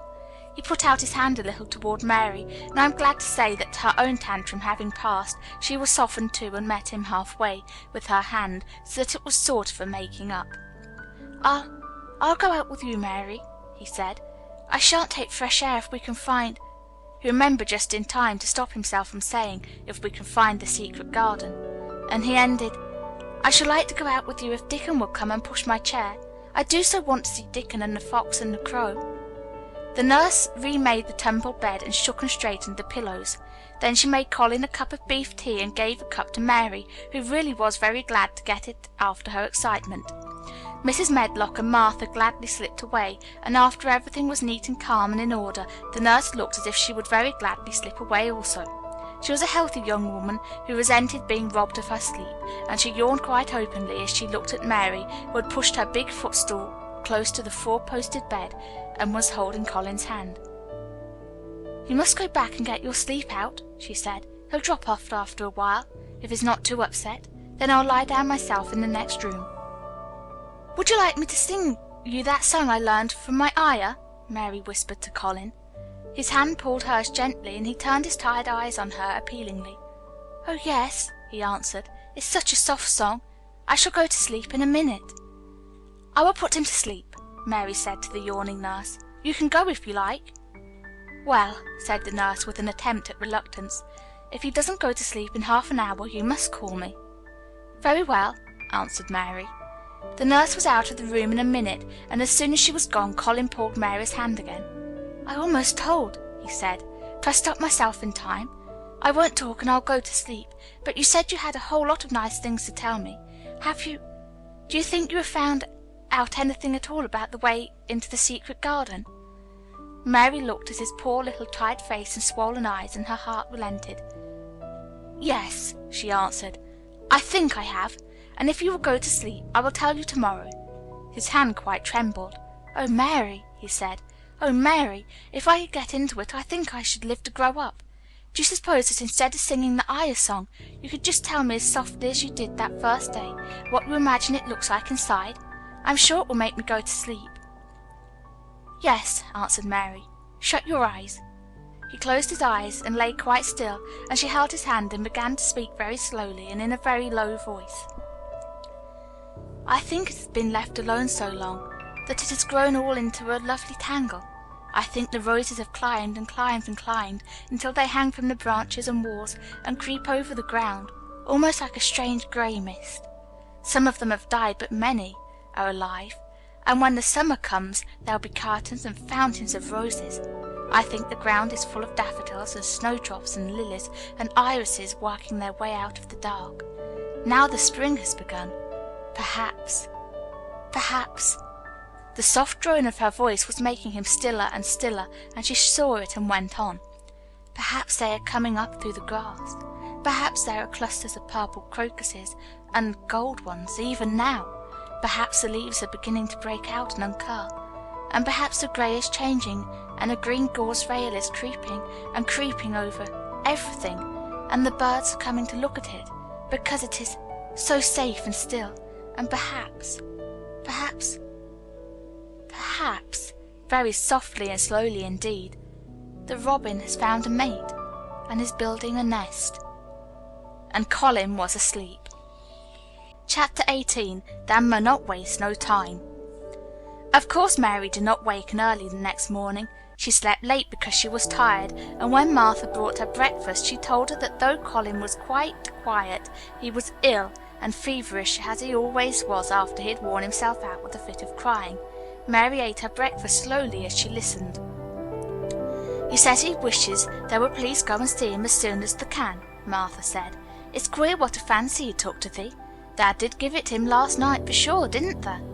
Nobody else would have dared to do it. Poor lad, he's been spoilt till salt won't save him. Mother says as the two worst things as can happen to a child is never to have his own way, or always to have it. She doesn't know which is the worst. They was in a fine temper theirself, too. But he says to me when I went into his room, 'Please ask Miss Mary if she'll come and talk to me.' Think of him saying please. Will you go, miss?" "I'll run and see Dickon first," said Mary. "No, I'll go and see Colin first and tell him. I know what I'll tell him," with a sudden inspiration. She had her hat on when she appeared in Colin's room, and for a second he looked disappointed. He was in bed, his face was pitifully white, and there were dark circles round his eyes. "I'm glad you came," he said. "My head aches, and I ache all over because I am so tired. Are you going somewhere?" Mary went and leaned against his bed. "I won't be long," she said. "I'm going to Dickon, but I'll come back. Colin, it's something about the garden." His whole face brightened, and a little colour came into it. "Oh, is it?" he cried out. "I dreamed about it all night. I heard you say something about grey changing into green, and I dreamed I was standing in a place all filled with trembling little green leaves. And there were birds on nests everywhere, and they looked so soft and still. I'll lie and think about it until you come back." In 5 minutes Mary was with Dickon in their garden. The fox and the crow were with him again, and this time he had brought 2 tame squirrels. "I came over on the pony this morning," he said. He's a good little chap. Jump is. I brought these 2 in my pockets. This here one's called Nut, and this here other one's called Shell." When he said Nut, one squirrel leaped onto his right shoulder, and when he said Shell, the other one leaped onto his left shoulder. When they sat down on the grass with Captain curled at their feet, Soot solemnly listened on a tree, and Nut and Shell nosing about close to them. It seemed to Mary that it would be scarcely bearable to leave such delightfulness, but when she began to tell her story, somehow the look in Dickon's funny face gradually changed her mind. She could see he felt sorrier for Colin than she did. He looked up at the sky and all about him. "Just listen to them birds. The world seems full of them all whistling and piping," he said. "Look at them darting about, and hearken at them calling to each other. Come springtime seems like as if all the world's calling. The leaves are curling so you can see 'em, and my world, the nice smells there is about," sniffing with his happy turned-up nose. "And that poor lad lying shut up and seeing so little that he gets to thinking of things as set him screaming. We mun get him out of here. We mun get him watching and listening and sniffing up there, and get him just soaked through with sunshine, and we mun not lose no time about it." When he was very much interested, he often spoke quite broad Yorkshire, though at other times he tried to modify his dialect so that Mary could better understand. But she loved his broad Yorkshire, and had in fact been trying to learn to speak it herself, so she spoke a little now. "Aye, that we mun," she said, which meant yes, indeed we must. "I'll tell thee what us'll do first," she proceeded, and Dickon grinned, and because when the little wench tried to twist her tongue into speaking Yorkshire, it amused him very much. "He took a greatly fancy to thee. He wants to see thee, and he wants to see Sutton Captain. When I go back to the house to talk to him, I'll ax him if thou cannot come and see him tomorrow morning, and bring that creature with thee, and then, in a bit, when there's more leaves out, and happen a bud or two, we'll get him to come out, and thou shalt push him in his chair, and we'll bring him here and show him everything." When she stopped she was quite proud of herself. She had never made a long speech in Yorkshire before, and she had remembered very well. "Thou mun talk a bit of Yorkshire like that to Mester Colin," Dickon chuckled. "That'll make him laugh, and there's naught as good for ill folk as laughing. Mother says she believes as half-hour good laugh every morning 'ud cure a chap as was making ready for typhus fever." "I'm going to talk Yorkshire to him this very day," said Mary, chuckling to herself. The garden had reached the time when every day and every night it seemed as if magicians were passing through it, drawing loveliness out of the earth, and the bows with wands. It was hard to go away and leave it all, particularly as Nut had actually crept under her dress, and Shell had scrambled down the trunk of the apple tree they sat under, and stayed there looking at her with inquiring eyes. But she went back to the house, and when she sat down close to Colin's bed, he began to sniff as Dickon did, though not in such an experienced way. "You smell like flowers and fresh things," he cried out quite joyously. "What is it you smell of? It's cool and warm and sweet all at the same time." "It's the wind from the moor," said Mary. "It comes a-sitting on the grass under a tree with Dickon, and with Captain and Soot and Nut and Shell. It's the springtime, and out of doors and sunshine as smells so gradely." She said it as broadly as she could, and you do not know how broadly Yorkshire sounds until you have heard someone speak it. Colin began to laugh. "What are you doing?" he said. "I never heard you talk like that before. How funny it sounds." "I'm giving thee a bit of Yorkshire," answered Mary triumphantly. "I cannot talk as gradely as Dickon and Martha can, but thou sees I can shape a bit, doesn't thou? Understand a bit of Yorkshire when thou hears it. And thou art a Yorkshire lad thyself, bred and born. I wonder thou'rt not ashamed of thy face." And then she began to laugh too, and they both laughed until they could not stop themselves, and they laughed until the room echoed, and Mrs. Medlock, opening the door to come in, drew back into the corridor and stood listening, amazed. "Well, upon my word," she said, speaking rather broad Yorkshire herself because there was no one to hear her, and she was so astonished. "Whoever heard the like? Whoever on earth would have thought it?" There was so much to talk about. It seemed as if Colin could never hear enough of Dickon and Captain and Soot and Nut and Shell and the pony whose name was Jump. Mary had run around into the wood with Dickon to see Jump. He was a tiny little shaggy moor pony with thick locks hanging over his eyes, and with a pretty face and a nuzzling velvet nose. He was rather thin with living on moor grass, but he was as tough and wiry as if the muscles in his little legs had been made of steel springs. He had lifted his head and whinnied softly the moment he saw Dickon, and he had trotted up to him and put his head across his shoulder, and then Dickon had talked into his ears, and Jump had talked back in odd little whinnies and puffs and snorts. Dickon had made him give Mary his small front tooth and kiss her on the cheek with its velvet muzzle. "Does he really understand everything Dickon says?" Colin asked. "It seems as if he does," answered Mary. "Dickon says anything will understand if you're friends with it for sure, but you have to be friends for sure." Colin lay quiet a little while, and his strange grey eyes seemed to be staring at the wall, but Mary saw he was thinking. "I wish I was friends with things," he said at last, "but I'm not. I never had anything to be friends with, and I can't bear people." "Can't you bear me?" asked Mary. "Yes, I can," he answered. "It's funny, but I even like you." "Ben Weatherstaff said I was like him," said Mary. He said he'd warrant we'd both got the same nasty tempers. I think you are like him too. We're all three alike, you and I and Ben Weatherstaff. He says we were neither of us much to look at, and we were as sour as we looked. But I don't feel as sour as I used to before I knew the Robin and Dickon." "Did you feel as if you hated people?"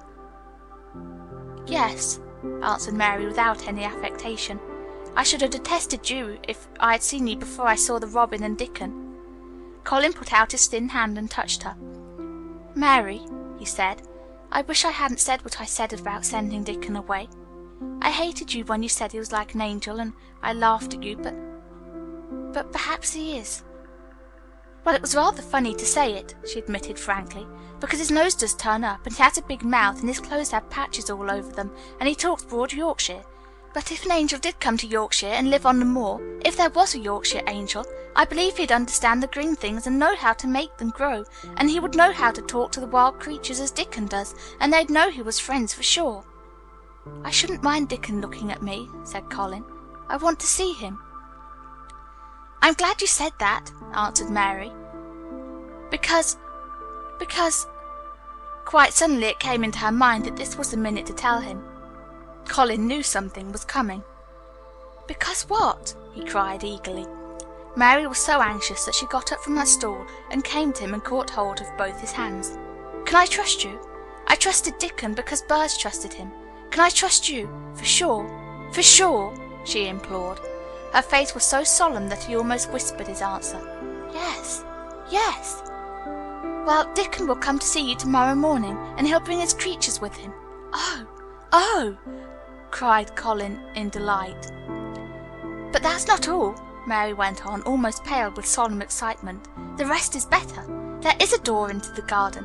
I found it. It is under the ivy on the wall." If he had been a strong, healthy boy, Colin probably would have shouted, "Hurrah! Hurrah! Hurrah!" But he was weak and rather hysterical. His eyes grew bigger and bigger, and he gasped for breath. "Oh, Mary," he cried out with a half sob, "shall I see it? Shall I get to see it? Shall I live to get into it?" And he clutched her hands and dragged her toward him. "Of course you shall see it," snapped Mary indignantly. "Of course you'll live to get into it. Don't be silly." And she was so unhysterical and natural and childish that she brought him to his senses, and he began to laugh at himself, and a few minutes afterward she was sitting on her stool again, telling him not what she imagined the secret garden to be like, but what it really was, and Colin's aches and tiredness were forgotten, and he was listening enraptured. "It's just what you thought it would be," he said at last. "It sounds as if you had really seen it. You know I said that when you told me first." Mary hesitated about 2 minutes and then boldly spoke the truth. "I had seen it, and I had been in it," she said. "I found the key and got in weeks ago. But I daren't tell you. I daren't because I was so afraid I couldn't trust you. For sure." Chapter 19. It Has Come. Of course Dr. Craven had been sent for the morning after Colin had had his tantrum. He was always sent for at once when such a thing occurred, and he always found when he arrived a white, shaken boy lying on his bed, sulky, and still so hysterical that he was ready to break into fresh sobbing at the least word. In fact, Dr. Craven dreaded and detested the difficulties of these visits. On this occasion he was away from Misselthwaite Manor until afternoon. "How is he?" he asked Mrs. Medlock rather irritably when he arrived. "He'll break a blood vessel in one of those fits some day. The boy is half insane with hysteria and self-indulgence." "Well, sir," answered Mrs. Medlock, "you'll scarcely believe your eyes when you see him.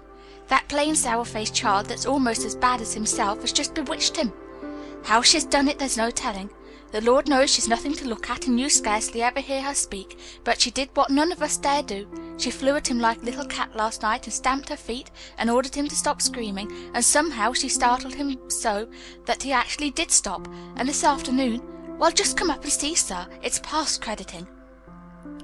The scene which Dr. Craven beheld when he entered his patient's room was indeed rather astonishing to him. As Mrs. Medlock opened the door, he heard laughing and chattering. Colin was on his sofa in his dressing gown, and he was sitting up quite straight, looking at a picture in one of the garden books, and talking to the plain child, who at that moment could scarcely be called a plain child at all, because her face was so glowing with enjoyment. "Those long spires are blue ones. We'll have a lot of those," Colin was announcing. "They're called delphiniums." Dickon says they're larkspurs made big and grand," cried Mistress Mary. "There are clumps there already." Then they saw Dr. Craven and stopped. Mary became quite still, and Colin looked fretful. "I'm sorry to hear you were ill last night, my boy," Dr. Craven said, a trifle nervously. He was a rather nervous man. "I'm better now, much better," Colin answered, rather like a Rajah. "I'm going out in my chair in a day or two, if it is fine. I want some fresh air." Dr. Craven sat down by him and felt his pulse and looked at him curiously. "It must be a very fine day," he said, "and you must be very careful not to tire yourself." "Fresh air won't tire me," said the young Rajah. As there had been occasions when this same young gentleman had shrieked aloud with rage and had insisted that fresh air would give him cold and kill him, it is not to be wondered that his doctor felt somewhat startled. "I thought you did not like fresh air," he said. "I don't when I'm by myself," replied the Rajah, "but my cousin is going out with me." "And the nurse, of course?" suggested Dr. Craven. "No, I will not have the nurse," so magnificently that Mary could not help remembering how the young native prince had looked, with his diamonds and emeralds and pearls stuck all over him, and the great rubies on a small dark hand he had waved to command his servants to approach with salams and receive his orders. "My cousin knows how to take care of me. I'm always better when she is with me. She made me better last night. A very strong boy I know will push my carriage." Dr. Craven felt rather alarmed. If this tiresome, hysterical boy should chance to get well, he himself would lose all chance of inheriting Misselthwaite. But he was not an unscrupulous man, though he was a weak one, and he did not intend to let him run into actual danger. "He must be a strong boy and a steady boy," he said, "and I must know something about him. Who is he? What is his name?" "It's Dickon," Mary spoke up suddenly. She felt somehow that everybody who knew the moor must know Dickon, and she was right, too. She saw that in a moment Dr. Craven's serious face relaxed into a relieved smile. "Oh, Dickon," he said. "If it is Dickon, you will be safe enough. He's as strong as a moor pony, is Dickon." "And he's trusty," said Mary. "He's the trustiest lad in Yorkshire." She had been talking Yorkshire to Colin, and she had forgotten herself. "Did Dickon teach you that?" asked Dr. Craven, laughing outright. "I'm learning it as if it was French," said Mary rather coldly. "It's like a native dialect in India. Very clever people try to learn them. I like it, and so does Colin." "Well, well," he said, "if it amuses you, perhaps it won't do you any harm. Did you take your bromide last night, Colin?" "No," Colin answered. "I wouldn't take it at first, and after Mary made me quiet she talked me to sleep, in a low voice, about the spring creeping into a garden." "That sounds soothing," said Dr. Craven, more perplexed than ever, and glancing sideways at Mistress Mary, sitting on her stool and looking down silently at the carpet. "You are evidently better, but you must remember—" "I don't want to remember," interrupted the Rajah, appearing again.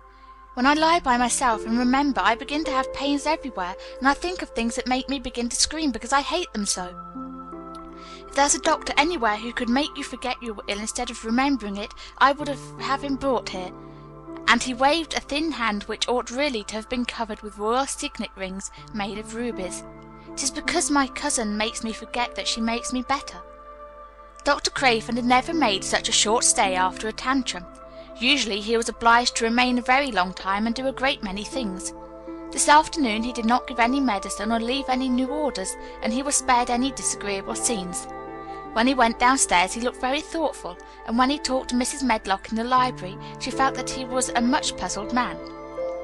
"Well, sir," she ventured, "could you have believed it?" "It is certainly a new state of affairs," said the doctor, "and there's no denying it is better than the old one." "I believe Susan Sowerby is right, I do that," said Mrs. Medlock. "I stopped in her cottage on my way to Thwaite yesterday and had a bit of a talk with her, and she says to me, 'Well, Sarah Ann, she mayn't be a good child and she mayn't be a pretty one, but she's a child and children need children.' We went to school together, Susan Sowerby and me." "She's the best sick nurse I know," said Dr. Craven. "When I find her in a cottage I know the chances are that I shall save my patient." Mrs. Medlock smiled. She was fond of Susan Sowerby. "She's got a way with her, has Susan," she went on quite volubly. "I've been thinking all morning of one thing she said yesterday. She says, 'Once when I was giving the children a bit of a preach after they had been fighting, I says to them all, When I was at school, my geography told us the world was shaped like an orange, and I found out before I was 10 that the whole orange doesn't belong to nobody. No one owns more than his bit of a quarter, and there's times it seems like there's not enough quarters to go around. But don't you, none of you, think as you own the whole orange, or you'll find out you're mistaken, and you won't find it out without hard knocks. What children learns from children, she says, is that there's no sense in grabbing at the whole orange peel and all. If you do, you'll likely not even get the pips, and them's too bitter to eat. She's a shrewd woman, said Dr. Craven, putting on his coat.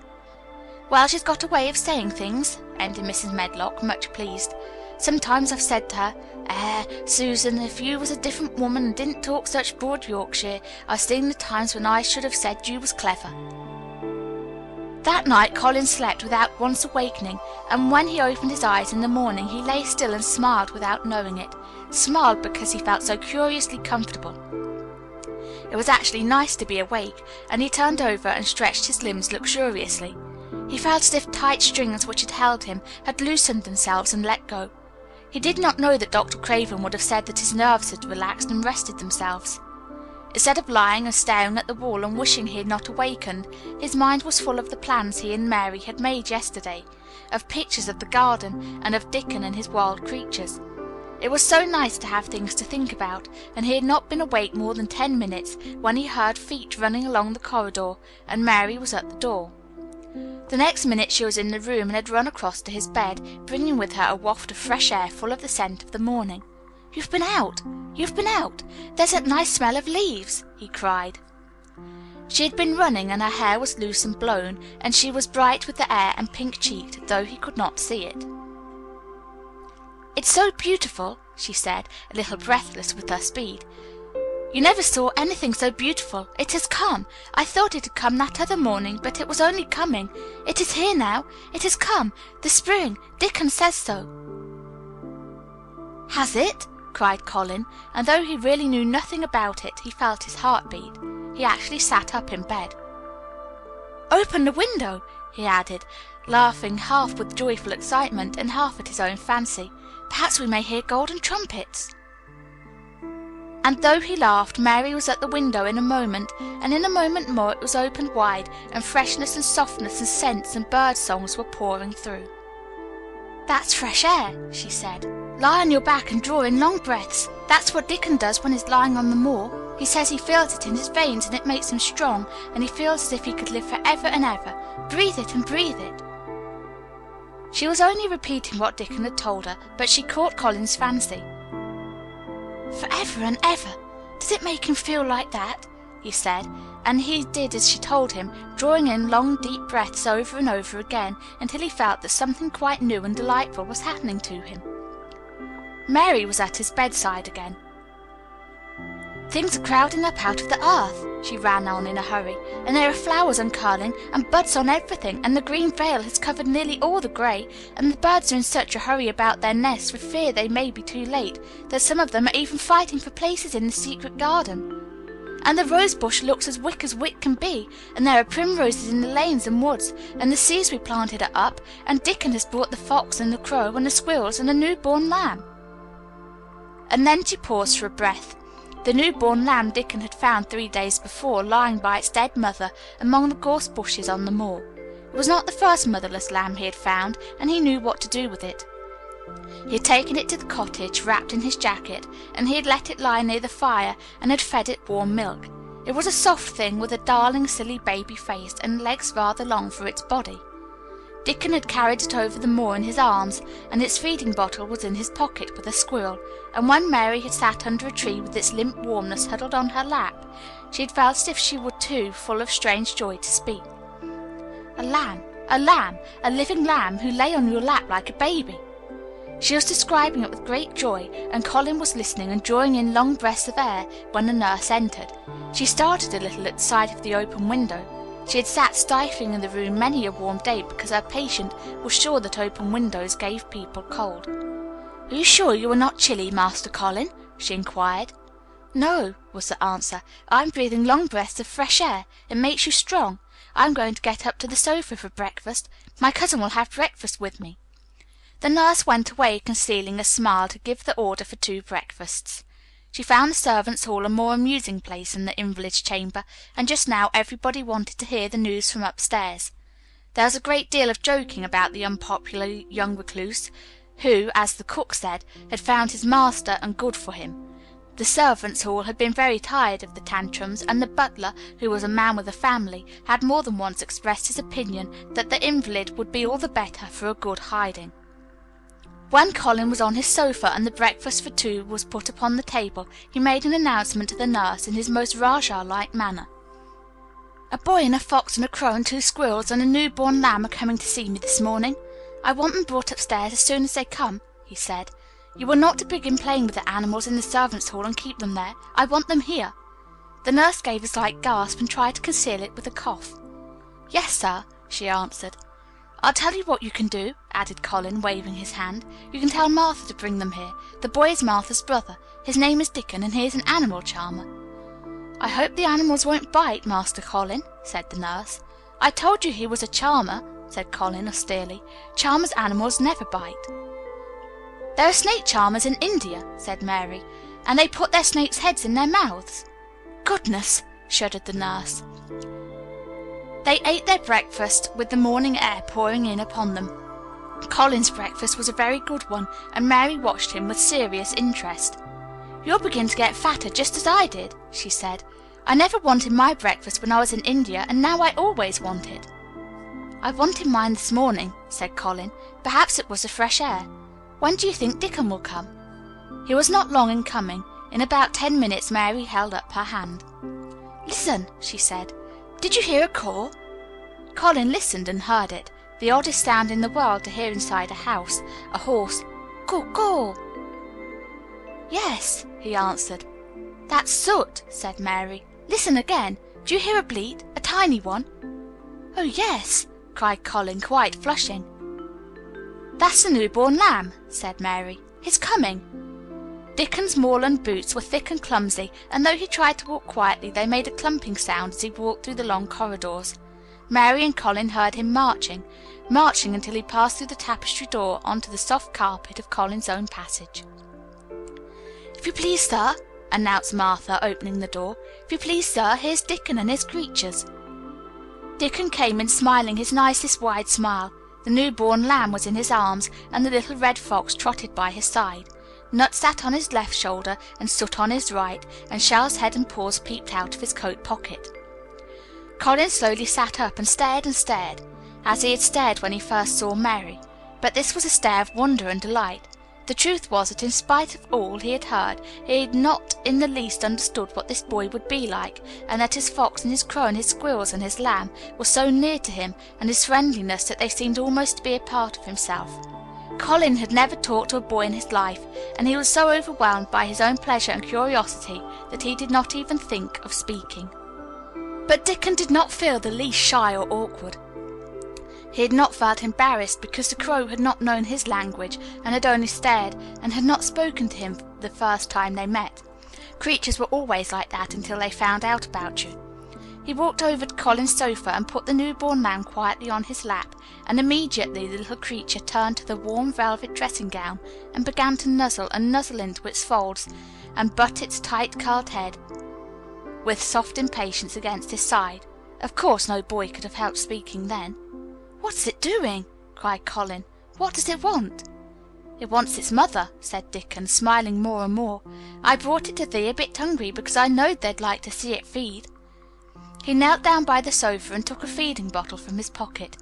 "Come on, little un," he said, turning the small woolly white head with the gentle brown hand. "This is what there's after. They'll get more out of this than there will out of silk velvet coats. There now," and he pushed the rubber tip of the bottle into the nuzzling mouth, and the lamb began to suck it with ravenous ecstasy. After that there was no wondering what to say. By the time the lamb fell asleep, questions poured forth, and Dickon answered them all. He told them how he had found the lamb just as the sun was rising 3 mornings ago. He had been standing on the moor listening to a skylark and watching him swing higher and higher into the sky until he was only a speck in the heights of blue. "I'd almost lost him but for his song, and I was wondering how a chap could hear it when it seems as if he'd get out of the world in a minute. and just then I heard something else far off among the gorse bushes. It was a weak bleating, and I knowed it was a new lamb and was hungry, and I knowed it wouldn't be hungry if it hadn't lost its mother somehow, so I set off searching. I did have a look for it. I went in and out among the gorse bushes and round, and I always seemed to take the wrong turning, but at last I seed a bit of white by a rock on top of the moor, and I climbed up and found the little un half dead with cold and clemming." While he talked, Soot flew solemnly in and out of the open window, and called remarks about the scenery, while Nut and Shell made excursions into the big trees outside, and ran up and down trunks and explored branches. Captain curled up near Dickon, who sat on the hearth rug from preference.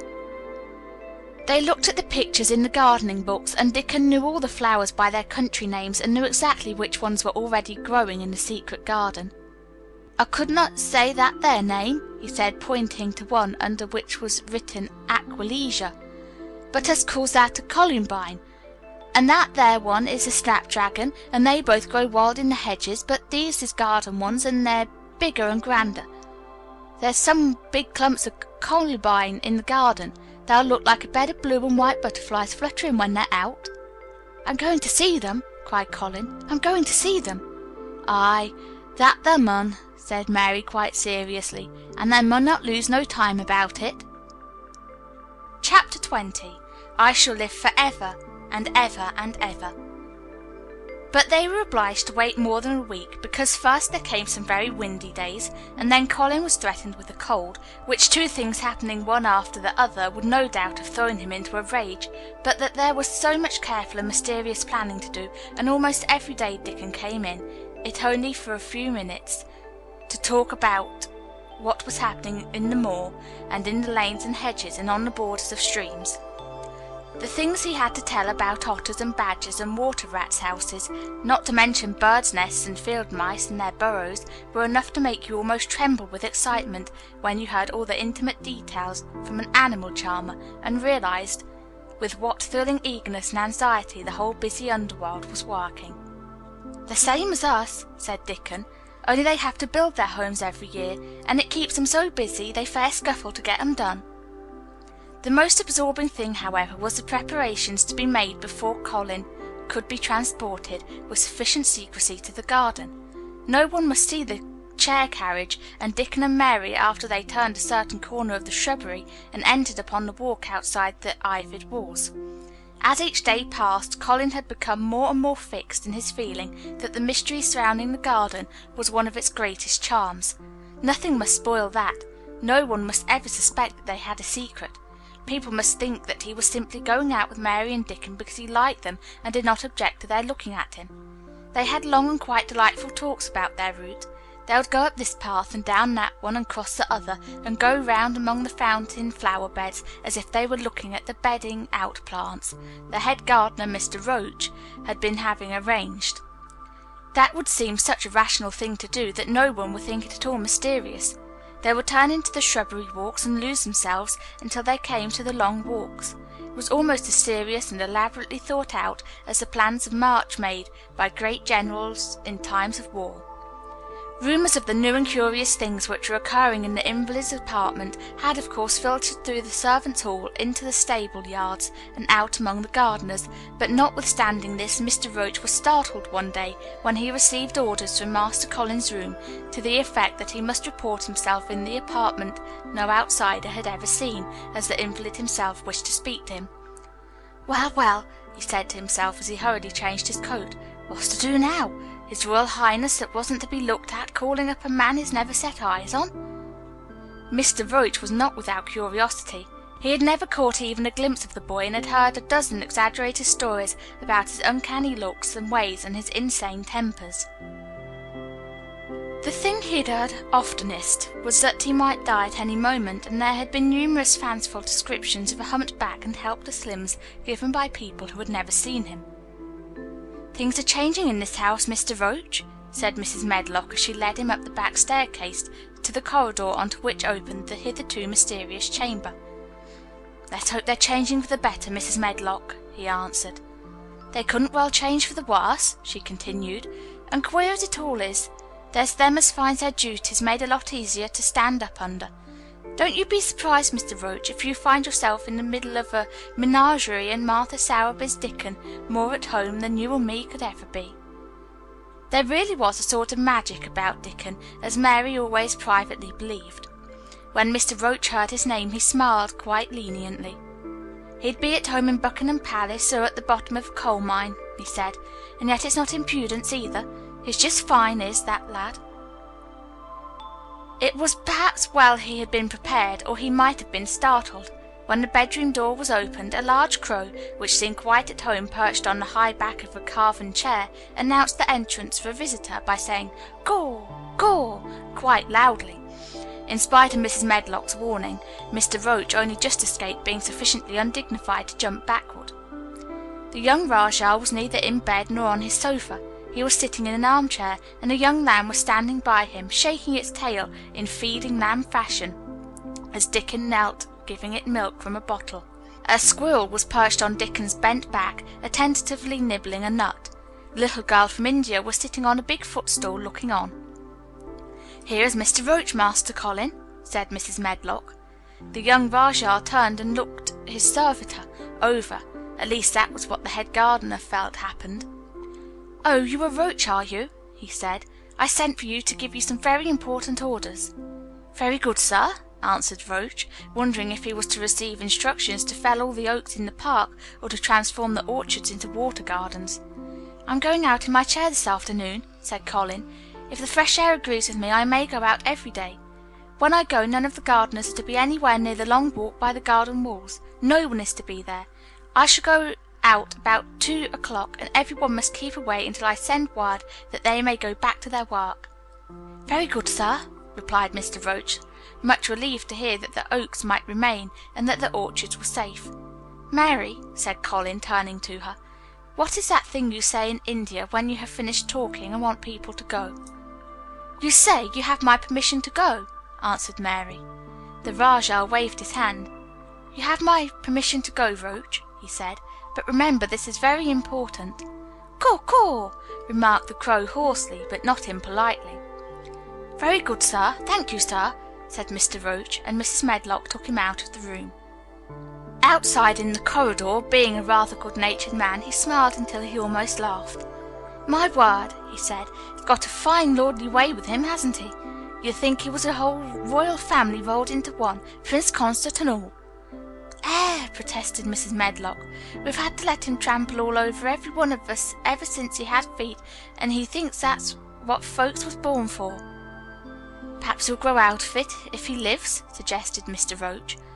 "Well, there's one thing pretty sure," said Mrs. Medlock. "If he does live and that Indian child stays here, I'll warrant she teaches him that the whole orange does not belong to him, as Susan Sowerby says, and he'll be likely to find out the size of his own quarter." Inside the room Colin was leaning back on his cushions. "It's all safe now," he said, "and this afternoon I shall see it. This afternoon I shall be in it." Dickon went back to the garden with his creatures, and Mary stayed with Colin. She did not think he looked tired, but he was very quiet before their lunch came, and he was quiet while they were eating it. She wondered why, and asked him about it. "What big eyes you've got, Colin," she said. "When you are thinking, they get as big as saucers. What are you thinking about now?" "I can't help thinking about what the garden will look like," he answered. "The garden?" asked Mary. "The springtime," he said. "I was thinking that I've never really seen it before. I scarcely went out, and when I did go I never looked at it. I didn't even think about it." "I never saw it in India because there wasn't any," said Mary. Shut in and morbid as his life had been, Colin had more imagination than she had, and at least he had spent a good deal of his time looking at wonderful books and pictures.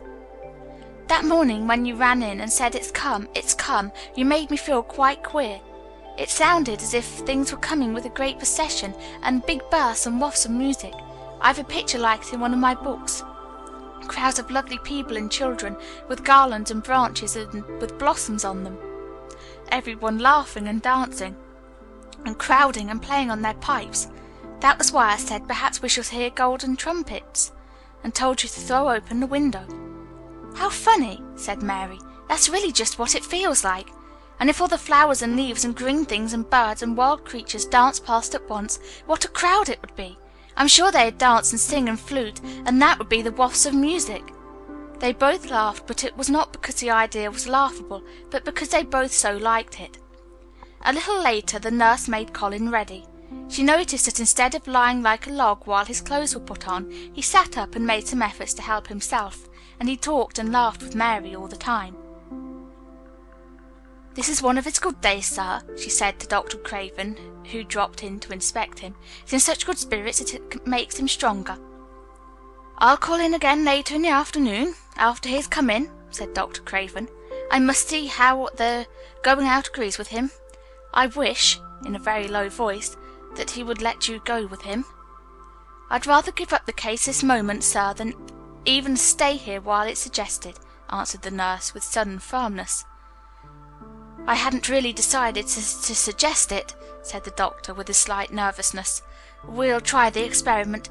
Dickon's a lad I'd trust with a newborn child." The strongest footman in the house carried Colin downstairs and put him in his wheeled chair, near which Dickon waited outside. After the manservant had arranged his rugs and cushions, the Rajah waved his hand to him and to the nurse. "You have my permission to go," he said, and they both disappeared quickly, and it must be confessed giggled when they were safely inside the house. Dickon began to push the wheeled chair slowly and steadily. Mistress Mary walked beside it, and Colin leaned back and lifted his face to the sky. The arch of it looked very high, and the small snowy clouds seemed like white birds floating on outspread wings below its crystal blueness. The wind swept in soft big breaths down from the moor, and was strange with a wild clear scented sweetness. Colin kept lifting his thin chest to draw it in, and his big eyes looked as if it were they which were listening instead of his ears. "There are so many sounds of singing and humming and calling out," he said. "What is that scent the puffs of wind bring?" "It's gorse on the moor that's opening out," answered Dickon. The bees are at it wonderful to-day." Not a human creature was to be caught sight of in the paths they took. In fact, every gardener or gardener's lad had been witched away. But they wound in and out among the shrubbery, and out and round the fountain's bed, following their carefully planned route for the mere mysterious pleasure of it. But when at last they turned into the long walk by the ivied walls, the excited sense of an approaching thrill made them, for some curious reason they could not have explained, to begin to speak in whispers. "This is it," breathed Mary. "This is where I used to walk up and down and wonder and wonder." "Is it?" cried Colin, and his eyes began to search the ivy with eager curiousness. "But I can see nothing," he whispered. "There is no door." "That's what I thought," said Mary. Then there was a lovely breathless silence, and the chair wheeled on. "That is the garden where Ben Weatherstaff works," said Mary. "Is it?" said Colin. A few yards more and Mary whispered again. "This is where the robin flew over the wall," she said. "Is it?" cried Colin. "Oh, I wish he had come again." "And that," said Mary with solemn delight, pointing under a big lilac bush, "is where he perched on a little heap of earth and showed me the key." Then Colin sat up. Where? There?" he cried, and his eyes were as big as the wolf's in Red Riding Hood when Red Riding Hood felt called upon to remark on them. Dickon stood still, and the wheeled chair stopped. "And this," said Mary, stepping onto the bed close to the ivy, "is where I went to talk to him when he chirped at me from the top of the wall. And this is the ivy the wind blew back," and she took hold of the hanging green curtain. "Oh, is it? Is it?" gasped Colin. "And here is the handle, and here is the door. Dickon, push him in quickly." And Dickon did it with one strong, steady, splendid push. But Colin had actually dropped back against his curtains, even though he gasped with delight, and he had covered his eyes with his hands, and held them there, shutting out everything, until they were inside, and the chair stopped as if by magic, and the door was closed. Not till then did he take them away and look round and round and round, as Dickon and Mary had done, and over walls and earth and trees and swinging sprays and tendrils the fair green veil of tender little leaves had crept. And in the grass under the trees, and the grey urns in the alcoves, and here and there everywhere, were touches of splashes of gold and purple and white, and the trees were showing pink and snow above his head, and there were fluttering of wings, and faint sweet pipes and humming, and scents and scents. And the sun fell warm upon his face like a hand with a lovely touch. And in wonder Mary and Dickon stood and stared at him. He looked so strange and different because a pink glow of colour had actually crept all over him, ivory face and neck and hands and all. "I shall get well! I shall get well!" he cried out. "Mary, Dickon, I shall get well, and I shall live for ever and ever and ever." Chapter 21. Ben Weatherstaff. One of the strange things about living in the world is that it is only now and then one is quite sure one is going to live for ever and ever.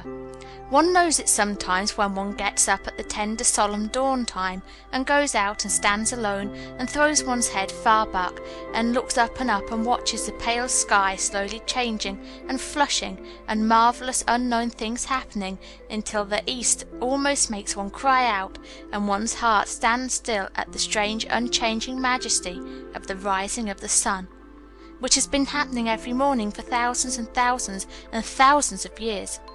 One knows it then for a moment or so. And one knows it sometimes when one stands by oneself in a wood at sunset, and the mysterious deep gold stillness slanting through and under the branches seems to be saying slowly again and again something one cannot quite hear, however much one tries. Then sometimes the immense quiet of the dark blue at night, with millions of stars waiting and watching, makes one sure. And sometimes the sound of far-off music makes it true, and sometimes a look in someone's eyes. And it was like that with Colin when he first saw and heard and felt the springtime inside the 4 high walls of a hidden garden. That afternoon the whole world seemed to devote itself to being perfect and radiantly beautiful and kind to one boy. Perhaps out of pure heavenly goodness the spring came and crowned everything it probably could into that one place. More than once Dickon paused in what he was doing and stood still, with a sort of growing wonder in his eyes, shaking his head softly. It is gradely," he said. "I'm 12 going on 13, and there's a lot of afternoons in 13 years, but seems to me like I never seen one as gradely as this here."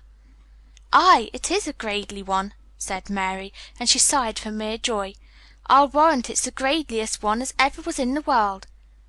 "Does thou think," said Colin with dreamy carefulness, "as happens it was made loike this here all o' purpose for me?" "My word!" cried Mary admiringly, "that there is a bit o' good Yorkshire. Thou'rt shaping first rate, that thou'rt." And delight reigned. They drew the chair under the plum tree, which was snow white with blossoms and musical with bees. It was like a king's canopy, a fairy king's.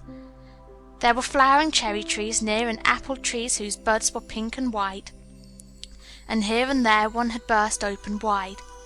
Between the blossoming arches of the canopy bits of blue sky looked down like wonderful eyes. Mary and Dickon worked a little here and there, and Colin watched them.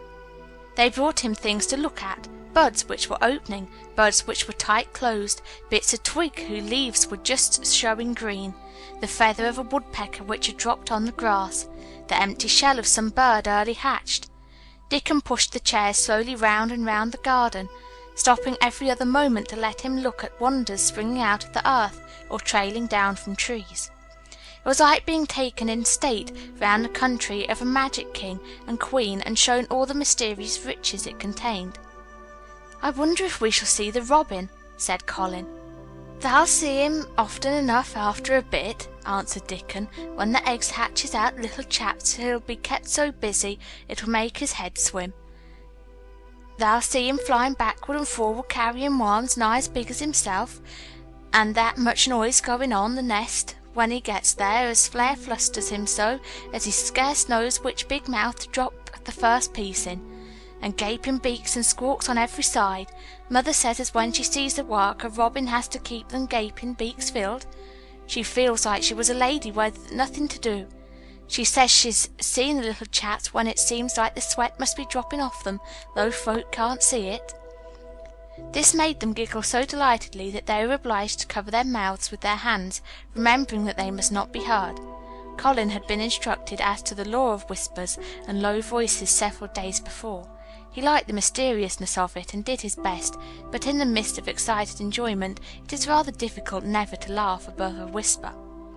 Every moment of the afternoon was full of new things, and every hour the sunshine grew more golden.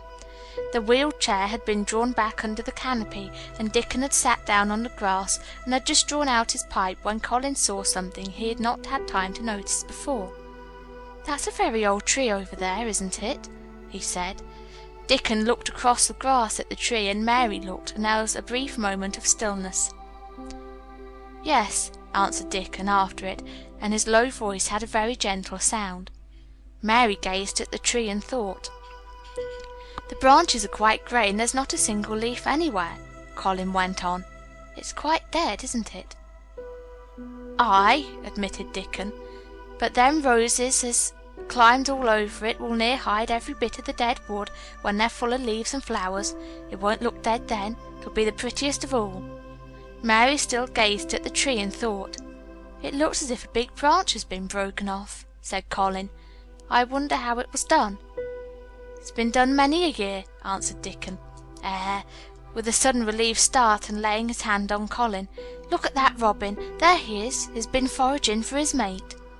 Colin was almost too late, but he just caught sight of him, the flash of red-breasted bird with something in his beak. He darted through the greenness and into the close-grown corner and was out of sight. Colin leaned back on his cushion again, laughing a little. "He's taken her tea to her. Perhaps it's 5 o'clock. I think I'd like some tea myself." And so they were safe. "It was magic which sent the robin," said Mary secretly to Dickon afterward. "I know it was magic." For both she and Dickon had been afraid Colin might ask something about the tree whose branch had broken off 10 years ago, and they had talked it over together, and Dickon had stood and rubbed his head in a troubled way. "We mun look as if it wasn't no different from the other trees," he had said. "We couldn't never tell him how it broke, poor lad. If he says anything about it, we mun try to look cheerful." "Aye, that we mun," had answered Mary. But she had not felt as if she looked cheerful when she gazed at the tree. She wondered and wondered in those few moments if there was any reality in that other thing Dickon had said. He had gone on rubbing his rust-red hair in a puzzled way, but a nice comforted look had begun to grow in his blue eyes. "Mrs. Craven was a very lovely young lady," he had gone on rather hesitatingly, "and mother, she thinks maybe she's about Misselthwaite many a time looking after Mester Colin, same as all mothers do when they're took out of the world. They have to come back, thou sees. Happen she's been in the garden, and happen it was her set us to work and told us to bring him here." Mary had thought he meant something about magic. She was a great believer in magic. Secretly she quite believed that Dickon worked magic, of course good magic, on everything near him, and that was why people liked him so much and wild creatures knew he was their friend. She wondered indeed if it were not possible that his gift had brought the robin just at the right moment when Colin asked that dangerous question. She felt that his magic was working all the afternoon and making Colin look an entirely different boy. It did not seem possible that he could be the crazy creature who had screamed and beaten and bitten his pillow. Even his ivory whiteness seemed to change. The faint glow of colour which had shown on his face and neck and hands when he first got inside the garden really never quite died away. He looked as if he were made of flesh instead of ivory or wax. They saw the robin carry food to his mate 2 or 3 times, and it was so suggestive of afternoon tea that Colin felt they must have some. "Go and make one of the men servants bring some in a basket to the rhododendron walk," he said, "and then you and Dickon can bring it here." It was an agreeable idea, easily carried out, and when the white cloth was spread upon the grass with hot tea and buttered toast and crumpets, a delightfully hungry meal was eaten, and several birds on domestic errands paused to inquire what was going on, and were led into investigating crumbs with great activity. Nut and Shell whisked up trees with pieces of cake, and Soot took the entire half of a buttered crumpet into a corner and pecked at and examined and turned it over and made hoarse remarks about it until he decided to swallow it joyfully in one gulp. The afternoon was dragging toward its mellow hour. The sun was deepening the gold of its lances. The bees were going home and the birds were flying past less often. Dickon and Mary were sitting on the grass, the tea basket was repacked ready to be taken home to the house, and Colin was lying against his cushions with his heavy locks pushed back from his forehead and his face looking quite a natural colour. "I don't want this afternoon to go," he said, But I shall come back tomorrow, and the day after, and the day after, and the day after." "You'll get plenty of fresh air, won't you?" said Mary. "I'm going to get nothing else," he answered. "I've seen the spring now, and I'm going to see the summer. I'm going to see everything grow here. I'm going to grow here myself." "That thou will," said Dickon. "Us'll have thee walking about here and digging same as us other folk afore long." Colin flushed tremendously. "Walk?" he said. "Dig? Shall I?" Dickon's glance at him was delicately cautious. Neither he nor Mary had ever asked if there was anything the matter with his legs. "For sure thou will," he said stoutly. "Thou's got legs of thy own, same as other folks?" Mary was rather frightened until she heard Colin's answer. "Nothing really ails them," he said, "but they are so thin and weak. They shake so that I'm afraid to try and stand on them." Both Mary and Dickon drew a relieved breath. "When they stops being afraid, thou'll stand on 'em," Dickon said with renewed cheer, "and thou'll stop being afraid in a bit." "I shall," said Colin, and he lay still as if he were wondering about things. They were really very quiet for a little while. The sun was dropping lower. It was that hour when everything stills itself, and they really had had a busy and exciting afternoon. Colin looked as if he were resting luxuriously. Even the creatures had ceased moving about and had drawn together and were resting near them. Soot had perched on a low branch and drawn up one leg and dropped the grey film drowsily over his eyes. Mary privately thought he looked as if he might snore in a minute. In the midst of this stillness it was rather startling when Colin half lifted his head and exclaimed in a loud, suddenly alarmed whisper, "Who is that man?" Dickon and Mary scrambled to their feet. "Man?" they both cried in low, quick voices. Colin pointed to the high wall. "Look," he whispered excitedly. "Just look." Mary and Dickon wheeled about and looked. There was Ben Weatherstaff's indignant face glaring at them over the wall from the top of a ladder. He actually shook his fist at Mary. "If I wasn't a bachelder, and thou was a wench of mine," he cried, "I'd give thee a hiding." He mounted another step threateningly, as if it were his energetic intention to jump down and deal with her. But as she came toward him, he evidently thought better of it, and stood on the top step of his ladder, shaking his fist down at her. "I never thought much of thee," he harangued. "I couldn't abide thee the first time I set eyes on thee, a scrawny buttermilk-faced young besom, allus asking questions and poking their nose where it wasn't wanted. I never knowed how they got so thick with me, if it hadn't have been for the robin. Drat him!" "Ben Weatherstaff," called out Mary, finding her breath. She stood below him and called up to him with a sort of gasp. "Ben Weatherstaff, it was the robin who showed me the way." Then it did seem as if Ben really would scramble down on the side of the wall, he was so outraged. "Thou young bad un," he called down at her, "laying the badness on a robin. Not but what is impudent enough for anything. Him showing thee the way. Him! That young note." She could see his next words burst out because he was overpowered by curiosity. "However in the world did thou get in?" "It was the robin who showed me the way," she protested obstinately. "He didn't know he was doing it, but he did. And I can't tell you from here while you're shaking your fist at me." He stopped shaking his fist very suddenly at that moment, and his jaw actually dropped as if he stared over her head at something he saw coming over the grass toward him. At the first sound of his torrent of words, Colin had been so surprised that he only sat up and listened as if he were spellbound. But in the midst of it he had recovered himself and beckoned imperiously to Dickon. "Wheel me over there," he commanded. "Wheel me quite close and stop right in front of him. And this, if you please." This is what Ben Weatherstaff beheld, and which made his jaw drop. A wheeled chair with luxurious cushions and robes, which came toward him looking rather like some sort of state coach, because a young Rajah leaned back in it with royal command in his great black-rimmed eyes, and a thin white hand extended haughtily toward him. And it stopped right under Ben Weatherstaff's nose. It was really no wonder his mouth dropped open. "Do you know who I am?" demanded the Rajah. How Ben Weatherstaff stared! His red old eyes fixed themselves on what was before him, as if he were seeing a ghost. He gazed and gulped a lump down his throat, and did not say a word. "Do you know who I am?" demanded Colin, still more imperiously. "Answer!" Ben Weatherstaff put his gnarled hand up and passed it over his eyes and over his forehead, and then he did answer in a queer, shaky voice. "Who thou art?" he said. "Aye, that I do, with thy mother's eyes staring at me out of that face. Lord knows how thou came here, but thou'rt the poor cripple." Colin forgot that he ever had a back. His face flushed scarlet, and he sat bolt upright. "I am not a cripple!" he cried out furiously. "I'm not!" "He's not!" cried Mary, almost shouting up the wall in her fierce indignation.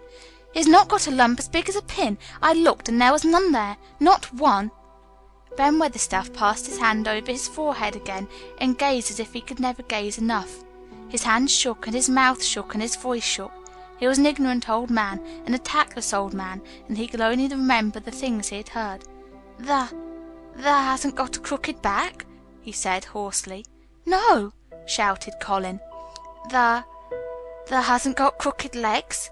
quavered Ben more hoarsely yet. It was too much. The strength which Colin usually threw into his tantrums rushed through him now in a new way. Never yet had he been accused of crooked legs, even in whispers, and the perfectly simple belief in their existence which was revealed by Ben Weatherstaff's voice was more than Rajah Flesh and Blood could endure. His anger and insulted pride made him forget everything but this one moment, and filled him with a power he had never known before, an almost unnatural strength. "Come here!" he shouted to Dickon, and he actually began to tear the coverings off his lower limbs and disentangle himself. "Come here! Come here! This minute!"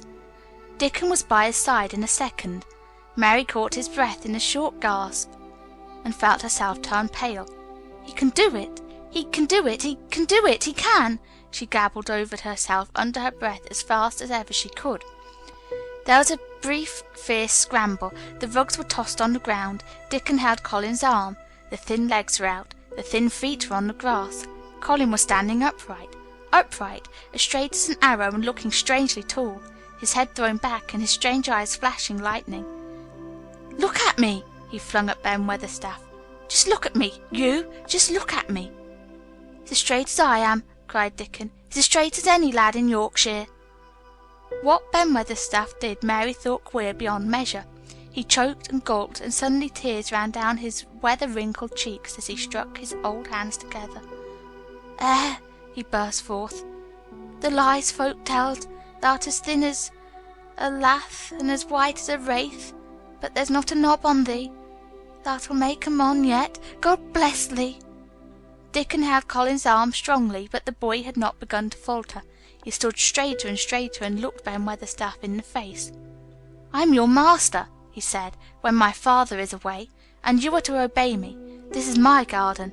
Don't you dare say a word about it. You get down from that ladder and go to the long walk, and Miss Mary will meet you and bring you here. I want to talk to you. We did not want you, but now you will have to be in the secret. Be quick." Ben Weatherstaff's crabbed old face was still wet with that one queer rush of tears. It seemed as if he could not take his eyes from thin, straight Colin standing on his feet with his head thrown back. Lad," he almost whispered. My lad." And then, remembering himself, he suddenly touched his hat, gardener fashion, and said, "Yes, sir! Yes, sir!" and obediently disappeared as he descended the ladder. Chapter 22. When the Sun Went Down. When his head was out of sight, Colin turned to Mary. "Go and meet him," he said, and Mary flew across the grass to the door under the ivy. Dickon was watching him with sharp eyes. There were scarlet spots on his cheeks, and he looked amazing, but he showed no signs of falling. "I can stand it," he said, and his head was still held up, and he said it quite grandly. "I told thee thou could as soon as thou stopped being afraid," answered Dickon, "and thou stopped."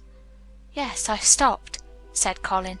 Then suddenly he remembered something Mary had said. "Are you making magic?" he said sharply. Dickon's curly mouth spread in a cheerful grin. "Thou's doing magic thyself," he said. "It's same magic as made these here work out o' the earth," and he touched with his thick boot a clump of crocuses in the grass. Colin looked down at them. "Aye," he said slowly, "there couldna be bigger magic than that there. There couldna be." He drew himself up straighter than ever. "I'm going to walk to that tree," he said, pointing to one a few feet away from him. "I'm going to be standing when Weatherstaff comes in. I can rest against a tree if I like. When I want to sit down I will sit down, but not before. Bring a rug from the chair." He walked to the tree, and though Dickon held his arm, he was wonderfully steady. When he stood against the tree trunk, it was not too plain that he supported himself against it, and he still held himself so straight that he looked tall. When Ben Weatherstaff came through the door in the wall, he saw him standing there, and he heard Mary muttering something under her breath. "What art saying?" he asked rather testily, because he did not want his attention distracted from the long, thin, straight boy figure and proud face. But she did not tell him. What she was saying was this: "You can do it! You can do it! Told you you could! You can do it! You can do it! You can!" She was saying it to Colin because she wanted to make magic and keep him on his feet looking like that. She could not bear that he should give in before Ben Weatherstaff. He did not give in. She was uplifted by a sudden feeling that he looked quite beautiful in spite of his thinness. He fixed his eyes on Ben Weatherstaff in his funny, imperious way. "Look at me," he commanded. "Look at me all over. Am I a hunchback? Have I got crooked legs?" Ben Weatherstaff had not quite got over his emotion, but he had recovered a little, and answered almost in his usual way. "Not thar," he said. "No to the sort. What's thar been doing with thyself, hiding out of sight and letting folk think thou was a cripple and half-witted?" "Half-witted?" said Colin angrily. "Who thought that?" "Lots of fools," said Ben. "The world's full of jackasses braying, and they never bray nought but lies.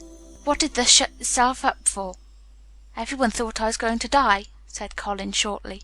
"I'm not." And he said it with such decision, Ben Weatherstaff looked him over, up and down and up. "Thar die?" he said with dry exultation. "No to the sort. Tha's got too much pluck in thee. When I seed thee put the legs on the ground in such a hurry, I knowed thou was all right. Sit thee down on the rug a bit, young mester, and give me thy orders." There was a queer mixture of crabbed tenderness and shrewd understanding in his manner. Mary had poured out speech as rapidly as she could as they had come down the long walk. The chief thing to be remembered, she had told him, was that Colin was getting well. Getting well. The garden was doing it. No one would let him remember about having humps and dying. The Rajah condescended to seat himself on a rug under a tree. "What work do you do in the gardens, Weatherstaff?" he inquired. "Anything I'm told to do," answered old Ben. "Anything I'm told to do," answered old Ben. "I'm kep' on by favour, because she liked me." "She?" said Colin. "Thy mother," answered Ben Weatherstaff. "My mother?" said Colin, and he looked about him quietly. This was her garden, wasn't it? Aye, it was that, and Ben Weatherstaff looked about him too. She were main fond of it. "It is my garden now. I am fond of it. I shall come here every day," announced Colin. "But it is to be a secret. My orders are that no one is to know that we come here. Dickon and my cousin have worked and made it come alive. I shall send for you sometimes to help, but you must come when no one can see you."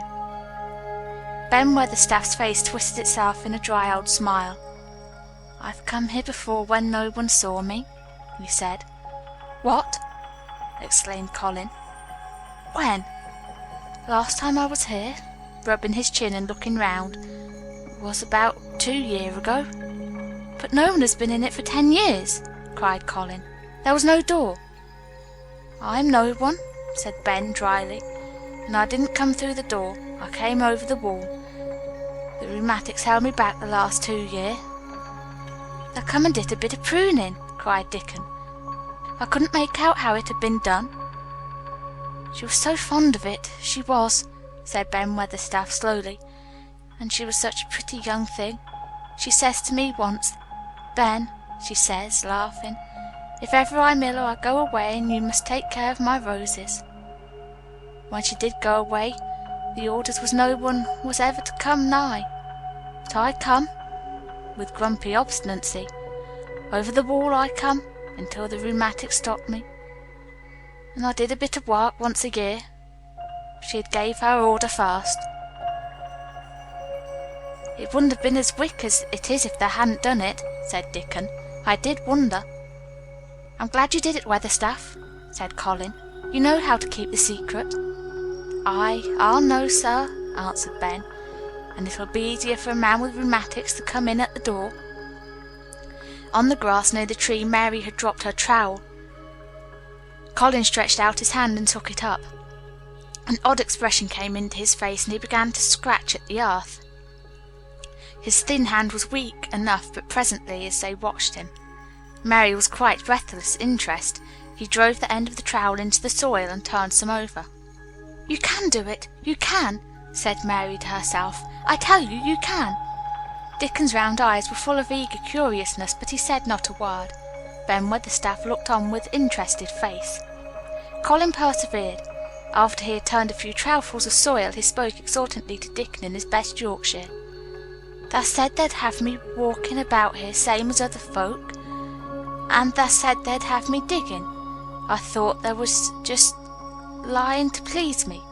This is only the first day, and I've walked, and here I am digging." Ben Weatherstaff's mouth fell open again when he heard him, but he ended up chuckling. He said, "that sounds as if they'd got wits enough. Thou'rt a Yorkshire lad for sure, and thou'rt digging too. How'd thou like to plant a bit of something? I can get thee a rose in a pot." "Go and get it," said Colin, digging excitedly. "Quick, quick!" It was done quickly enough indeed. Ben Weatherstaff went his way, forgetting rheumatics. Dickon took his spade and dug the hole deeper and wider than a new digger with thin white hands could make it. Mary slipped out to run and bring back a watering can. When Dickon had deepened the hole, Colin went on turning the soft earth over and over. He looked up at the sky, flushed and glowing with the strange new exercise, slight as it was. "I want to do it before the sun goes quite down," he said. Mary thought that perhaps the sun held back a few minutes just on purpose. Ben Weatherstaff brought the roses in its pots from the greenhouse. He hobbled over the grass as fast as he could. He had begun to be excited too. He knelt down by the hole and broke the pot from the mould. "Here, lad," he said, handing the plant to Colin.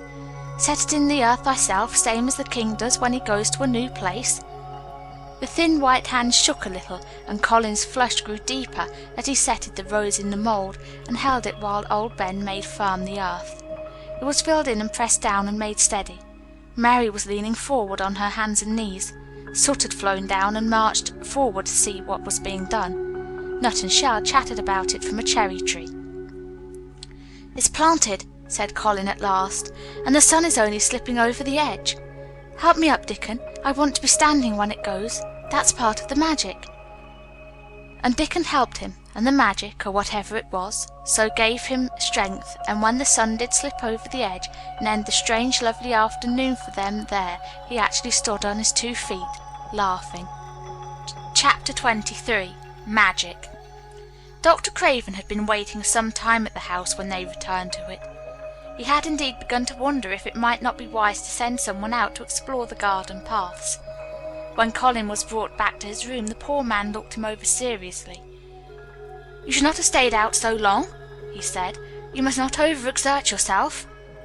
"I'm not tired at all," said Colin. "It has made me well. Tomorrow I am going out in the morning as well as the afternoon." "I'm not sure that I can allow it," answered Dr. Craven. "I am afraid it would not be wise." "It would not be wise to try to stop me," said Colin quite seriously. "I am going." Even Mary had found out that one of Colin's chief peculiarities was that he did not know in the least what a rude little brute he was with his way of ordering people about. He had lived on a sort of desert island all his life, and as he had been the king of it, he had made his own manners, and had no one to compare himself with. Mary had indeed been rather like him herself, and since she had been at Misselthwaite and gradually discovered that her own manners had not been of the kind which is usual or popular. Having made this discovery, she naturally thought of it enough interest to communicate to Colin. So she sat and looked at him curiously for a few minutes after Dr. Craven had gone. She wanted to make him ask her why she was doing it, and of course she did. "What are you looking at me for?" he said. "I'm thinking I am rather sorry for Dr. Craven." "So am I," said Colin calmly, but not without an air of some satisfaction. "He won't get Misselthwaite at all now I'm not going to die." I'm sorry for him because of that, of course," said Mary. "But I was thinking just then that it must have been very horrid to have had to be polite for 10 years to a boy who was always rude. I would never have done it." "Am I rude?" inquired Colin undisturbedly. "If you had been his own boy, and he had been a slapping sort of man," said Mary, "he would have slapped you." "But he daren't," said Colin. "No, he daren't," answered Mistress Mary, thinking the thing out quite with prejudice. "Nobody ever dared to do anything you didn't like, because you were going to die and things like that. You were such a poor thing."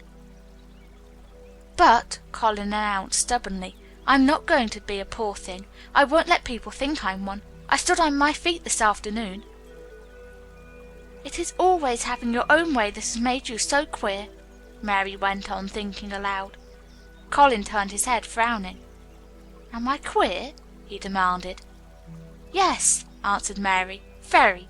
But you needn't be cross," she added impartially, "because so am I queer, and so is Ben Weatherstaff. But I'm not as queer as I was before I began to like people and before I found the garden." "I don't want to be queer," said Colin. "I'm not going to be," and he frowned again with determination. He was a very proud boy.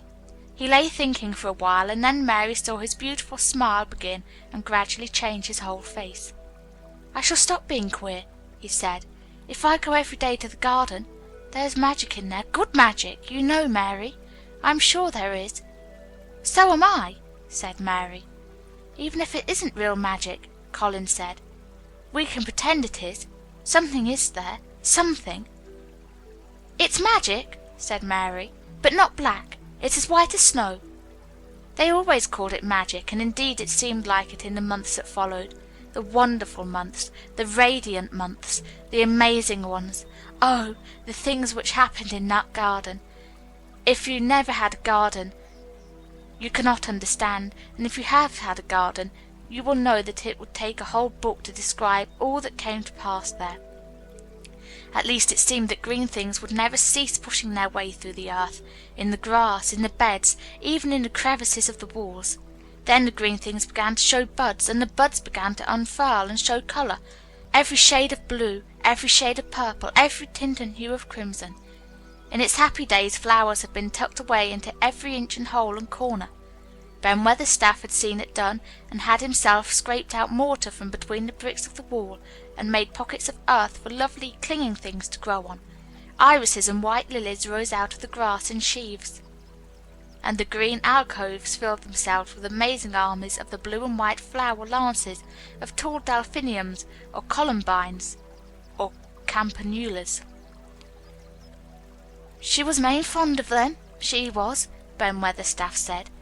"She liked them things as was allus pointing up the blue sky, she used to tell. Not as she was one of 'em as looked down on the earth, not her. She just loved it, but she said as the blue sky always looked so joyful." The seeds Dickon and Mary had planted grew as if fairies had tended them. Satiny poppies of all tints danced in the breeze by the score, gaily defying flowers which had lived in the garden for years, and which it might be confessed seemed rather to wonder how such new people had got there. And the roses, rising out of the grass, tangled round the sundial, wreathing the tree trunks, and hanging from their branches, climbing up the walls and spreading over them with long garlands, falling in cascades. They came alive day by day, hour by hour, fair fresh leaves and buds, tiny at first but swelling and working magic until they burst and uncurled into cups of scent, delicately spilling themselves over their brims and filling the garden air. Colin saw it all, watching every change as it took place. Every morning he was brought out, and every hour of each day when it didn't rain he spent in the garden. Even grey days pleased him. He would lie on the grass, watching things growing, he said. If you watched long enough, he declared, you could see buds unsheath themselves. Also you could make the acquaintance of strange busy insects, things running about on various unknown but evidently serious errands, sometimes carrying tiny scraps of straw, or feather, or food, or climbing blades of grass, as if they were trees from whose tops one could look out to explore the country. a mole throwing up its mound at the end of its burrow, and making its way out at last with the long-nailed paws, which looked so like elfish hands, had absorbed him one morning. Ants' ways, beetles' ways, bees' ways, frogs' ways, birds' ways, plants' ways, gave him a new world to explore, and when Dickon revealed them all, and added foxes' ways, otters' ways, ferrets' ways, squirrels' ways, and trout and water rats and badgers' ways, there was no end to talk about and think over. And this was not the half of the magic. The fact that he had really once stood on his feet had set Colin thinking tremendously, and when Mary told him of the spells she had worked, he was excited and approved of it greatly. She talked of it constantly. "Of course there must be a lot of magic in the world," he said wisely one day, "but people don't know what it is or how to make it. Perhaps the beginning is just to say nice things are going to happen until you make them happen. I'm going to try an experiment." Next morning, when they went to the secret garden, he sent at once for Ben Weatherstaff. Ben came as quickly as he could and found the Rajah standing on his feet under a tree and looking very grand, but also very beautifully smiling. "Good morning, Ben Weatherstaff," he said. "I want you and Dickon and Miss Mary to stand in a row and listen to me, because I am going to tell you something very important." "Aye, aye, sir," answered Ben Weatherstaff, touching his forehead. One of the long-concealed charms of Ben Weatherstaff was that in his boyhood he had once run away to sea and had made voyages, so he could reply like a sailor. "I am going to try a scientific experiment," explained the Rajah. "When I grow up I am going to make great scientific discoveries, and I am going to begin now with this experiment." "Aye, aye, sir," said Ben Weatherstaff promptly, though this was the first time he had heard of great scientific discoveries. It was the first time Mary had heard of them either, but even at this stage she had begun to realize that, queer as he was, Colin had read about a great many singular things, and was somehow a very convincing sort of boy. When he held up his head and fixed his strange eyes on you, it seemed as if you believed him almost in spite of yourself, though he was only 10 years old, going on 11. At this moment he was especially convincing, because he suddenly felt the fascination of actually making a sort of speech like a grown-up person. "The great scientific discoveries I am going to make," he went on, "will be about magic. Magic is a great thing, and scarcely anyone knows anything about it except a few people in old books, and Mary a little, because she was born in India where there are fakirs. I believe Dickon knows some magic, but perhaps he doesn't know he knows it. He charms animals and people. I would never have let him come to see me if he had not been an animal charmer, which is a boy charmer too, because a boy is an animal. I am sure there is magic in everything, only we have not the sense to get hold of it and make it do things for us, like electricity and horses and steam." This sounded so imposing that Ben Weatherstaff became quite excited, and really could not keep still. "Aye, aye, sir," he said, and he began to stand up quite straight. "When Mary found this garden it looked quite dead," the orator proceeded. "Then something began pushing things up out of the soil and making things out of nothing. One day things weren't there, and another they were. I had never watched things before, and it made me feel very curious. Scientific people are always curious, and I am going to be scientific. I keep saying to myself, 'What is it? What is it? It's something. It can't be nothing. I don't know its name, so I call it magic.' I've never seen the sun rise, but Mary and Dickon have, and from what they tell me I am sure that is magic too. Something pushes it up and draws it. Sometimes since I've been in the garden I've looked up through the trees at the sky, and I have had a strange feeling of being happy, as if something were pushing and drawing in my chest and making me breathe fast. Magic is always pushing and drawing and making things out of nothing. Everything is made out of magic, leaves and trees, flowers and birds, badgers and foxes and squirrels and people. So it must be around us, in this garden, in all the places. The magic this garden has made me stand up, and now I am going to live to be a man. I am going to make the scientific experiment of trying to get some and put it in myself and make it push and draw me and make me strong. I don't know how to do it, but I think if you keep thinking about it and calling it, perhaps it will come. Perhaps that is the first baby way to get it. When I was going to try to stand that first time, Mary kept saying to herself as fast as she could, 'You can do it, you can do it,' and I did. I had to try myself at the same time, of course, but Her magic helped me, and so did Dickens. Every morning and evening, and as often in the daytime as I can remember, I am going to say, 'Magic is in me. Magic is making me well. I am going to be as strong as Dickon, as strong as Dickon.' And you must all do it too. That is my experiment. Will you help, Ben Weatherstaff?" "Aye, aye, sir," said Ben Weatherstaff. "Aye, aye." "If you keep doing it every day as regularly as soldiers go through drill, we shall see what will happen and find out if the experiment succeeds. You learn things by saying them over and over and thinking about them until they stay in your mind forever, and I think it will be the same with magic. If you keep calling it to come to you and help you, it will get to be part of you, and it will say and do things. I once heard an officer in India tell my mother that there were fakirs who said words over and over thousands of times," said Mary. "I've heard Jem Fettleworth's wife say the same thing over thousands of times, calling Jem a drunken brute," said Ben Weatherstaff dryly. "Summat always come of that, sure enough. He gave her a good hiding and went to the Blue Lion and got as drunk as a lord." Colin drew his brows together and thought a few minutes. Then he cheered up. "Well," he said, "you see, something did come of it. She used the wrong magic until she made him beat her. If she'd used the right magic and had said something nice, perhaps he wouldn't have got as drunk as a lord, and perhaps he might have brought her a new bonnet." Ben Weatherstaff chuckled, and there was shrewd admiration in his little old eyes. "Thou'rt a clever lad as well as a straight-legged one, Mester Colin," he said. "Next time I see Bess Fettleworth I'll give her a bit of a hint of what magic will do for her. She'd be rare and pleased if the scientific experiment worked, and so would Jem." Dickon had stood listening to the lecture, his round eyes shining with curious delight. Nut and Shell were on his shoulders, and he held a long-eared white rabbit in his arm, and stroked it softly while it laid its ears along its back and enjoyed itself. "Do you think the experiment will work?" Colin asked him, wondering what he was thinking. He so often wondered what Dickon was thinking when he saw him looking at him or at one of his creatures with his happy, wide smile. He smiled now, and his smile was wider than usual. "Aye," he answered, "that I do. It'll work the same as the seeds do when the sun shines on them. It'll work for sure. Shall us begin it now?" Colin was delighted, and so was Mary. Fired by recollections of fakirs and devotees in illustrations, Colin suggested that they should all sit cross-legged under the tree which made a canopy. "It will be like sitting in a sort of temple," said Colin. "I'm rather tired, and I want to sit down." Said Dickon, "thou mustn't begin by saying thou'rt tired.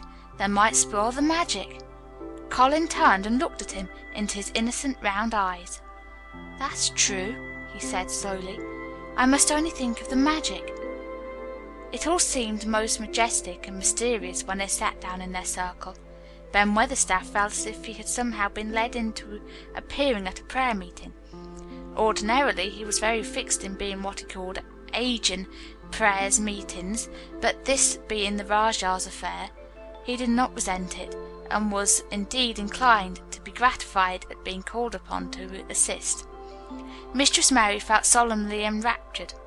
Dickon held his rabbit in his arms, and perhaps he made some charmless signal no one heard, for when he sat down cross-legged like the rest, the crow, the fox, the squirrels, and the lamb slowly drew near and part made the circle, setting each into a place of rest as if of their own desire.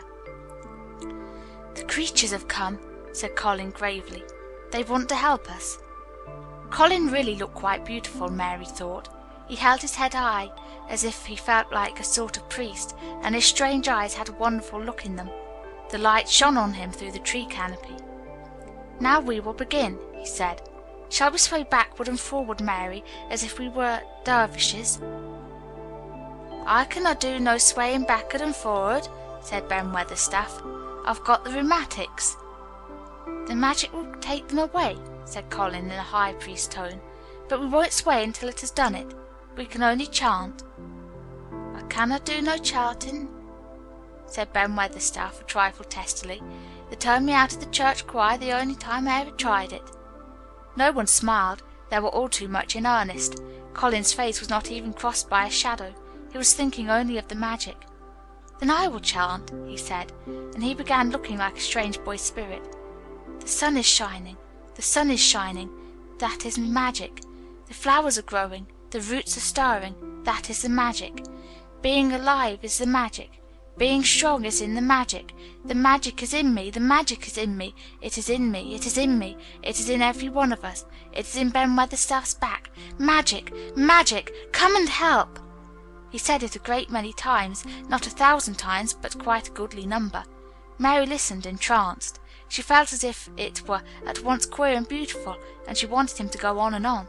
Ben Weatherstaff began to feel soothed into a sort of dream which was quite agreeable. The humming of the bees in the blossoms mingled with the chanting voice, and drowsily melted into a doze.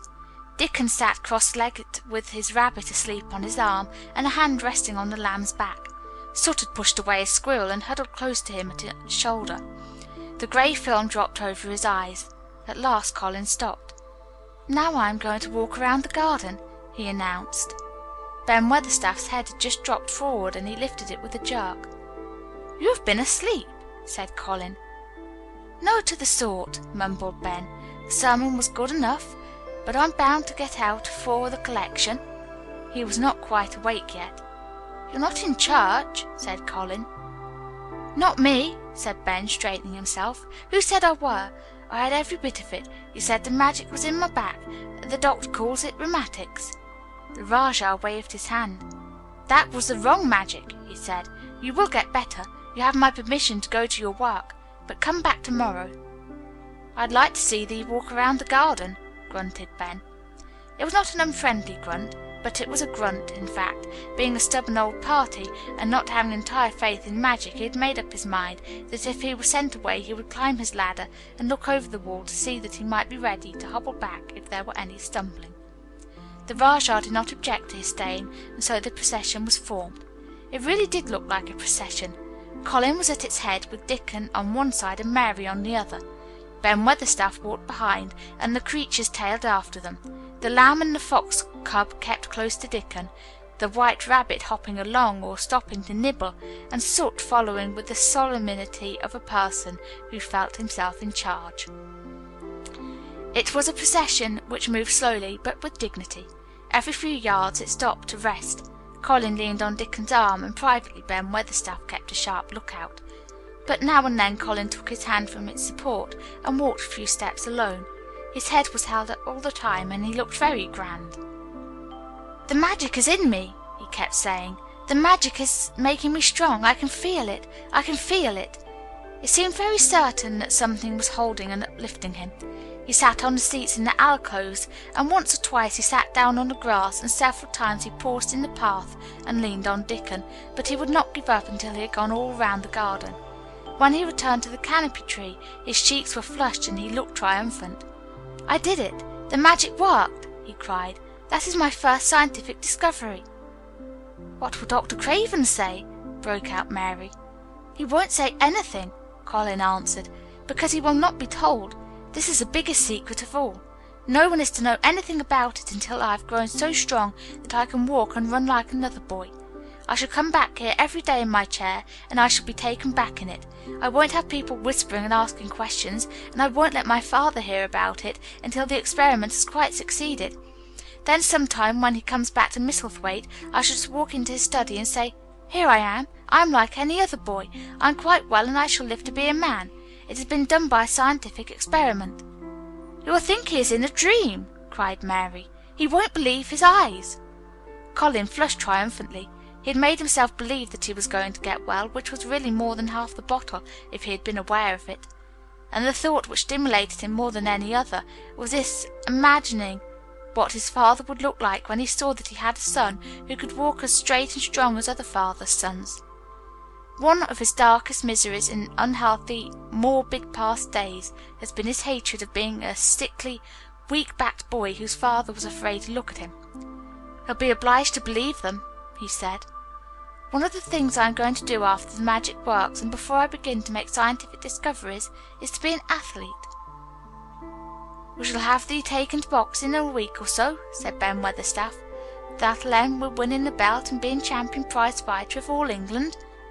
Colin fixed his eyes on him sternly.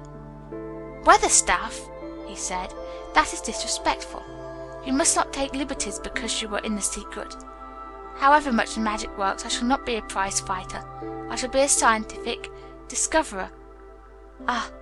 Pardon, sir," answered Ben, touching his forehead in salute. "I ought to have seed it wasn't a joking matter." But his eyes twinkled, and secretly he was immensely pleased. He really did not mind being snubbed, since the snubbing meant that the lad was gaining strength and spirit. Chapter 24. Let Them Laugh. The secret garden was not the only one Dickon worked in. Round the cottage on the moor there was a piece of ground enclosed by a low wall of rough stones. Early in the morning and late in the fading twilight, and on all the days Colin and Mary did not see him, Dickon worked there planting or tending potatoes and cabbages, turnips and carrots and herbs for his mother. In the company of his creatures he did wonders there, and was never tired of doing them, it seemed. While he dug or weeded, he whistled or sang bits of Yorkshire moor songs, or talked to Soot or Captain or the brothers and sisters he had taught to help him. "We'd never get on as comfortable as we do," Mrs. Sowerby said, "if it wasn't for Dickon's garden. Anything'll grow for him. His taters and cabbages is twice the size of any one else's, and they've got a flavour with them as nobody's has." When she found a moment to spare, she liked to go out and talk to him. After supper there was still a long, clear twilight to work in, and that was her quiet time. She could sit upon the low, rough wall and look on and hear stories of the day. She loved this time. There were not only vegetables in this garden. Dickon had brought penny packages of flower seeds now and then, and sown bright, sweet-scented things among gooseberry bushes and even cabbages, and he grew borders of mignonette and pinks and pansies, and things whose seeds he could save year after year, or whose roots would bloom each spring and spread in time into fine clumps. The low wall was one of the prettiest things in Yorkshire, because he had tucked moorland foxglove and ferns and rock-cress and hedgerow flowers into every crevice, till only here and there glimpses of the stones were to be seen. "All a chap's got to do to make 'em thrive, mother," he would say, "is to be friends with 'em, for sure. They're just like the creatures. If they're thirsty, give 'em drink, and if they're hungry, give 'em a bit of food. They want to live same as we do. If they died, I should feel as if I'd been a bad lad and somehow treated them heartless." It was in these twilight hours that Mrs. Sowerby heard of all that happened to Misselthwaite Manor. At first she was only told that Mester Colin had taken a fancy to going out into the grounds with Miss Mary, and that it was doing him good. But it was not long before it was agreed between the two children that Dickon's mother might come into the secret. Somehow it was not doubted that she was safe for sure. So one beautiful still evening Dickon told the whole story, with all the thrilling details of the buried key, and the robin, and the grey haze which had seemed like deadness, and the secret Miss Mary had planned never to reveal. The coming of Dickon, and how it had been told to him. The doubt of Mester Colin, and the final drama of his introduction to the hidden domain, combined with the incident of Ben Weatherstaff's angry face peering over the wall, and Mester Colin's sudden indignant strength, made Mrs. Sowerby's nice-looking face quite change colour several times. "My word," she said, "it was a good thing that little lass came to the moor. It's been the making of her, and the saving of him, standing on his feet, and us all thinking he was a poor half-witted lad with not a straight bone in him." She asked a great many questions, and her blue eyes were full of deep thinking. "What do they make of it at the manor, him being so well and cheerful and never complaining?" she inquired. "They don't know what to make of it," answered Dickon. "Every day as comes round his face looks different. It's filling out and doesn't look so sharp, and the waxy colour is going. But he has to do his bit of complaining," with a highly entertained grin. "What for, in mercy's name?" asked Mrs. Sowerby. Dickon chuckled. "He does it to keep them from guessing what's happened. If the doctor knew he'd found out he could stand on his feet, he'd likely write and tell Mester Craven. Mester Colin's saving the secret to tell himself. He's going to practise his magic on his legs every day till his father comes back, and then he's going to march into his room and show him he's as straight as other lads. But him and Miss Mary think it's best plan to do a bit of groaning and fretting now and then to throw folks off the scent." Mrs. Sowerby was laughing a low, comfortable laugh long before he had finished his last sentence. She said, "that pair's enjoying theirselves, I'll warrant. They'll get a good bit of acting out of it, and there's nothing children like as much as play acting. Let's hear what they do, Dickon, lad." Dickon stopped weeding and sat up on his heels to tell her. His eyes were twinkling with fun. "Mr. Colin is carried down to his chair every time he goes out," he explained, "and he flies out at John the footman for not carrying him careful enough. He makes himself as helpless looking as he can and never lifts his head until we're out of sight of the house, and he grunts and frets a good bit when he's been settled into his chair. Him and Miss Mary's both got to enjoying it, and when he groans and complains she'll say, 'Poor Colin, does it hurt you so much? Are you so weak as that, poor Colin?' But the trouble is that sometimes they can scarce keep him from bursting out laughing. When we get safe into the garden they laugh till they've no breath left to laugh with, and they have to stuff their faces into Mr. Colin's cushions to keep the gardeners from hearing if any of 'em's about. The more they laugh, the better for 'em," said Mrs. Sowerby, still laughing herself. "Good healthy child laughing's better than pills any day of the year. That pair'll plump up for sure." "They are plumping up," said Dickon. "They're that hungry they don't know how to get enough to eat without making talk. Mr. Colin says if he keeps sending for more food they won't believe he's an invalid at all. Miss Mary says she'll let him eat her share, but he says that if she goes hungry she'll get thin, and they mun both get fat at once." Mrs. Sowerby laughed so heartily at the revelation of this difficulty that she quite rocked backward and forward in her blue cloak, and Dickon laughed with her. "I'll tell thee what, lad," Mrs. Sowerby said when she could speak, "I've thought of a way to help 'em. When thou goes to 'em in the mornings, thou shalt take a pail of good new milk, and I'll bake 'em a crusty cottage loaf, or some buns with currants in 'em, same as you children like. Nothing so good as fresh milk and bread. Then they could take off the edge of their hunger while they are in the garden, and the fine food they get indoors 'ud polish off the corners." Mother," said Dickon admiringly, "what a wonder thou art. Thou always sees a way out of things. They was quite in a pother yesterday. They didn't see how they was to manage without ordering up more food, they felt that empty inside. They're two young uns growing fast, and health's coming back to both of 'em. Children like that feels like young wolves, and food's flesh and blood to them," said Mrs. Sowerby. Then she smiled, Dickon's own curving smile. But they're enjoying theirselves for sure," she said. That was quite right, the comfortable, wonderful mother creature, and she had never been more so than when she said their play acting would be their joy. Colin and Mary found it one of the most thrilling sources of entertainment. The idea of protecting themselves from suspicion had been unconsciously suggested to them, first by the puzzled nurse and then by Dr. Craven himself. "Your appetite is improving very much, Master Colin," the nurse had said one day. "You used to eat nothing, and so many things disagreed with you." "Nothing disagrees with me now," replied Colin, and then seeing the nurse looking at him curiously, he suddenly remembered that perhaps he ought not to appear too well just yet. "At least things don't so often disagree with me. It's the fresh air." "Perhaps it is," said the nurse, still looking at him with a mystified expression. "But I must talk to Dr. Craven about it." "How she stared at you," said Mary when she went away, "as if she thought there must be something to find out." "I won't have her finding out things," said Colin. "No one must begin to find out yet." When Dr. Craven came that morning he seemed puzzled also. He asked a number of questions, to Colin's great annoyance. "You stay out in the garden a great deal?" he suggested. "Where do you go?" Colin put on his favourite air of dignified indifference to opinion. "I'll not let anyone know where I go," he answered. "I go to a place I like. Everyone has orders to keep out of the way. I won't be watched and stared at. You know that."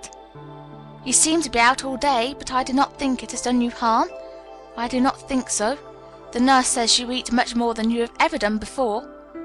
"Perhaps," said Colin, prompted by a sudden inspiration, "perhaps it is an unnatural appetite." "I do not think so, as your food seems to agree with you," said Dr. Craven. "You are gaining flesh rapidly, and your colour is better." Perhaps I'm bloated and feverish," said Colin, assuming a discouraging air of gloom. "People who are not going to live are often different." Dr. Craven shook his head. He was holding Colin's wrist, and pushed up his sleeve and felt his arm. "You are not feverish," he said thoughtfully, "and such flesh as you have gained is healthy. If you can keep this up, my boy, we need not talk of dying. Your father will be happy to hear of this remarkable improvement." "I won't have him told," Colin broke forth fiercely. "It will only disappoint him if I get worse again, and I may get worse this very night. I might have a raging fever. I feel as if I might be beginning to have one now. I won't have letters written to my father. I won't. I won't! You are making me angry, and you know that is bad for me. I feel hot already. I hate being written about and being talked over as much as I hate being stared at."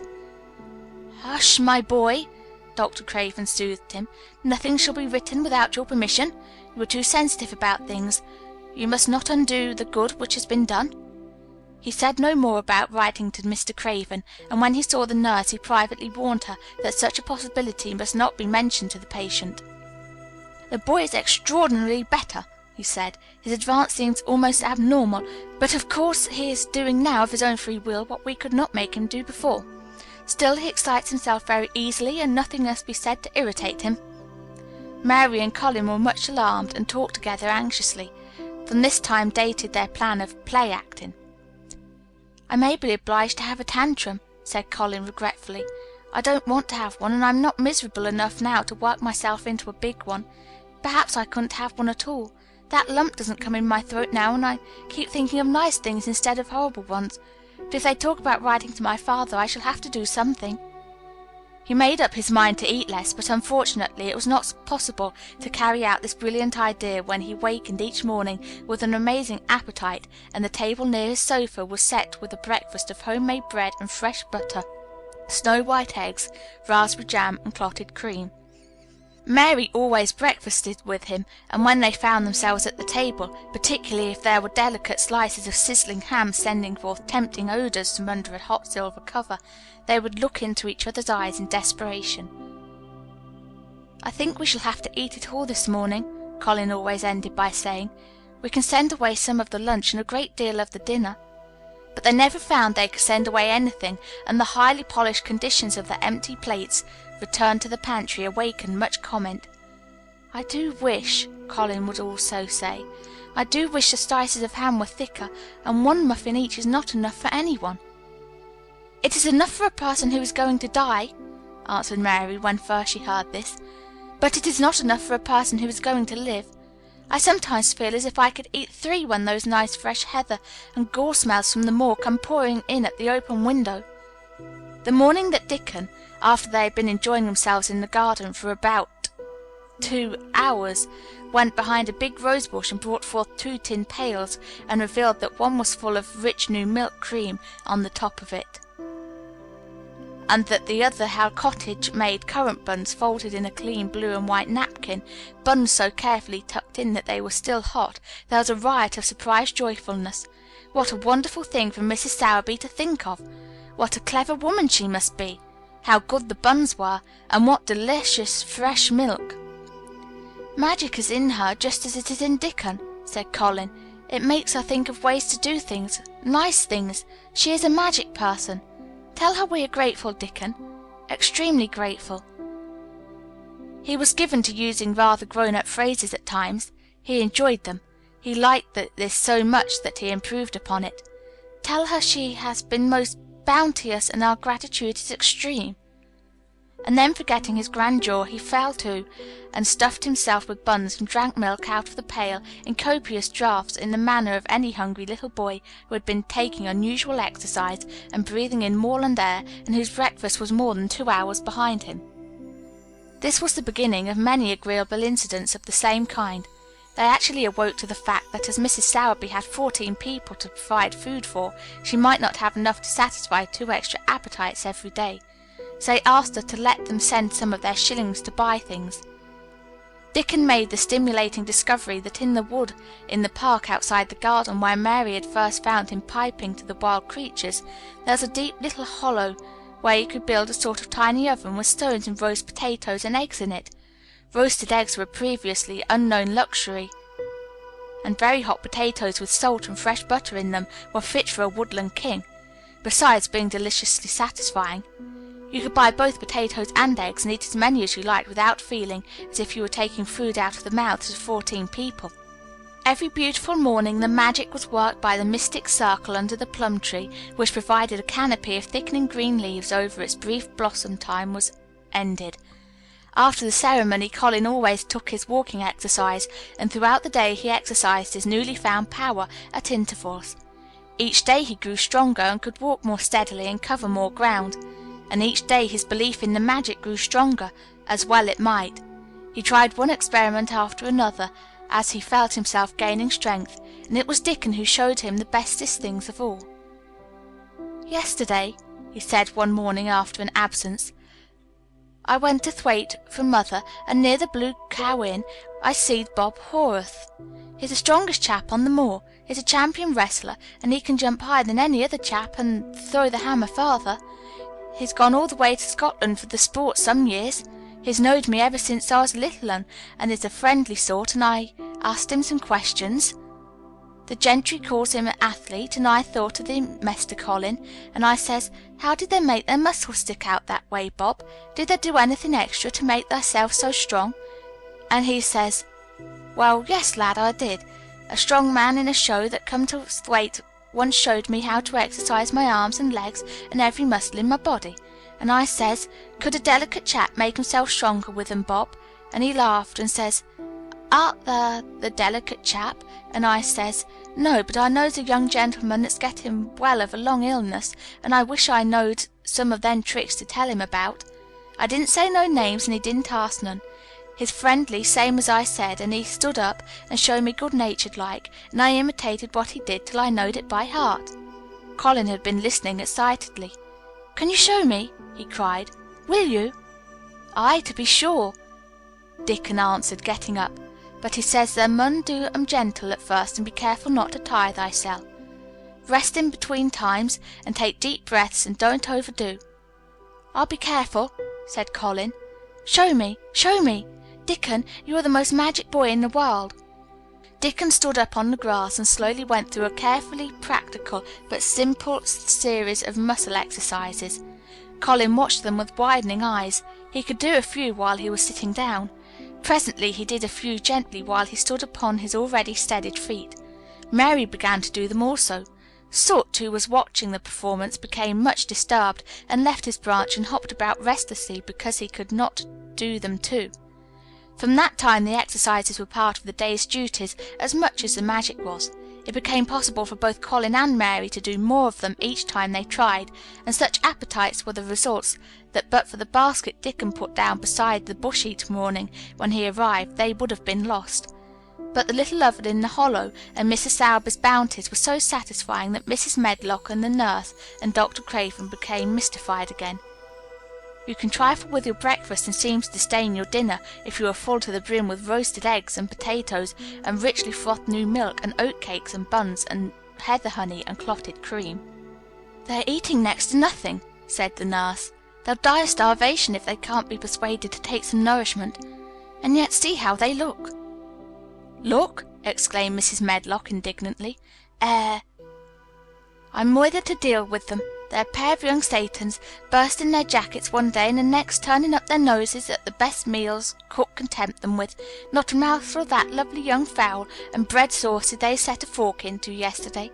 And the poor woman fair invented a pudding for them, and back it's sent. She almost cried. She's afraid she'll be blamed if they starve themselves into their graves." Dr. Craven came and looked at Colin long and carefully. He wore an extremely worried expression when the nurse talked with him, and showed him the most untouched tray of breakfast she had saved for him to look at. But it was even more worried when he sat down by Colin's sofa and examined him. He had been called to London on business, and had not seen the boy for nearly 2 weeks. When young things began to gain health, they gain it rapidly.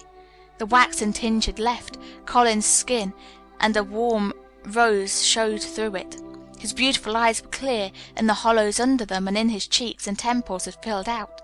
His once dark, heavy locks had begun to look as if they sprang healthily from his forehead, and were soft and warm with life. His lips were fuller and of a normal colour. In fact, as an imitation of a boy who was a confirmed invalid, he was a disgraceful sight.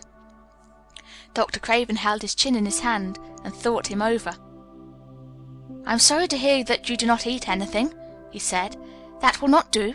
You will lose all you have gained, and you have gained amazingly. You ate so well a short time ago." "I told you it was an unnatural appetite," answered Colin. Mary was sitting on her stool near by, and she suddenly made a very queer sound which she tried so violently to repress that she ended by almost choking. "What is the matter?" said Dr. Craven, turning to look at her. Mary became quite severe in her manner.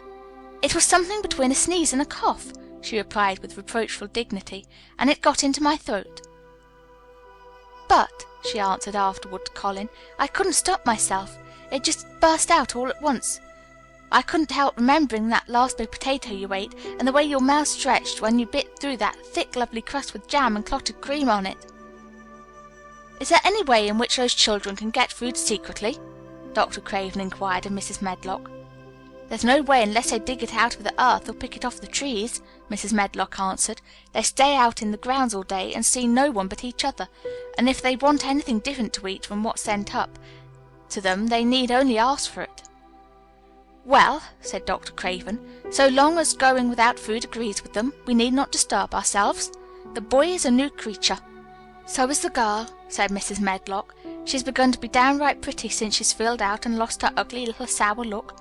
Her hair's grown thick and healthy looking, and she's got a bright color. The glummest, ill-natured little thing she used to be, and now her and Master Colin laugh together like a pair of crazy young ones.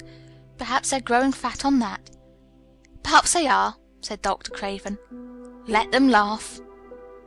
Chapter 25. The Curtain. And the secret garden bloomed and bloomed, and every morning revealed new miracles. In the robin's nest there were eggs, and the robin's mate sat upon them, keeping them warm with her feathery little breast and careful wings. At first she was very nervous, and the robin himself was indignantly watchful. Even Dickon did not go near the close-grown corner in those days, but waited until by the quiet working of some mysterious spell he seemed to have conveyed to the soul of the little pair that in the garden there was nothing which was not quite like themselves, nothing which did not understand the wonderfulness of what was happening to them, the immense, tender, terrible, heart-breaking beauty and solemnity of eggs.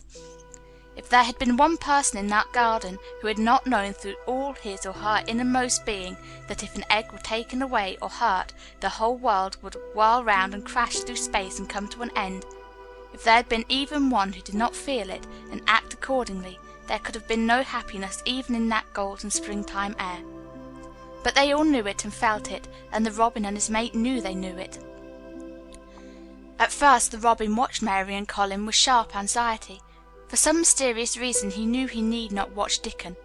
The first moment he set his dew-bright black eye on Dickon, he knew he was not a stranger, but a sort of robin without beak or feathers. He could speak robin, which is a quite distinct language, not to be mistaken for any other. To speak robin to a robin is like speaking French to a Frenchman.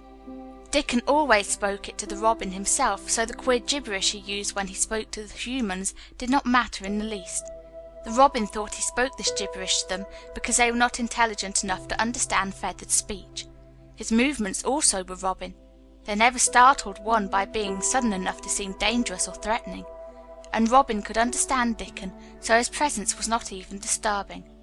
But at the outset it seemed necessary to be on guard against the other two. In the first place, the boy creature did not come into the garden on his legs. He was pushed in on a thing with wheels, and the skins of wild animals were thrown over him. That in itself was doubtful. Then when he began to stand up and move about, he did it in a queer, unaccustomed way, and the others seemed to have to help him.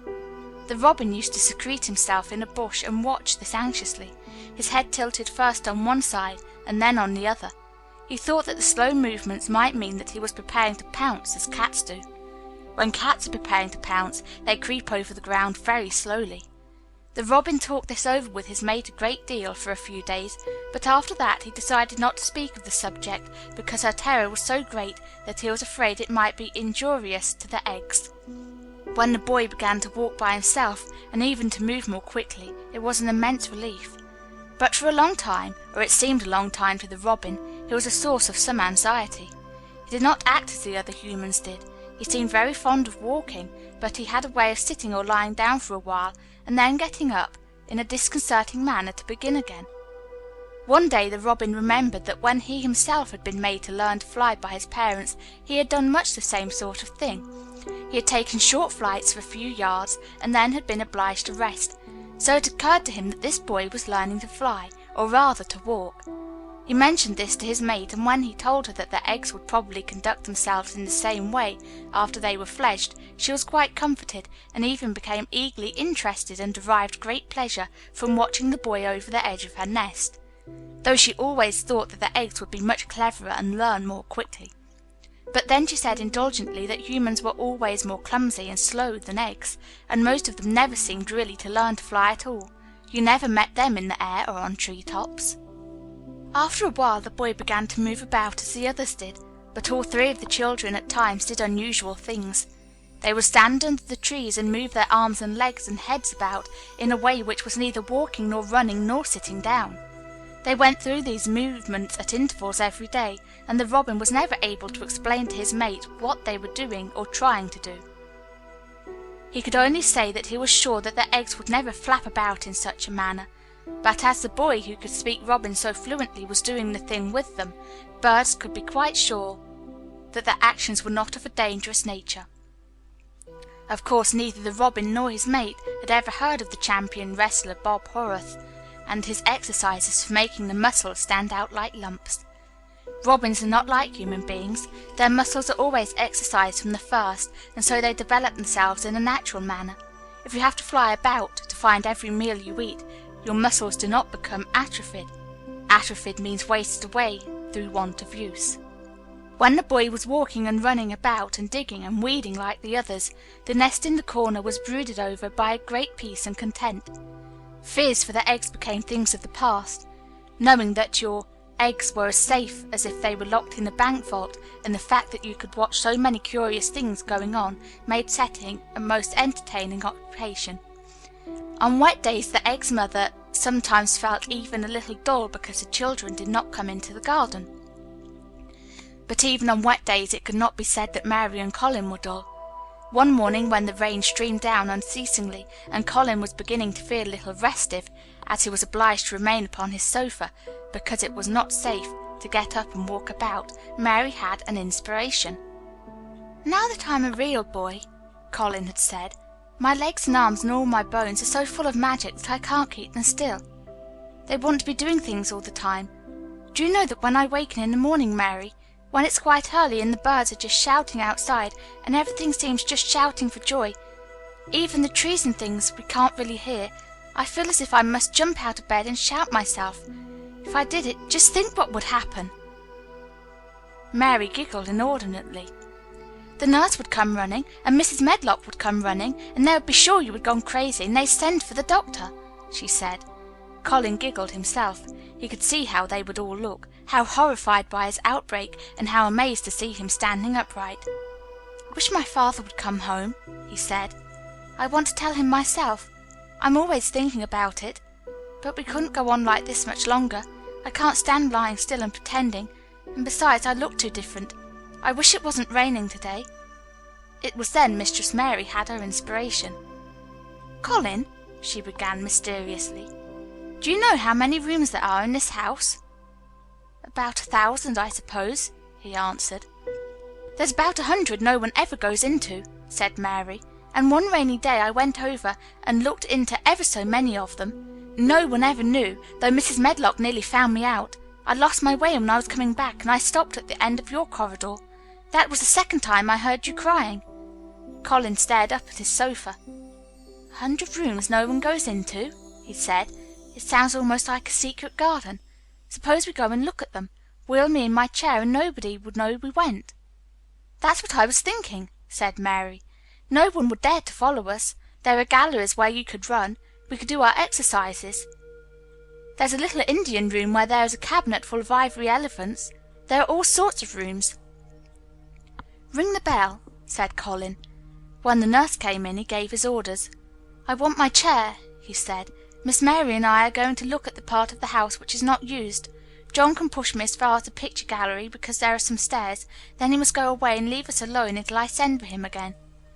Rainy days lost their terrors that morning. When the footman had wheeled the chair into the picture gallery and left the two together in obedience to orders, Colin and Mary looked at each other, delighted. As soon as Mary had made sure that John was really on his way back to his own quarters below stairs, Colin got out of his chair. "I'm going to run from one end of the gallery to the other," he said, "and then I am going to jump, and then we will do Bob Horwath's exercises." And they did all these things and many others. They looked at the portraits and found the plain little girl dressed in green brocade and held the parrot on her finger. "All these," said Colin, "must be my relations. They lived a long time ago. The parrot one, I believe, is one of my great-great-great-great-aunts. She looks rather like you, Mary. Not as you look now, but as you looked when you came here. Now you are a great deal fatter and better looking." "So are you," said Mary, and they both laughed. They went to the Indian room and amused themselves with the ivory elephants. They found the rose-coloured brocade boudoir and the hole in the cushion that the mouse had left, but the mice had grown up and run away and the hole was empty. They saw more rooms and made more discoveries than Mary had made on her first pilgrimage. They found new corridors and corners and flights of steps, and new old pictures they liked, and weird old things they did not know the use of. It was a curiously entertaining morning, and the feeling of wandering about in the same house with other people, but at the same time feeling as if one were miles away from them, was a fascinating thing. "I'm glad we came," Colin said. "I never knew I lived in such a big, queer old place. I like it. We will ramble about every rainy day. We shall always be finding new queer corners and things." That morning they had found, among other things, such good appetites that when they returned to Colin's room it was not possible to send the luncheon away untouched. When the nurse carried the tray downstairs, she slapped it down on the kitchen dresser so that Mrs. Loomis, the cook, could see the highly polished dishes and plates. "Look at that," she said. "This is a house of mystery, and those two children are the greatest mysteries in it." "If they keep that up every day," said the strong young footman, John, "there'd be small wonder that he weighs twice as much today as he did a month ago. I should have to give up my place in time for fear of doing my muscles an injury." That afternoon Mary noticed that something new had happened in Colin's room. She had noticed it the day before, but had said nothing because she thought the change might have been made by chance. She said nothing today, but she sat and looked fixedly at the picture over the mantel. She looked at it because the curtain had been drawn aside. That was the change she noticed. "I know what you want me to tell you," said Colin after she had stared a few minutes. "I always know when you want me to tell you something. You are wondering why the curtain is drawn back. I'm going to keep it like that." "Why?" asked Mary. "Because it doesn't make me angry any more to see her laughing. I wakened when it was bright moonlight 2 nights ago, and felt as if the magic was filling the room and making everything so splendid that I couldn't lie still. I got up and looked out of the window. The room was quite light, and there was a patch of moonlight on the curtain, and somehow that made me go and pull the cord. She looked right down at me as if she was laughing because she was glad I was standing there. It made me like to look at her. I want to see her laughing like that all the time. I think she must have been a sort of magic person, perhaps." "You are so like her now," said Mary, "that sometimes I think perhaps you are her ghost made into a boy." That idea seemed to impress Colin. He thought it over, and then answered her slowly. "If I were her ghost, my father would be fond of me." "Do you want him to be fond of you?" inquired Mary. "I used to hate it because he was not fond of me. If he grew fond of me, I think I should tell him about the magic. It might make him more cheerful." Chapter 26. Its Mother. Their belief in the magic was an abiding thing. After the morning's incantations, Colin sometimes gave them magic lectures. "I like to do it," he explained, "because when I grow up and make great scientific discoveries, I shall be obliged to lecture about them, and so this is practice. I can only give short lectures now because I am very young, and besides, Ben Weatherstaff would feel as if he were in charge, and he would go to sleep." "The best thing about lecturing," said Ben, "is that a chap can get up and say o't he pleases, and no other chap can answer him back. I wouldn't be again lecturing a bit myself sometimes." But when Colin held forth under his tree, old Ben fixed devouring eyes on him, and kept them there. He looked him over with critical affection. It was not so much the lecture which interested him, as the legs which looked straighter and stronger each day, the boyish head which held itself up so well, the once sharp chin and hollow cheeks which had filled and rounded out, and the eyes which had begun to hold the light he remembered in another pair. Sometimes when Colin felt Ben's earnest gaze meant that he was much impressed, he wondered what he was reflecting on, and once when he had seemed quite entranced, he questioned him. "What are you thinking about, Ben Weatherstaff?" he asked. "I was thinking," answered Ben, "as I'd warrant tha's gone up 3 or 4 pound this week. I was looking at the calves and the shoulders. I'd like to get thee on a pair of scales." "It's the magic and Mrs. Sowerby's buns and milk and things," said Colin. "You see, the scientific experiment has succeeded." That morning Dickon was too late to hear the lecture. When he came he was ruddy with running, and his face looked more twinkling than usual. As they had a good deal of weeding to do after the rains, they fell to work. They always had plenty to do after a warm, deep, sinking rain. The moisture, which was good for the flowers, was also good for the weeds, which thrust up tiny blades of grass and points of leaves, which must be pulled up before their roots took too firm hold. Colin was as good at weeding as any one in these days, and he could lecture while he was doing it. "The magic works best when you work yourself," he said this morning. "You can feel it in your bones and muscles. I'm going to read books about bones and muscles, but I'm going to write a book about magic. I'm making it up now. I keep finding out things." It was not very long after he had said this that he laid down his trowel and stood up on his feet. He had been silent for several minutes, and they had seen that he was thinking about lectures, as he often did. When he dropped his trowel and stood upright, it seemed to Mary and Dickon as if a sudden strong thought had made him do it. He stretched himself out to his tallest height and threw out his arms exultantly. Colour glowed in his face, and his strange eyes widened with joyfulness. All at once he had realized something to the full. "Mary, Dickon," he cried, "just look at me." They stopped their weeding and looked at him. "Do you remember that first morning you brought me in here?" he demanded. Dickon was looking at him very hard. Being an animal charmer, he could see more things than most people could, and many of them were things he never talked about. He saw some of them now in this boy. "Aye, that we do," he answered. Mary looked hard too, but she said nothing. "Just this minute," said Colin. "All at once I remembered it myself, when I looked at my hand digging with the trowel, and I had to stand up on my feet to see if it was real. And it is real. I'm well. I'm well." "Aye, that thou art," said Dickon. "I'm well. I'm well," said Colin again, and his face went quite red all over. He had known it before in a way. He had hoped it and felt it and thought about it, but just at that minute something had rushed all through him, a sort of rapturous belief and realization, and it had been so strong that he could not help calling out. "I shall live for ever and ever and ever," he cried grandly. "I shall find out thousands and thousands of things. I shall find out about people and creatures and everything that grows, like Dickon, and I shall never stop making magic. I'm well. I'm well. I feel as if I want to shout out something thankful, joyful." Ben Weatherstaff, who had been working near a rose bush, glanced round at him. "Then might sing the doxology," he suggested in his driest grunt.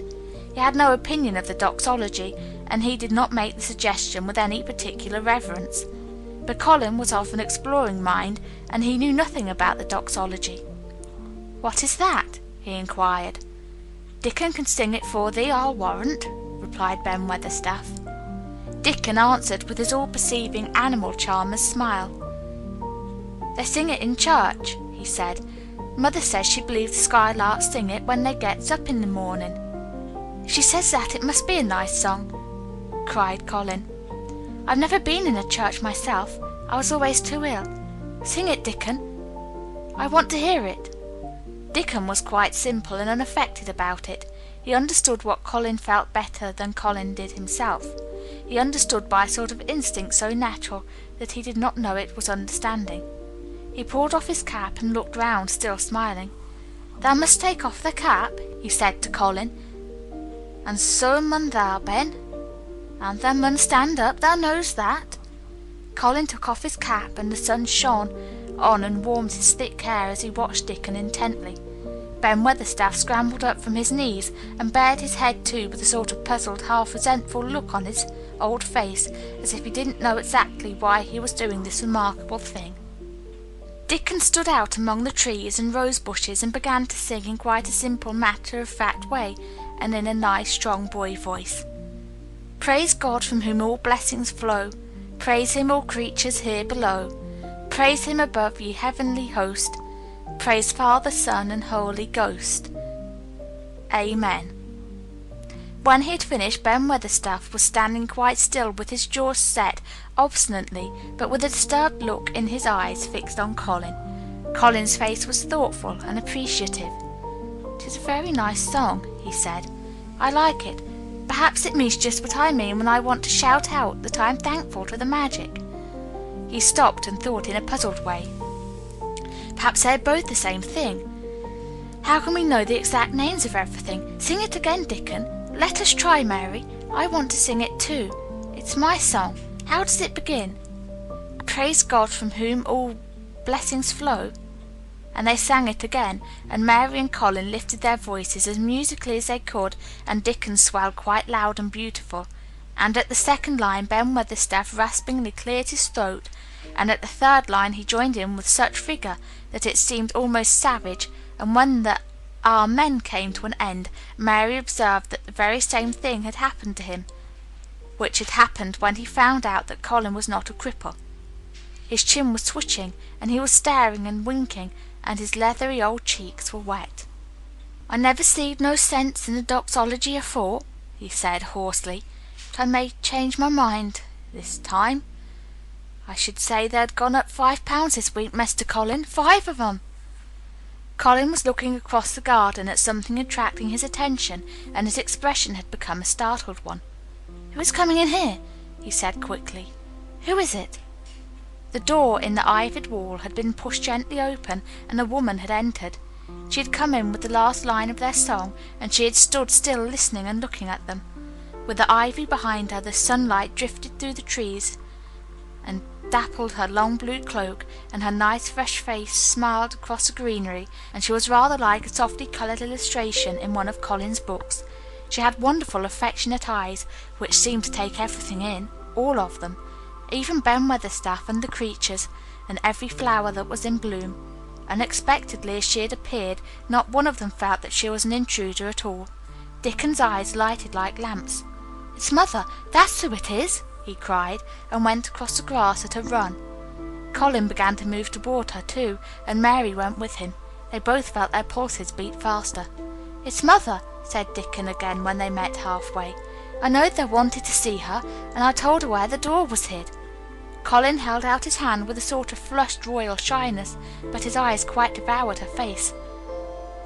"Even when I was ill I wanted to see you," he said. "You and Dickon and the secret garden. I never wanted to see anyone or anything before." The sight of his uplifted face brought about a sudden change in her own. She flushed, and the corners of her mouth shook, and a mist seemed to sweep over her eyes. Dear lad," she broke out tremulously. Dear lad," as if she had not known she were going to say it. She did not say Mester Colin, but just dear lad, quite suddenly.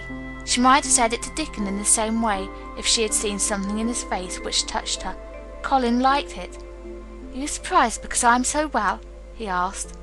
She put her hand on his shoulder and smiled the mist out of her eyes. "Aye, that I am," she said, "but thou'rt so like thy mother, that made my heart jump."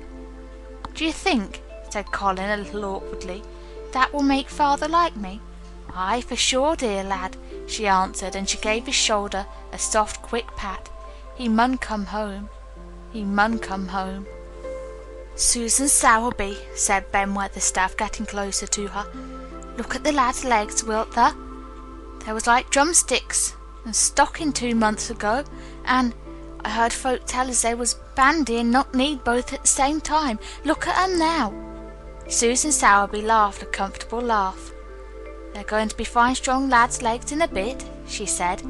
"Let 'em go on playing and working in the garden and eating hearty and drinking plenty of good sweet milk, and they'll not be a finer pair in Yorkshire, thank God for it."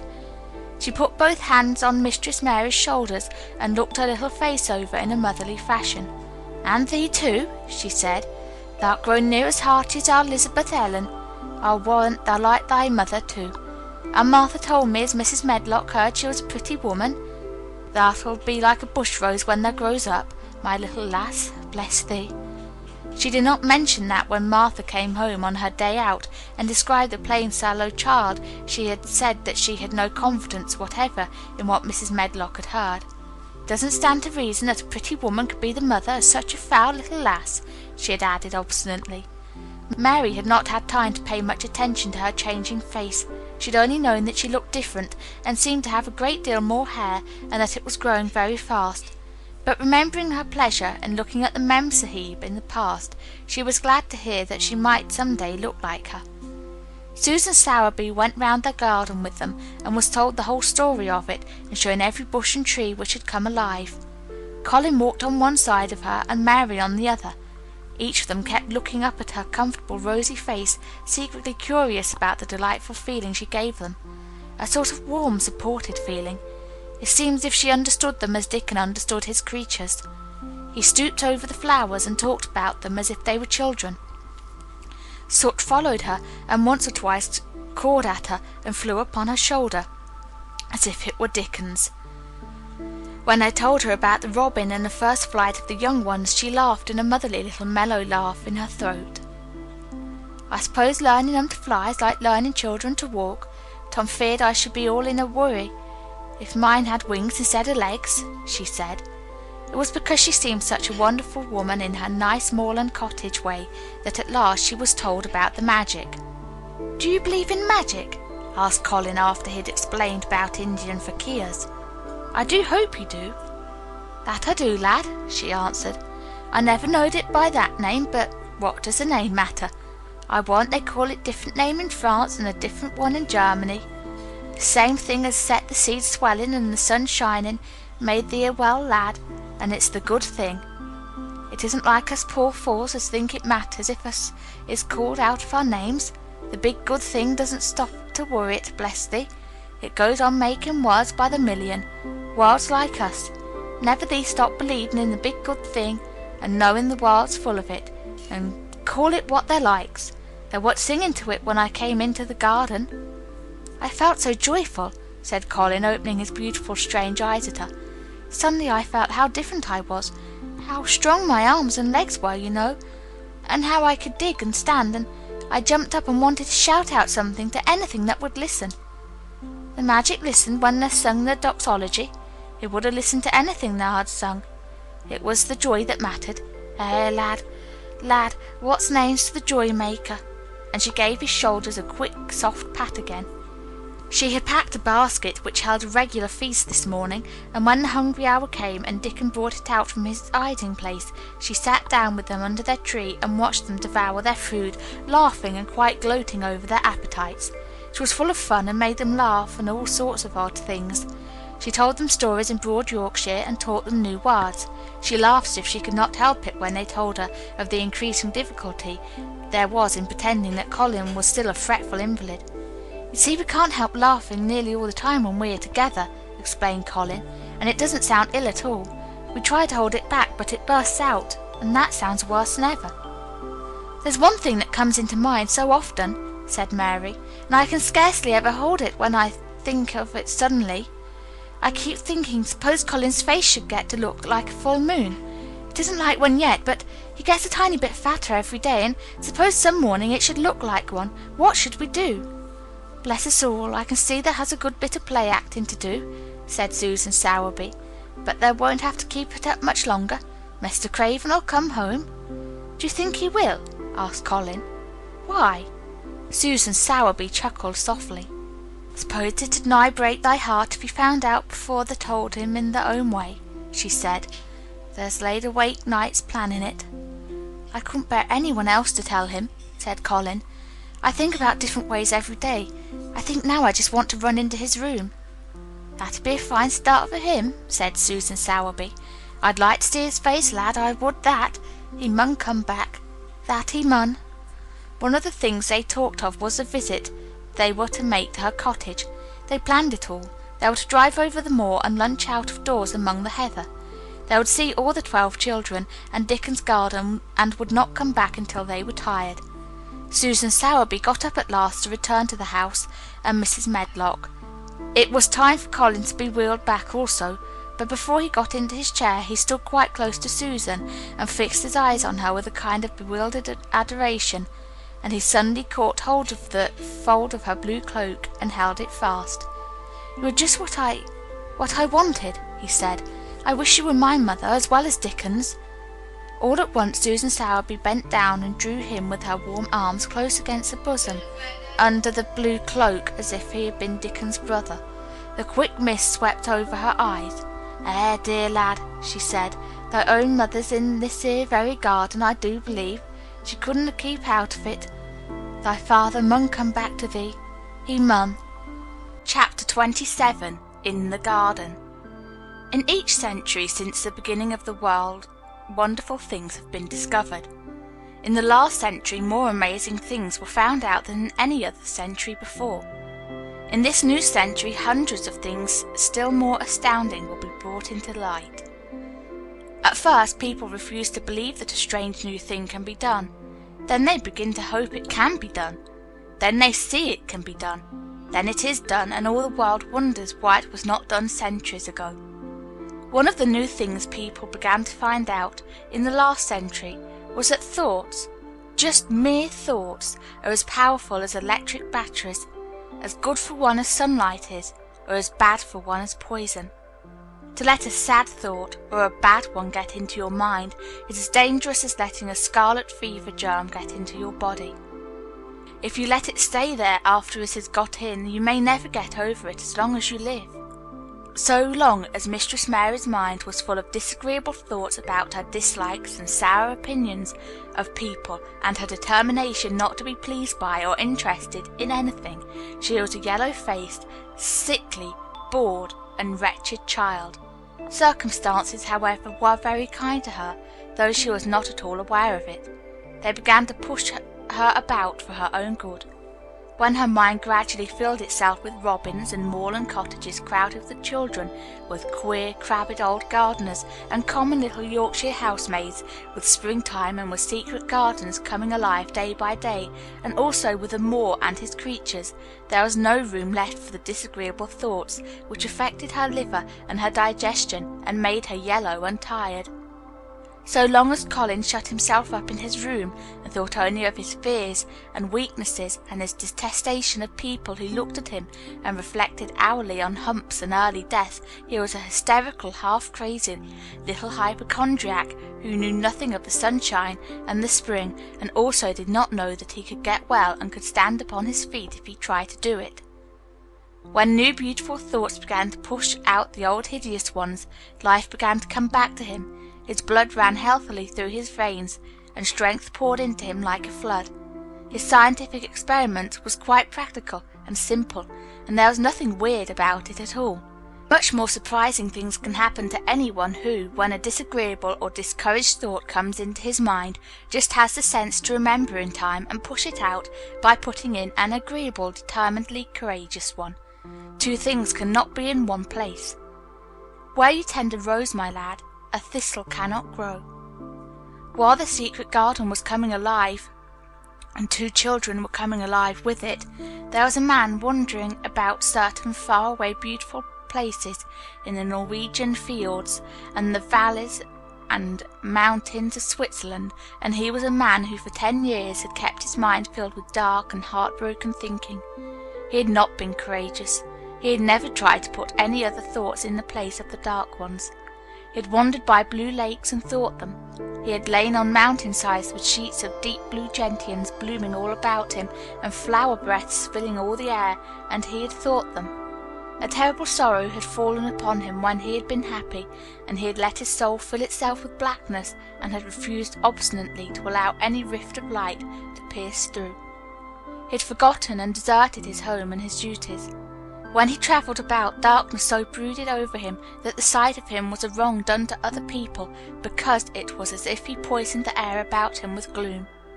Most strangers thought he must be either half mad or a man with some hidden crime on his soul. He was a tall man with a drawn face and crooked shoulders, and the name he always entered on hotel registers was Archibald Craven, Misselthwaite Manor, Yorkshire, England. He had travelled far and wide since the day he saw Mistress Mary in his study and told her she might have her bit of earth.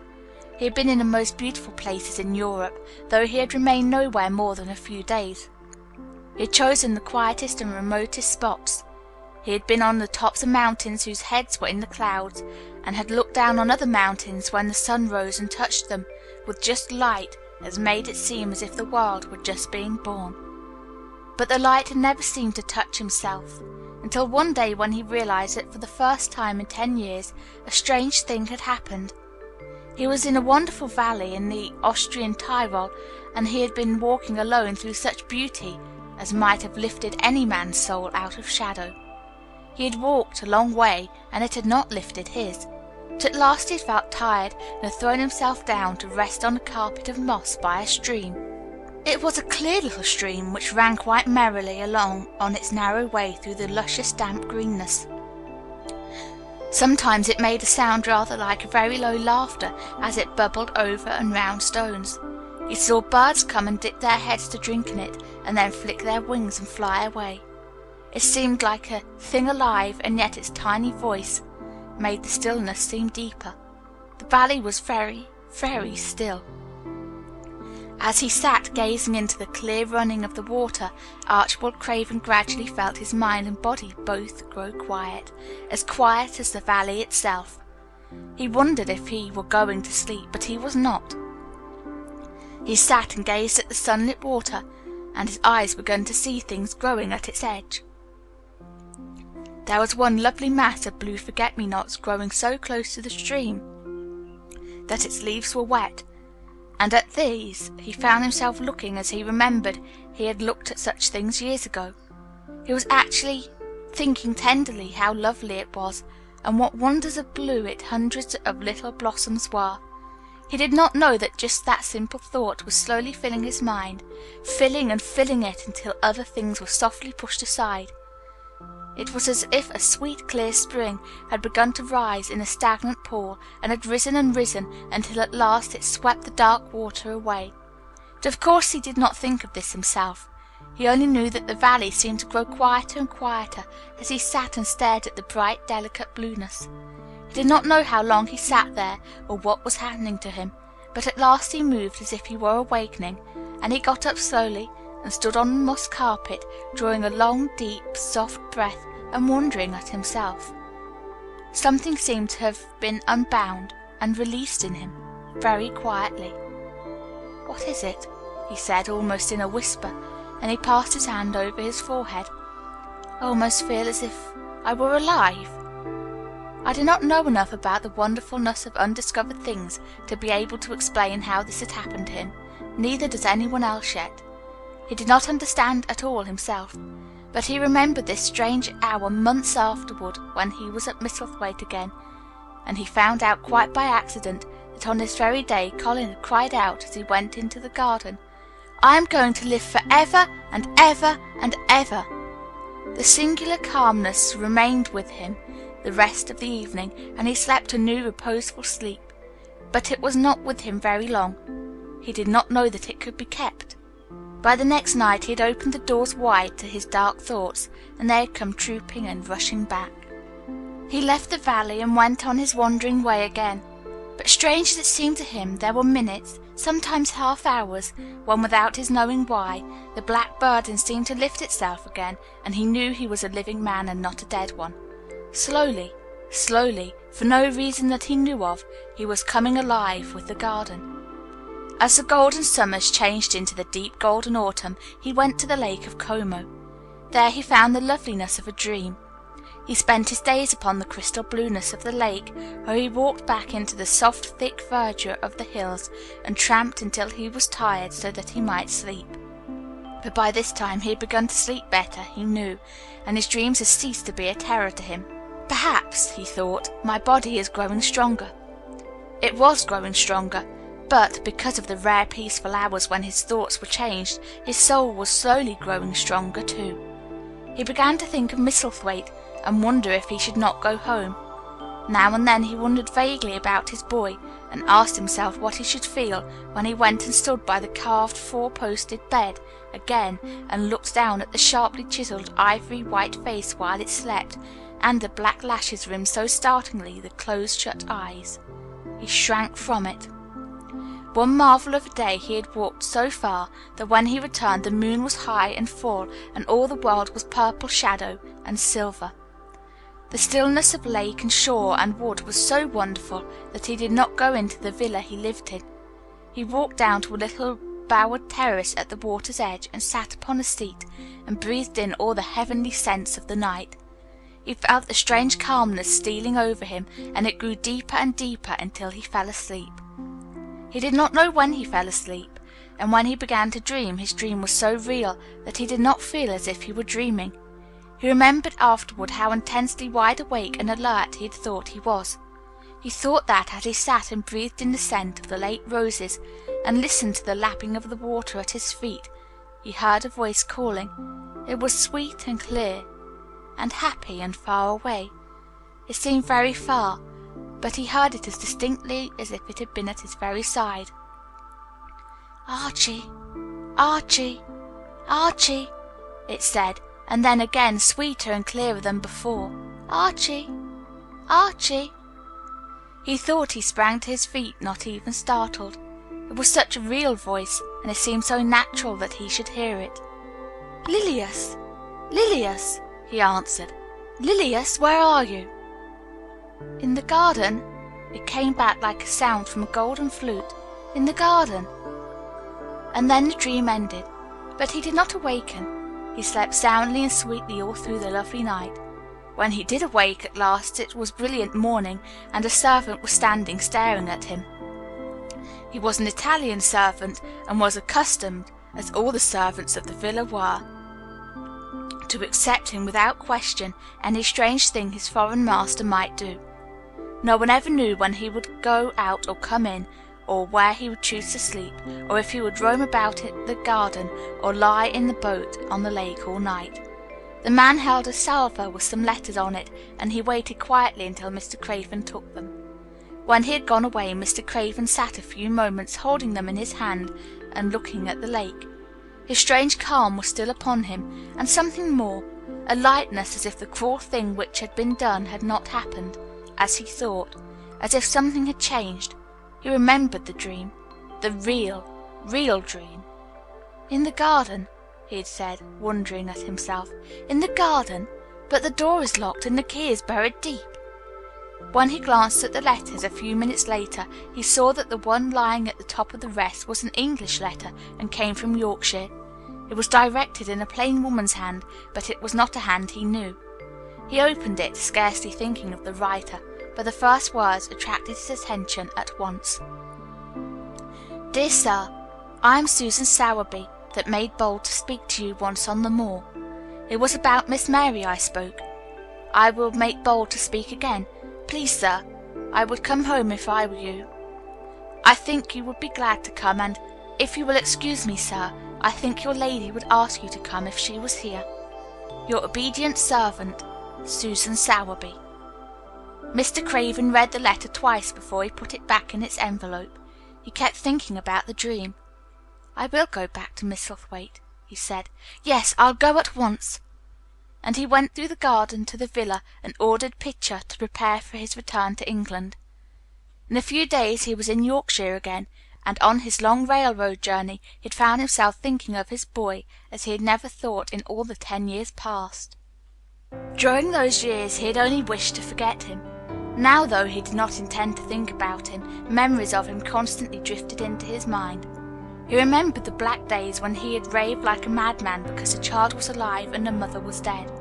He had refused to see it, and when he had gone to look at it last, it had been such a weak, wretched thing that everyone had been sure it would die in a few days. But to the surprise of those who took care of it, the days passed and it lived, and then everyone believed it would be a deformed and crippled creature. He had not meant to be a bad father, but he had not felt like a father at all. He had supplied doctors and nurses and luxuries, but he had shrunk from the mere thought of the boy and had buried himself in his own misery. The first time after a year's absence he returned to Misselthwaite, and the small, miserable-looking thing languidly and indifferently lifted to his face the great grey eyes and black lashes round them, so like and yet so horribly unlike the happy eyes he had adored. He could not bear the sight of them, and turned away pale as death. After that he scarcely ever saw him except when he was asleep, and all he knew of him was that he was a confirmed invalid with a vicious, hysterical, half-insane temper. He could only be kept from furies dangerous to himself by being given his own way in every detail.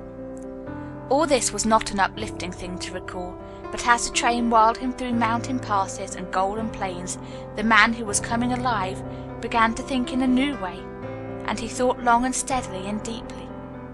"Perhaps I have been all wrong for 10 years, he said to himself. 10 years is a long time. It may be too late to do anything, quite too late. What have I been thinking of?" Of course this was the wrong magic to be saying too late. Even Colin could have told him that. But he knew nothing of magic, either black or white. This he had yet to learn.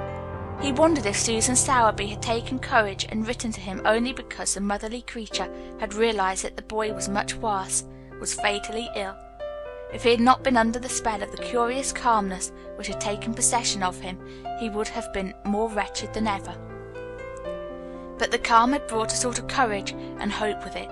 Instead of giving way to thoughts of the worst, he actually found he was trying to believe in better things. Could it be possible that she sees that I may be able to do him good and control him? He thought. I will go and see her on my way to Misselthwaite. But when on his way across the moor he stopped the carriage at the cottage, 7 or 8 children were playing about, gathered in a group, and bobbing 7 or 8 friendly and polite curtsies told him that their mother had gone to the other side of the moor early in the morning to help a woman who had a new baby. Our Dickon, they volunteered, was over at the manor working in one of the gardens where he went several days each week. Mr. Craven looked over the collection of sturdy little bodies and round, red-cheeked faces, each one grinning in its own particular way, and he awoke to the fact that they were a healthy, likeable lot. He smiled at their friendly grins and took a golden sovereign from his pocket and gave it to our Lisbeth Ellen, who was the oldest. "If you divide that into 8 parts, there will be half a crown for each of you," he said. Then, amid grins and chuckles and bobbings of curtsies, he drove away, leaving ecstasy and nudging elbows and little jumps of joy behind. The drive across the wonderfulness of the moor was a soothing thing.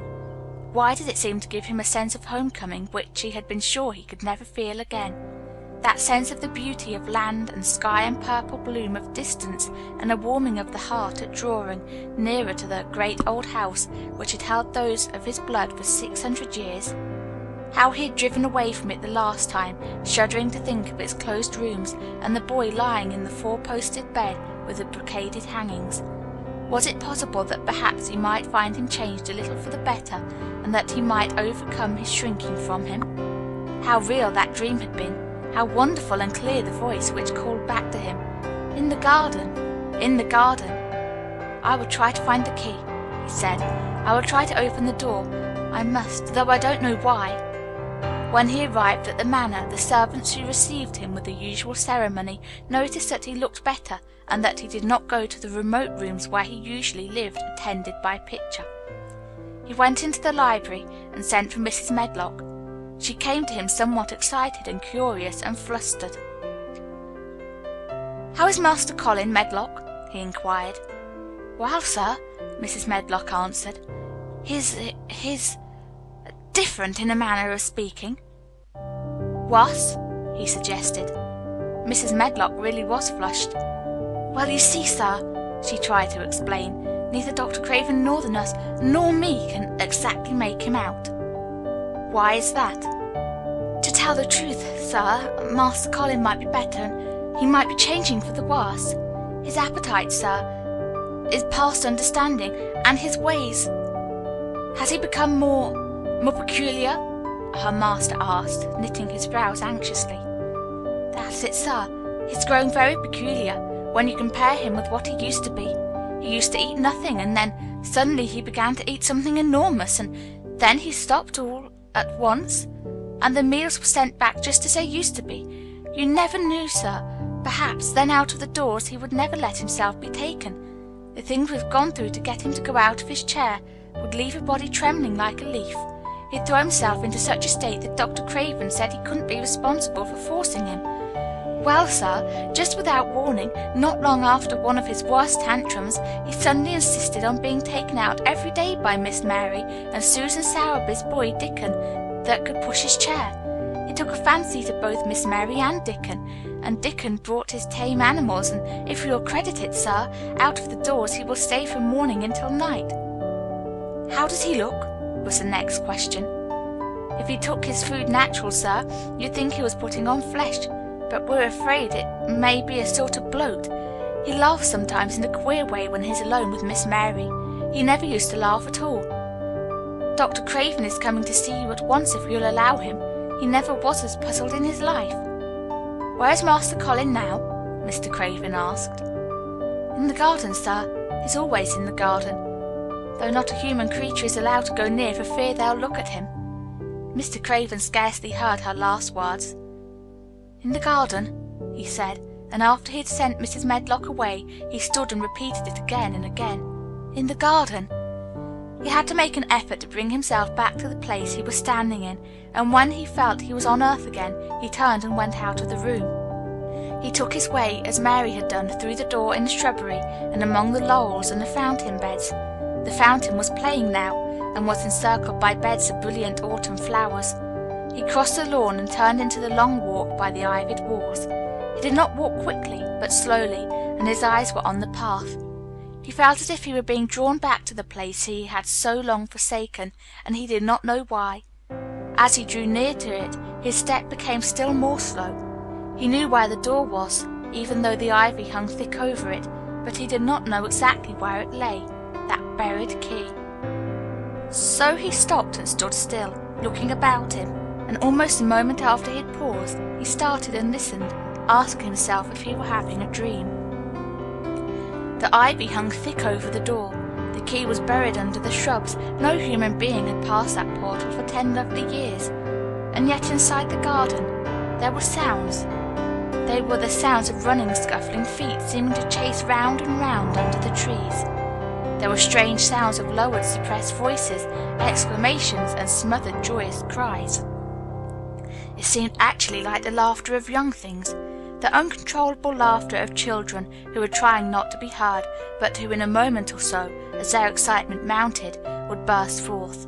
What in heaven's name was he dreaming of? What in heaven's name did he hear? Was he losing his reason and thinking he heard things which were not for human ears? Was it that the far, clear voice had meant? And then the moment came, the uncontrollable moment when the sounds forgot to hush themselves. The feet ran faster and faster. They were nearing the garden door. They were quick, strong, young, breathing, and a wild outbreak of laughing shows which could not be contained, and the door of the wall was flung back wide, the sheet of ivy swinging back, and a boy burst forth through it at full speed, and without seeing the outsider dashed almost into his arms. Mr. Craven had extended them just in time to save him from falling as a result of his unseeing dash against him, and when he held him away to look at him in amazement at his being there, he truly gasped for breath. He was a tall boy and a handsome one. He was glowing with life, and his running had sent splendid color leaping to his face. He threw the thick hair back from his forehead and lifted a pair of strange grey eyes, eyes full of boyish laughter and rimmed with black lashes like a fringe. It was the eyes which made Mr. Craven gasp for breath. "Who? What? Who?" he stammered. This was not what Colin had expected. This was not what he had planned. He had never thought of such a meeting. And yet to come dashing out, winning a race. Perhaps it was even better. He drew himself up to his very tallest. Mary, who had been running with him and had dashed through the door too, believed that he managed to make himself look taller than he had ever looked before. Inches taller. "Father," he said, "I'm Colin. You can't believe it. I scarcely can myself. I'm Colin." Like Mrs. Medlock, he did not understand what his father meant when he said hurriedly, "In the garden. In the garden." "Yes," hurried on Colin, "it was the garden that did it, and Mary and Dickon and the creatures, and the magic. No one knows. We kept it to tell you when you came. I'm well. I can beat Mary in a race. I'm going to be an athlete." He said it all so like a healthy boy, his face flushed, his words tumbling over each other in his eagerness, that Mr. Craven's soul shook with unbelieving joy. Colin put out his hand and laid it on his father's arm. "Aren't you glad, Father?" he ended. "Aren't you glad? I'm going to live for ever and ever and ever." Mr. Craven put his hands on both the boy's shoulders and held him still. He knew he dared not even try to speak for a moment. "Take me into the garden, my boy," he said at last, "and tell me all about it." And so they led him in. The place was a wilderness of autumn gold and purple and violet blue and flaming scarlet, and on every side were sheaves of late lilies standing together. Lilies which were white, or white and ruby. He remembered well when the first of them had been planted, that just as this season of the year their late glories should reveal themselves. Late roses climbed and hung and clustered, and the sunshine, deepening the hue of the yellowing trees, made one feel that one stood in an embowered temple of gold. The newcomer stood silent, just as the children had done when they came into its greyness. He looked round and round. "I thought it would be dead," he said. "Mary thought so at first," said Colin, "but it came alive." Then they sat down under their tree, all but Colin, who wanted to stand while he told the story. It was the strangest thing he had ever heard, Archibald Craven thought, as it was poured forth in headlong boy fashion.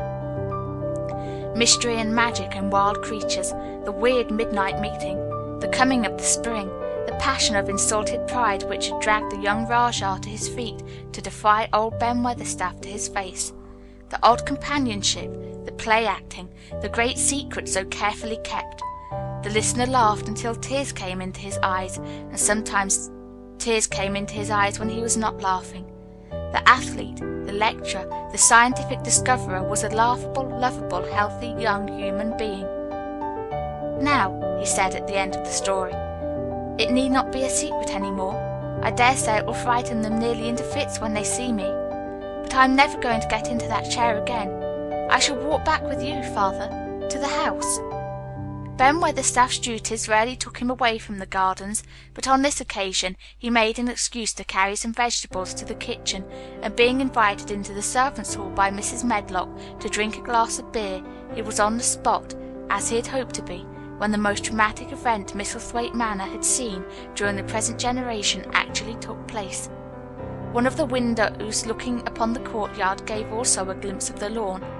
Mrs. Medlock, knowing Ben had come from the gardens, hoped that he might have caught sight of his master, and even by chance of his meeting with Master Colin. "Did you see either of them, Weatherstaff?" she asked.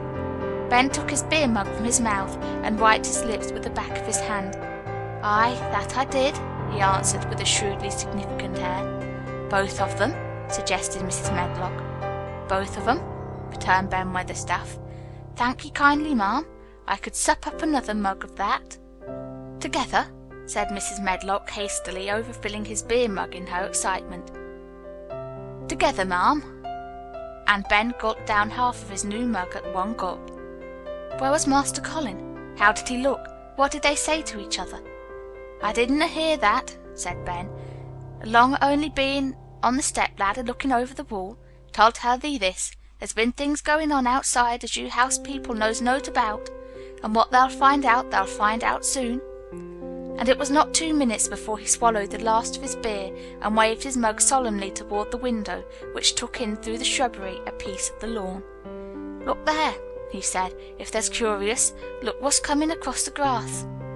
When Mrs. Medlock looked, she threw up her hands and gave a little shriek, and every man and woman servant within hearing bolted across the servants' hall and stood looking through the window with their eyes almost starting out of their heads. Across the lawn came the master of Misselthwaite, and he looked as many of them had never seen him, and by his side, with his head up in the air and his eyes full of laughter, walked as strongly and steadily as any boy in Yorkshire, Master Colin.